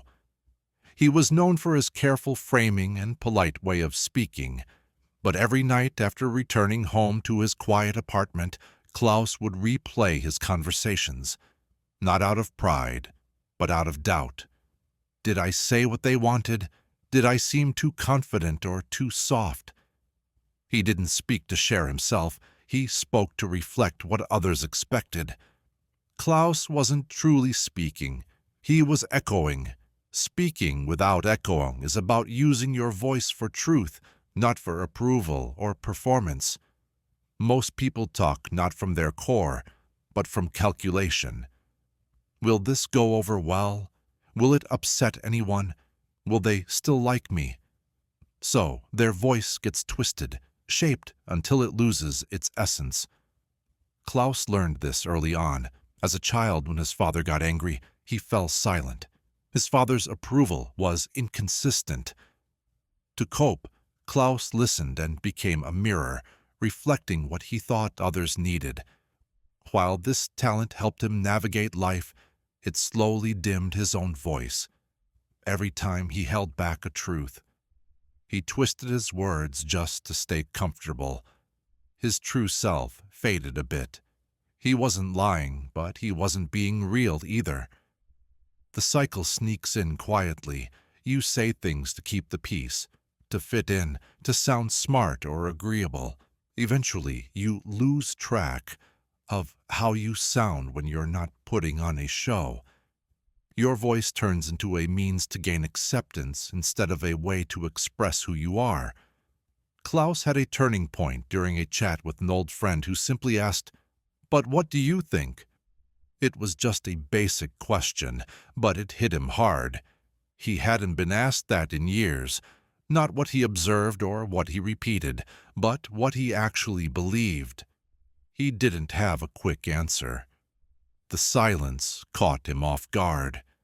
He began listening differently, listening not just to others but to himself.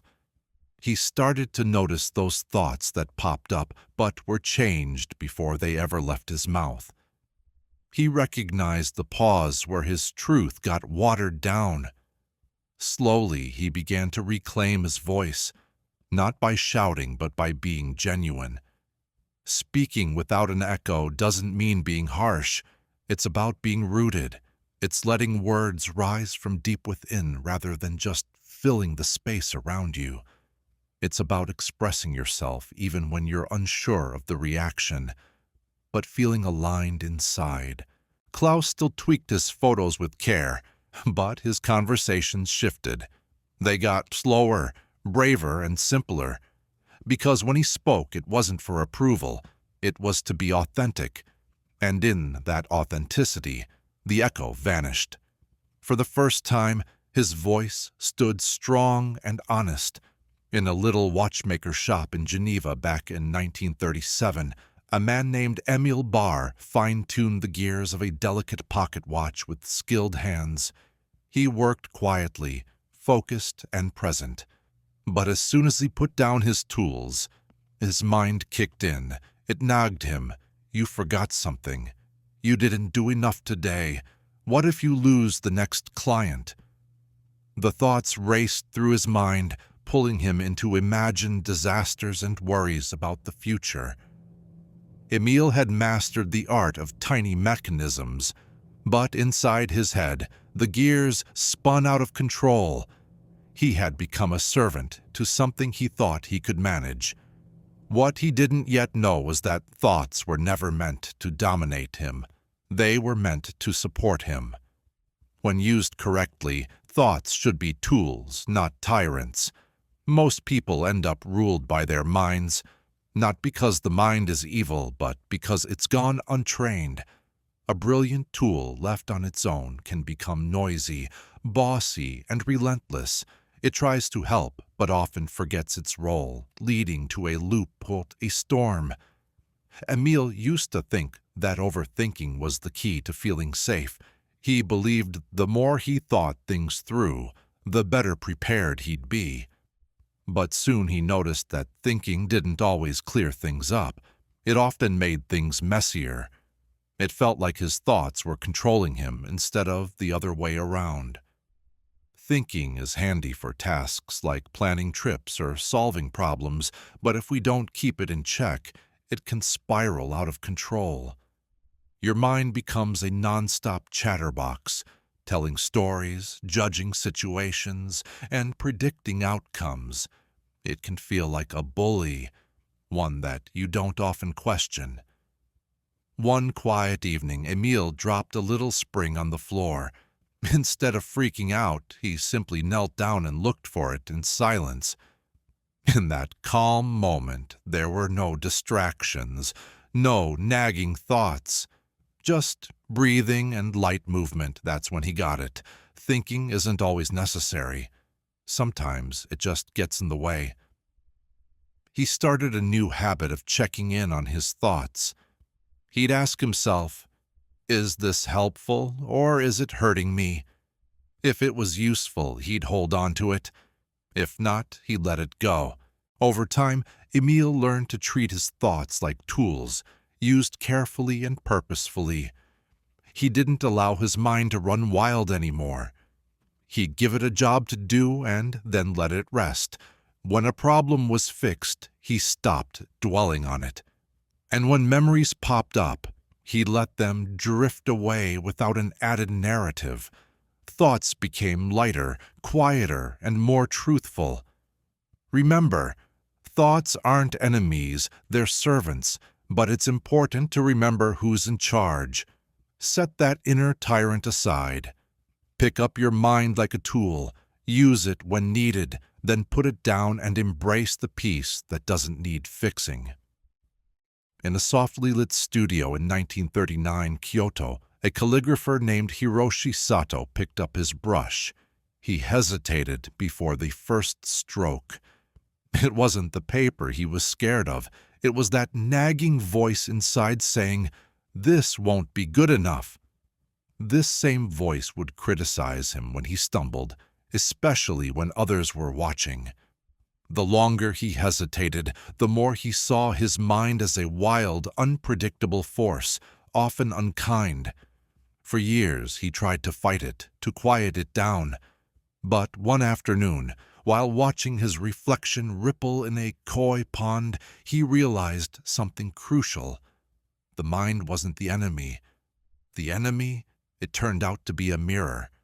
That monster he thought he saw, it was just a reflection. The idea of the mind as a mirror is a big deal. Most folks fear their thoughts, thinking they come from a dark, wild place. But thoughts aren't monsters. They're mirrors showing your inner state, your hidden wounds, your unspoken fears. They don't prove you're failing. They reveal what's ready to be seen. Hiroshi thought for years that a quiet mind meant peace. But what he really needed was a gentle relationship with his mind, not a fight against it. Every harsh thought, every looping doubt wasn't an attack. It was a signal, a little flicker showing where he could heal, not where he was broken. A mirror doesn't distort unless the surface behind it is bent. Thoughts seem twisted when you refuse to accept what they show you. An irrational fear, that points to an old wound, an unwanted judgment. It highlights a part of you that needs acceptance. Your mind isn't out to get you. It's trying to light your path. Hiroshi started to see his thoughts differently. Instead of arguing, he simply asked, "What are you showing me?" Instead of recoiling, he chose to look closer. When a thought whispered, "You're not enough," he wondered, "where did I learn that?" Just like that, the monster faded. The mirror remained. This practice was subtle but powerful. Each time Hiroshi let a thought come and go without clinging to it, he created space, not to escape, but to see clearly. Some thoughts echoed his dad's voice. Others were old disappointments disguised as caution, but every single one was trying to guide him home. The mind won't be silent all the time, but it shouldn't be feared. It deserves to be met, witnessed, honored, not as a judge, but as a reflection of your inner world. And as your relationship with that world softens, so does the mirror. Hiroshi continued his morning calligraphy. But when the ink didn't flow or mistakes popped up, he smiled. He no longer saw failure. He saw a mirror. And through that reflection, he saw himself clearly. Not broken, not unworthy, just human. Finally at peace with the voice that once felt like a monster. Meanwhile, in his stone monastery high in the Pyrenees, a man named Elias Navarro sat cross-legged in a meditation hall, surrounded by the quiet of early morning. For months Elias was looking for one thing to calm his busy mind. He had read book after book, chanted mantras, and focused on his breathing with all his might. Yet those thoughts kept sneaking in, loud, clever, relentless. They whispered, "This isn't working. You're not doing it right. It'll never stop." But one morning, while the wind danced through the trees outside, Elias had a revelation. Silence wasn't about pushing thoughts away. It was about not getting tangled up in them. That's when he began to shift his perspective. His own silent mind manifesto. A silent mind doesn't mean a mind without thoughts. Instead, it's a mind that doesn't put thoughts at the center of its attention. Many think peace comes when the mind goes blank, but real peace happens when the mind doesn't pull your focus. It's like allowing thoughts to drift by, like distant bells ringing, acknowledged but not followed. Elias always believed he needed to control his mind. He thought silence was a prize he could win with discipline and effort. But the more he fought the noise, the louder it got. What he found in the monastery was something deeper. The silent mind isn't achieved through force, it's uncovered through letting go. Silence isn't something we make, it's something we uncover. It's always been there, sitting beneath the chatter, planning and judging. It's the stillness found between thoughts, the pause between breaths, the gentle awareness that listens to the mind without bowing to it. Elias learned to watch his thoughts without pushing back. When a worry popped up, he wouldn't try to fix it. When a memory came to mind, he wouldn't dive back into it. He simply acknowledged it. There it is. He didn't chase after it, argue with it, or try to replace it with something better. And from that, a new voice came to life. Not just another thought, but a tone, a sense of vastness. It was a quiet that felt rich, not empty. His silent mind manifesto wasn't a set of rules. It was a way of being, rooted in being present. It declared, I won't worship the noise any longer. I won't define myself by my thoughts. I will listen, but I won't obey. I'll return to my breath, to the moment over and over until silence feels like home. Not because thoughts vanished, but because he stopped following them into chaos. Elias still had thoughts, but now they flitted by like birds across a wide sky, no longer caged. Some days that sky was cloudy, some days it was bright, but the sky itself remained unchanged, and that sky, vast, calm, eternal, was where his true life began. Because the silent mind isn't an interruption, it's a discovery. Achievement is about remembering that beneath every storm of thoughts, there's a quiet space that's always there. When you act from that stillness, everything around you softens. You stop chasing peace. You start becoming it. Back in 1936 Paris, there was a designer named Colette Mororo. She stood in her sunny studio, staring at an empty dress form, her hands still and the fabric untouched. Orders were pinned to the wall, sketches scattered around, but she didn't move.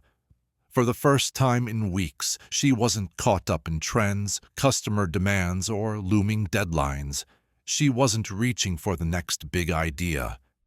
She was just breathing, looking at that form like it was brand new. And in that quiet, something amazing happened. A vision popped up, not from effort, but from a sense of space. She wasn't designing under pressure. She was creating from emptiness. Now, to many, emptiness might seem like a void, something lacking. But true emptiness is a clearing, free from expectations, comparisons, or mental noise. In that clearing, creativity flows easily, not as a reaction, but as a revelation. Colette had built her name on precision and relentless work. Every piece was meticulously calculated. Every stitch had reason behind it. But behind all that recognition was sheer exhaustion. She had turned into a machine for ideas, always busy, rarely pausing. Her creativity didn't feel sacred anymore. It felt routine. And the mind kept whispering, do more, impress them, stay ahead. As a result, her designs started to feel repetitive, technically perfect but lacking soul. Creativity struggles under the weight of constant thoughts. When your mind is full of plans, fears, and opinions, there's no space for something new to grow. You might churn out work, but without inspiration. The loop takes over. Recycle what you know, polish what's expected, replicate what feels safe. But nothing fresh can emerge on a crowded page. Colette's life changed when she fell ill and had to rest. For days she laid in bed without drawing or thinking about work. In that stillness, something came back, a memory of why she began the journey, a curiosity, a joy that wasn't about the outcome. It was just about the joy of expressing herself. When she got better, she stood before that form with no plan. What emerged was unlike anything she had created before, raw, fluid, and alive. Designing from emptiness is about allowing the moment to speak before your mind jumps in. It's about creating without dragging in all your past baggage. Success and fear about the future filled the air. It was time to clear the mind. Colette began to create some space each morning, just a walk without her phone, a blank page with no agenda, a moment of stillness before cutting into fabric. Out of that emptiness her designs flowed, not from pushing hard but from trusting the process. Emptiness isn't just empty, it's open to what's coming your way. The best work, the truest voice, the boldest designs don't spring from overthinking. They emerge from surrender, from stepping back, clearing the chaos, and allowing silence to guide you. In a quiet park just outside Amsterdam, back in 1938, a man named Peter Vonnel sat on a bench, tossing breadcrumbs to the birds. Every morning, same time, same coat, same routine. He used to read the paper while he fed them, but lately he'd stopped. It felt exhausting. Not just the news, but how his mind spun stories around each headline. This means trouble. We're all doomed. This confirms my worst fears. Even casual chats he overheard were filtered through his anxious thoughts. Then one morning, as a sparrow landed close to his shoe, Peter had a simple breakthrough. The bird just existed. No meaning, no narrative, just movement, color, presence. For the first time in years, he saw reality without getting caught up in what it meant. Reality without interpretation is the purest form of being. It's looking at things as they are, without jumping to conclusions. Sadly, most of us don't stay there long. Our minds rush to attach value to everything. A late friend, it means rejection. A frowning stranger, it means judgment. A quiet night alone, it's either failure or freedom based on our mood. But all these interpretations pile on top like fog, hiding the moment itself. Peter had spent his life deciphering everything. As a kid, he learned to read faces to avoid his dad's anger. As an adult, he mastered the art of emotional weather, always scanning, analyzing, bracing for impact. This skill helped him get through life, but it stripped away his peace, because he wasn't really seeing life. He was only seeing his thoughts about life. Interpretation isn't bad in itself, but when it becomes automatic, it distorts reality. Instead of facing what's real, you're confronted with your fears, assumptions, and projections. That's when the loop begins to take hold. Before it sees, it interprets. Before it experiences, it labels. In doing this, it swaps what is real for what it fears, desires, or expects. That morning, Peter did something bold. He watched the birds without naming them. He felt the breeze without judging if it was chilly. He allowed the gray sky to be just that, gray, without calling it gloomy. In that space, a new kind of clarity popped up. It wasn't about understanding, it was about absence, the absence of mental chatter. He started applying this to his day. A long line at the bakery. Not frustrating anymore. Just a line. A missed letter. No longer bad news, just a delay. He didn't stop thinking, he only stopped believing the first thought he had about everything. Reality without interpretation feels like stillness. It's not passive, it's observant. It gives you back your life, raw, unfiltered, whole. Peter still went to the park, still fed the birds, but now he watched them as quick flashes in the vast, quiet present. In doing this, he remembered a simple truth. Not everything needs to have meaning. Some things just are, and that's enough. In a quiet ceramic studio by the river in 1931, a woman named Isabelle Fournier pressed her fingers into a lump of clay. She had no sketch, no plan, no design in mind. Her hands moved instinctively, shaping and smoothing. Time faded away. Her usually busy mind turned silent. She wasn't thinking or trying. She was just creating. In that flowing stillness, something beautiful took shape. A form that felt both old and new emerged. Isabelle didn't make it. It came through her. It was her first taste of thoughtless creation. Thoughtless creation doesn't mean mindless. It's not careless. It's the purest form of intelligence, expression without interference. Most people think creativity has to be thought out, refined, and perfected. But the deepest art doesn't come from thinking. It comes from simply being. It arises from presence, from emptiness, from the space beneath thought. Isabelle once believed creativity was all about effort. She used to plan every design, double-check every detail, supervise every move. But the more she thought, the less she felt. Her art became tight, controlled, predictable. She was creating with her head, not her hands or heart. You see, thought is a useful tool, but a poor master. When it takes control, creativity gets stifled. It brings pressure, judgment, and self-doubt. It whispers, "This isn't good enough. They won't like it. It's already been done." And just like that, the loop traps you, and inspiration runs dry. But if you can push past that voice, you find a current that's deeper than thoughts, an inner wisdom that doesn't explain itself, it just flows. Isabelle's breakthrough happened by chance. One rainy afternoon, worn out from a week of endless revisions, she sat down without a clue. She just touched the clay, took a deep breath, and let her body take over.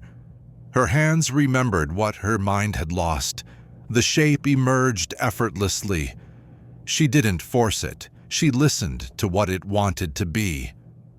Thoughtless creation isn't random. It's deeply connected.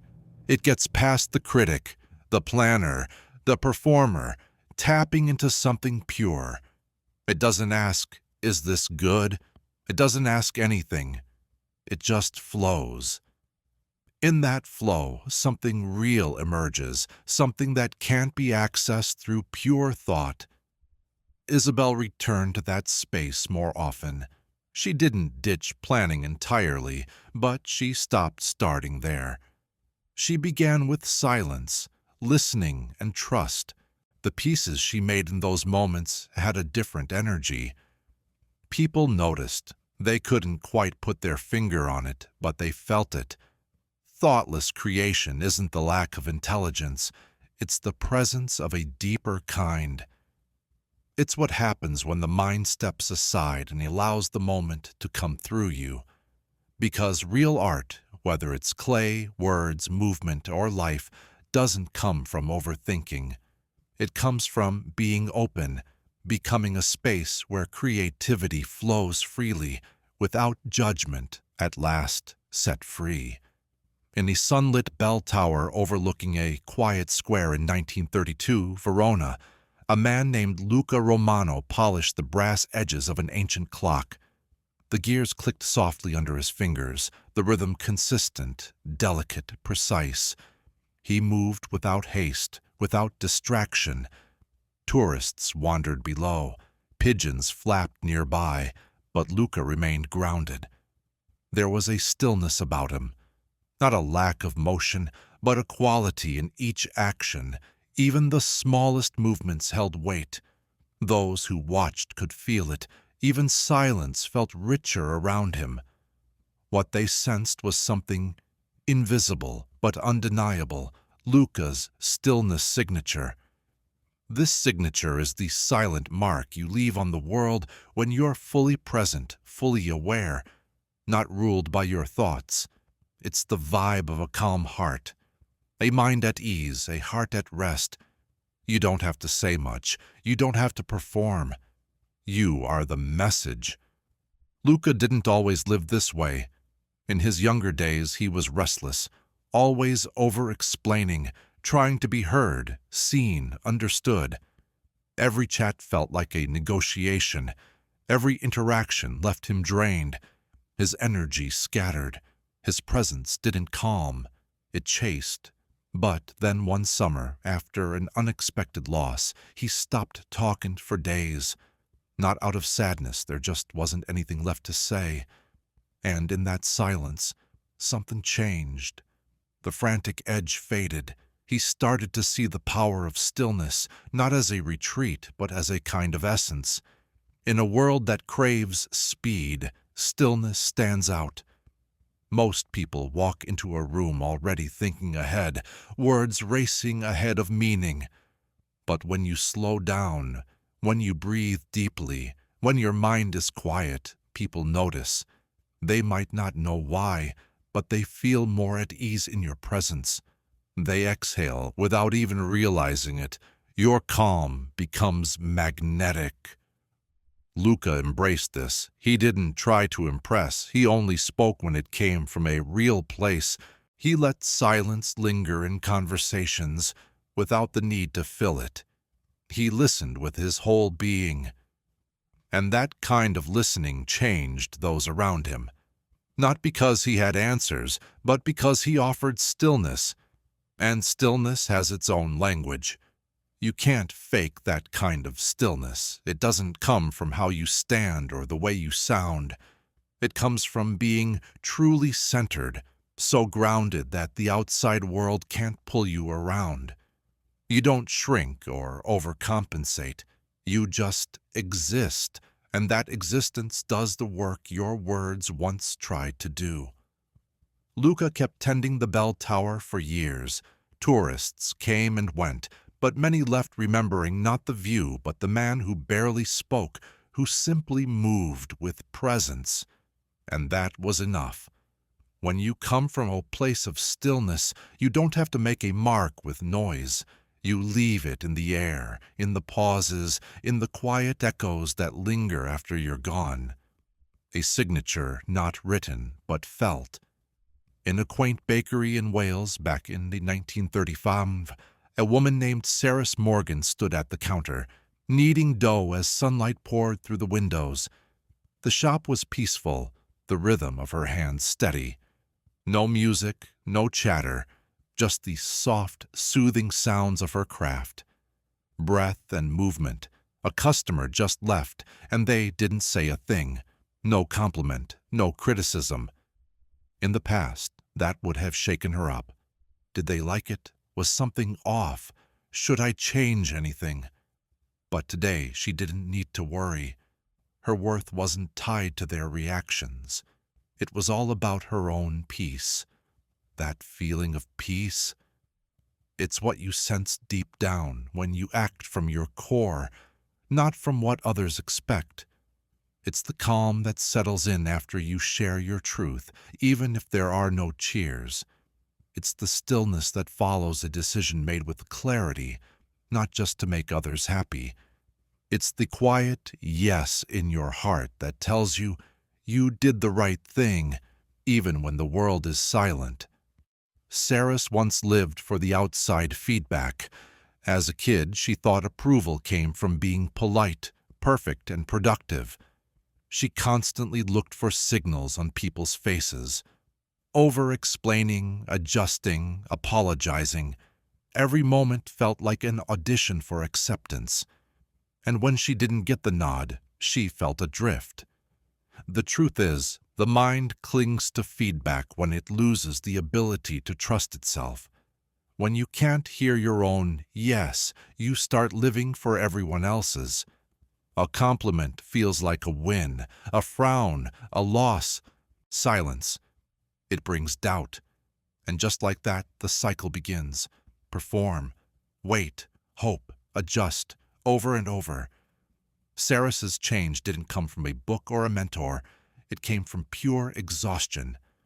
One evening after a long day, she baked a loaf just for herself.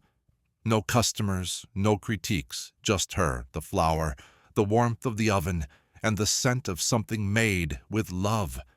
She sat down, took a bite, and savored the silence. Something inside her relaxed. This is enough, she thought. And it was. She began to chase that feeling, not the applause, but the deeper signal, the one that says, I'm not chasing, I'm not shrinking, I don't need permission, I'm just here, and that's enough.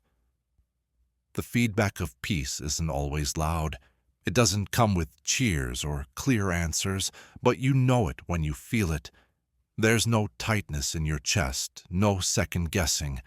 It's like taking a deep breath without fear.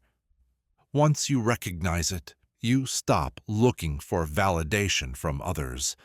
She still appreciated kind words, but she didn't depend on them. Her peace was non-negotiable. It became her guiding light, because the deepest truths aren't shouted from the rooftops. They're confirmed in silence, in the quiet moments after action, when you tune in and realize the answer was inside you all along. And that answer is enough. Not seeking approval means finding peace, and peace is the only feedback you really need. In 1934, in a small apartment above a bookbinding shop, a man named Thomas Lewin stood by his window, watching life go by. His coat was draped by the door. His packed bag sat at his feet. Yet he remained still, not because he lacked time or chances, but because something inside him hadn't given the green light. A quiet voice in his mind said, "You're not ready. What if something goes wrong? You haven't earned this." It wasn't the weather or his situation holding him back. It was the lack of mental permission. Living without that permission means you stop waiting for your mind to approve each step. You start to see that your thoughts, especially the cautious ones, often arrive too late, too rigid or too small for the life you're meant to have. The mind doesn't always want you to grow. It craves safety. And for an untrained mind, safety often means sticking to the same routine. Thomas had lived by mental permission his whole life. He waited for the right words to talk, for confidence to start, for certainty to make choices. But those moments never came. So decisions dragged on for days, dreams faded into what was practical. The life he dreamed of stayed just out of reach, trapped in a loop of endless questions. You see, the mind's role is to analyze, to protect, to evaluate. When it needs to lead, it hesitates, it overthinks, and wants guarantees. But creation, growth, and courage rarely come with a safety net. They need you to take action first. Often, permission only comes after you've already taken the leap. One cold spring morning, everything changed for Thomas. He heard a child outside yell, "Let's go," and sprint toward the river. No questions asked, just full speed ahead. That moment sparked something inside him. A distant memory of when he too would jump in without wondering if it was okay. That day, he did something out of character. He didn't wait for the doubts to settle. He put on his coat, grabbed his bag, and stepped through the door. His legs trembled, but he kept going. The permission he sought never came, but he found freedom instead. Living without mental permission doesn't mean being reckless. It means you're willing to act before your mind feels ready. It means trusting that part of you that knows not, because it has all the facts, but because it trusts the journey. And that's how Thomas began to change his life. He spoke gently, even when his heart raced, not waiting for the perfect words. He started projects without having a full plan. He said yes before fear could say no. And something amazing happened. The thoughts that used to control him started to follow instead. They didn't disappear, but adjusted to his movement. Your mind can learn to support your life, but it won't always lead it. It waits for assurance. But you, your spirit, your desires, your soul, hunger for that spark of life. And that spark ignites the moment you take action. Not because you're sure, but because you no longer need permission to be free.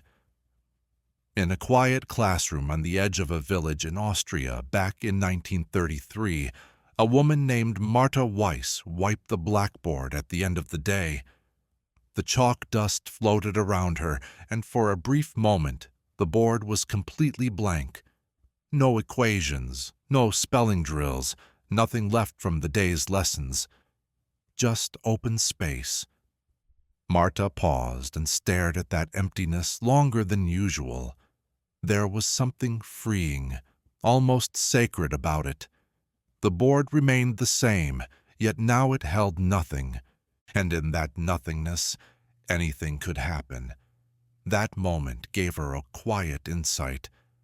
Life could also be a clean slate if she allowed it. The clean slate principle means facing each moment as if it's brand new, untouched by yesterday's troubles or tomorrow's worries. Most people cling to continuity. They drag their mistakes, judgments, and roles into the present like an old chain of chalk marks no one wants to erase. But here's the truth. The present isn't stained. Only your mind thinks it is. Martha, like many, had learned to keep track of everything. Every misstep, every letdown, every reason she couldn't change. She held on to those mental failures. She expected people to stay the same and herself to remain stuck in old roles. Even joy felt questionable, like she hadn't earned it yet. The mind loves to collect.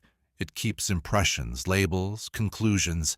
It defines you based on who you've been and then plays that version on repeat. That's why change feels so tough. When you try to act differently, your mind dredges up the past, saying, "Not so fast. Remember this. Remember who you are." But the clean slate principle breaks that cycle. It says, yes, that happened, and now this is new. It encourages you to approach life not with memories, but with possibilities, not from what has been, but from what could be. Martha began to practice this. In small ways, she shifted her approach. She stopped thinking her students would struggle with the same lesson she did.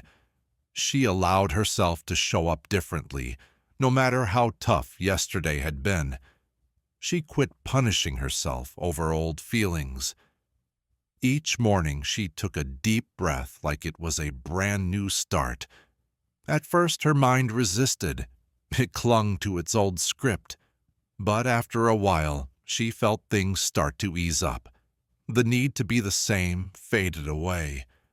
She discovered the freedom to be authentic, and in that freedom she transformed. It wasn't about battling the past. It was about not dragging it into today. A clean slate isn't about pretending the past didn't happen. It's about recognizing that every breath is a chance for something new. Every sunrise is fresh. You can wipe the chalkboard clean, not because the past didn't exist, but because it doesn't have to shape this moment. Living like this means you no longer carry the weight of who you used to be. You move with the lightness of who you can be, again and again, with each breath, each step, each clean slate. In a coastal town in Portugal in 1935, a man named Rafael Costa stood behind the counter of his family's barber shop. He trimmed a customer's hair with quiet focus. His hands moved calmly, his voice was soft, and his manner was precise. But inside, his mind was a whirlwind. Thoughts raced through. Don't mess this up. You always say the wrong thing. They're judging you. These worries weren't new. They showed up with every customer, every conversation, every attempt to grow beyond his current life. Raphael tried everything to quiet these thoughts, affirmations, routines, reflections. But the voice always came back. Then one evening, while walking home under a beautiful sunset, a different question popped into his head. What kind of person wouldn't even hear this voice? That moment kicked off something big. It began a transformation, a new identity, the anti-loop identity. This anti-loop identity isn't just about pushing back against negative thoughts. It's about becoming so grounded in the present, so aligned with your inner truth that those loops can't survive. The focus shifts from how do I fix these thoughts to who would I be without them? And then actually stepping into that version of yourself, not just thinking about it, but taking action. For years, Raphael lived like a man expecting to fail. Each attempt to improve felt like trying to make up for something. Every brave move came with an apology. He thought he had to earn his worth through what he did. But over time, he started to realize that his thoughts weren't random. They echoed the identity he kept holding on to, the unsure man, the one who feels unworthy, the cautious one. Loops aren't just thoughts. They reflect how we see ourselves. They stick around because they match our self-image. If you see yourself as broken, your mind serves up broken ideas. If you think of yourself as unable, your actions will follow suit. This loop isn't just in your head, it's tied to who you are. So, Raphael started to picture a different version of himself. Not a perfect guy, not someone without fear. Just a grounded, open person, someone who didn't need to put on a show, someone who stayed calm in silence. He didn't just daydream about this new self, he began to act like him. He spoke slower, he held eye contact, he shared what was on his mind, even when it felt risky. At first, the old voice roared back, "This isn't you, you're just pretending." But Raphael kept making choices. He kept living as this new version of himself. Gradually, that old voice lost its power. Not because he argued with it, but because he stopped believing it. The new identity isn't something you think your way into. It's something you live into. You become it with every moment you refuse to play small, with every honest word you say, unprepared, with every step forward that belongs to your future, not your past. Raphael still cuts hair, but he does it from a different mindset now. He doesn't wait for the loop to disappear. He moves ahead of it. Once you stop seeing yourself through that loop, it can't keep up. You don't just run away from it. You outgrow it by becoming someone who no longer needs its approval to feel free. In a stone cottage in the Scottish Highlands back in 1936, there was an old shepherd named Callum Reed. He sat by the fire, feeling the edge of his worn wooden pipe. For years, his mind had been a heavy burden.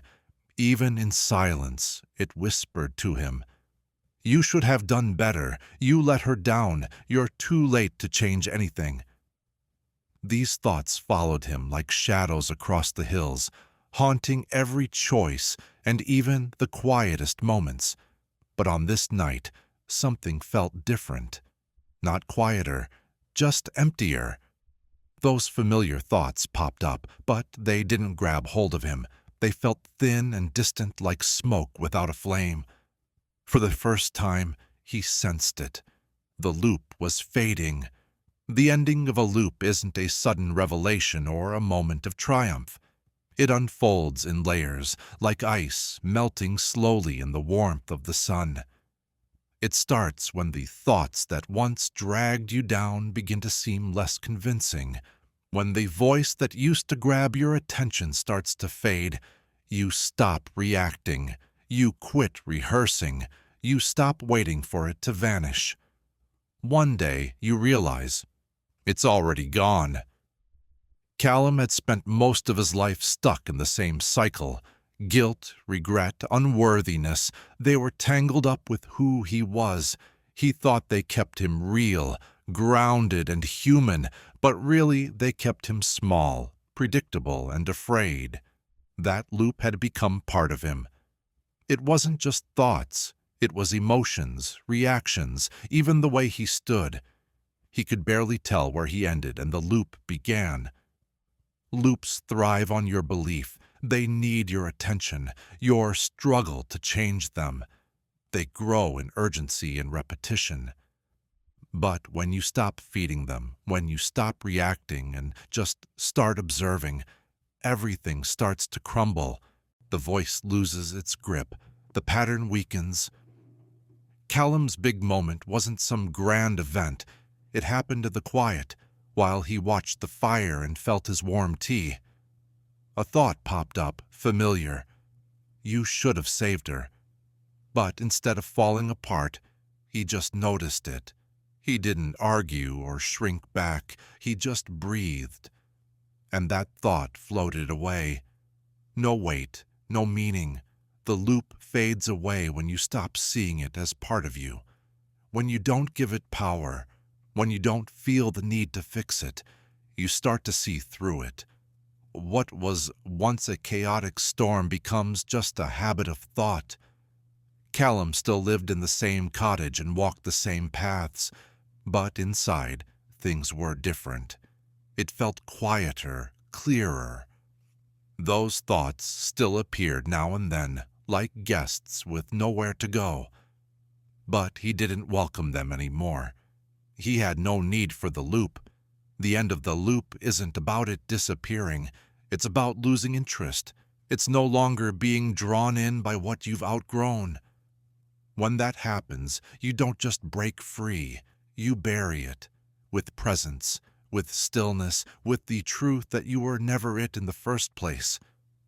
In the calm warmth of a countryside inn in 1938, Provence, a woman named Sabine Descroix stood before a mirror, not to fix her hair or adjust her collar, but just to look.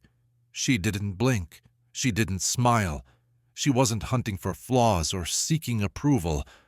For the first time, she was facing her reflection without any thoughts clouding her mind. No story, no self-criticism, just presence. And in that stillness, something incredible stirred within her. It wasn't loud or dramatic, but it was clear. It wasn't shaped by who she had been. She wasn't defined by what others wanted her to be anymore. It was calm and steady. The loop had vanished, making way for something deeper and freer. This wasn't just getting better or changing. It was the awakening of her true self. The true self isn't something you build up. It's revealed. It doesn't come from achievements or healing practices or suffering.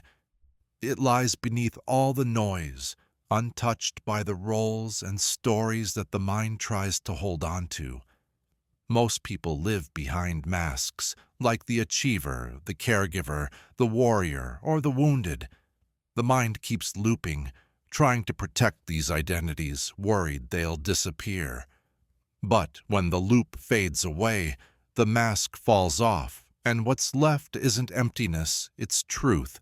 Sabine had spent years tangled in stories, some whispered from her upbringing and others shaped by pain. She thought she was only lovable if she was helpful, safe if she stayed quiet, and worthy if she proved herself. Every relationship, every choice, every fear was filtered through those identities. But after a long journey of self-reflection, letting go and finding stillness, things began to drop away. Not because she forced it, but because it wasn't needed anymore.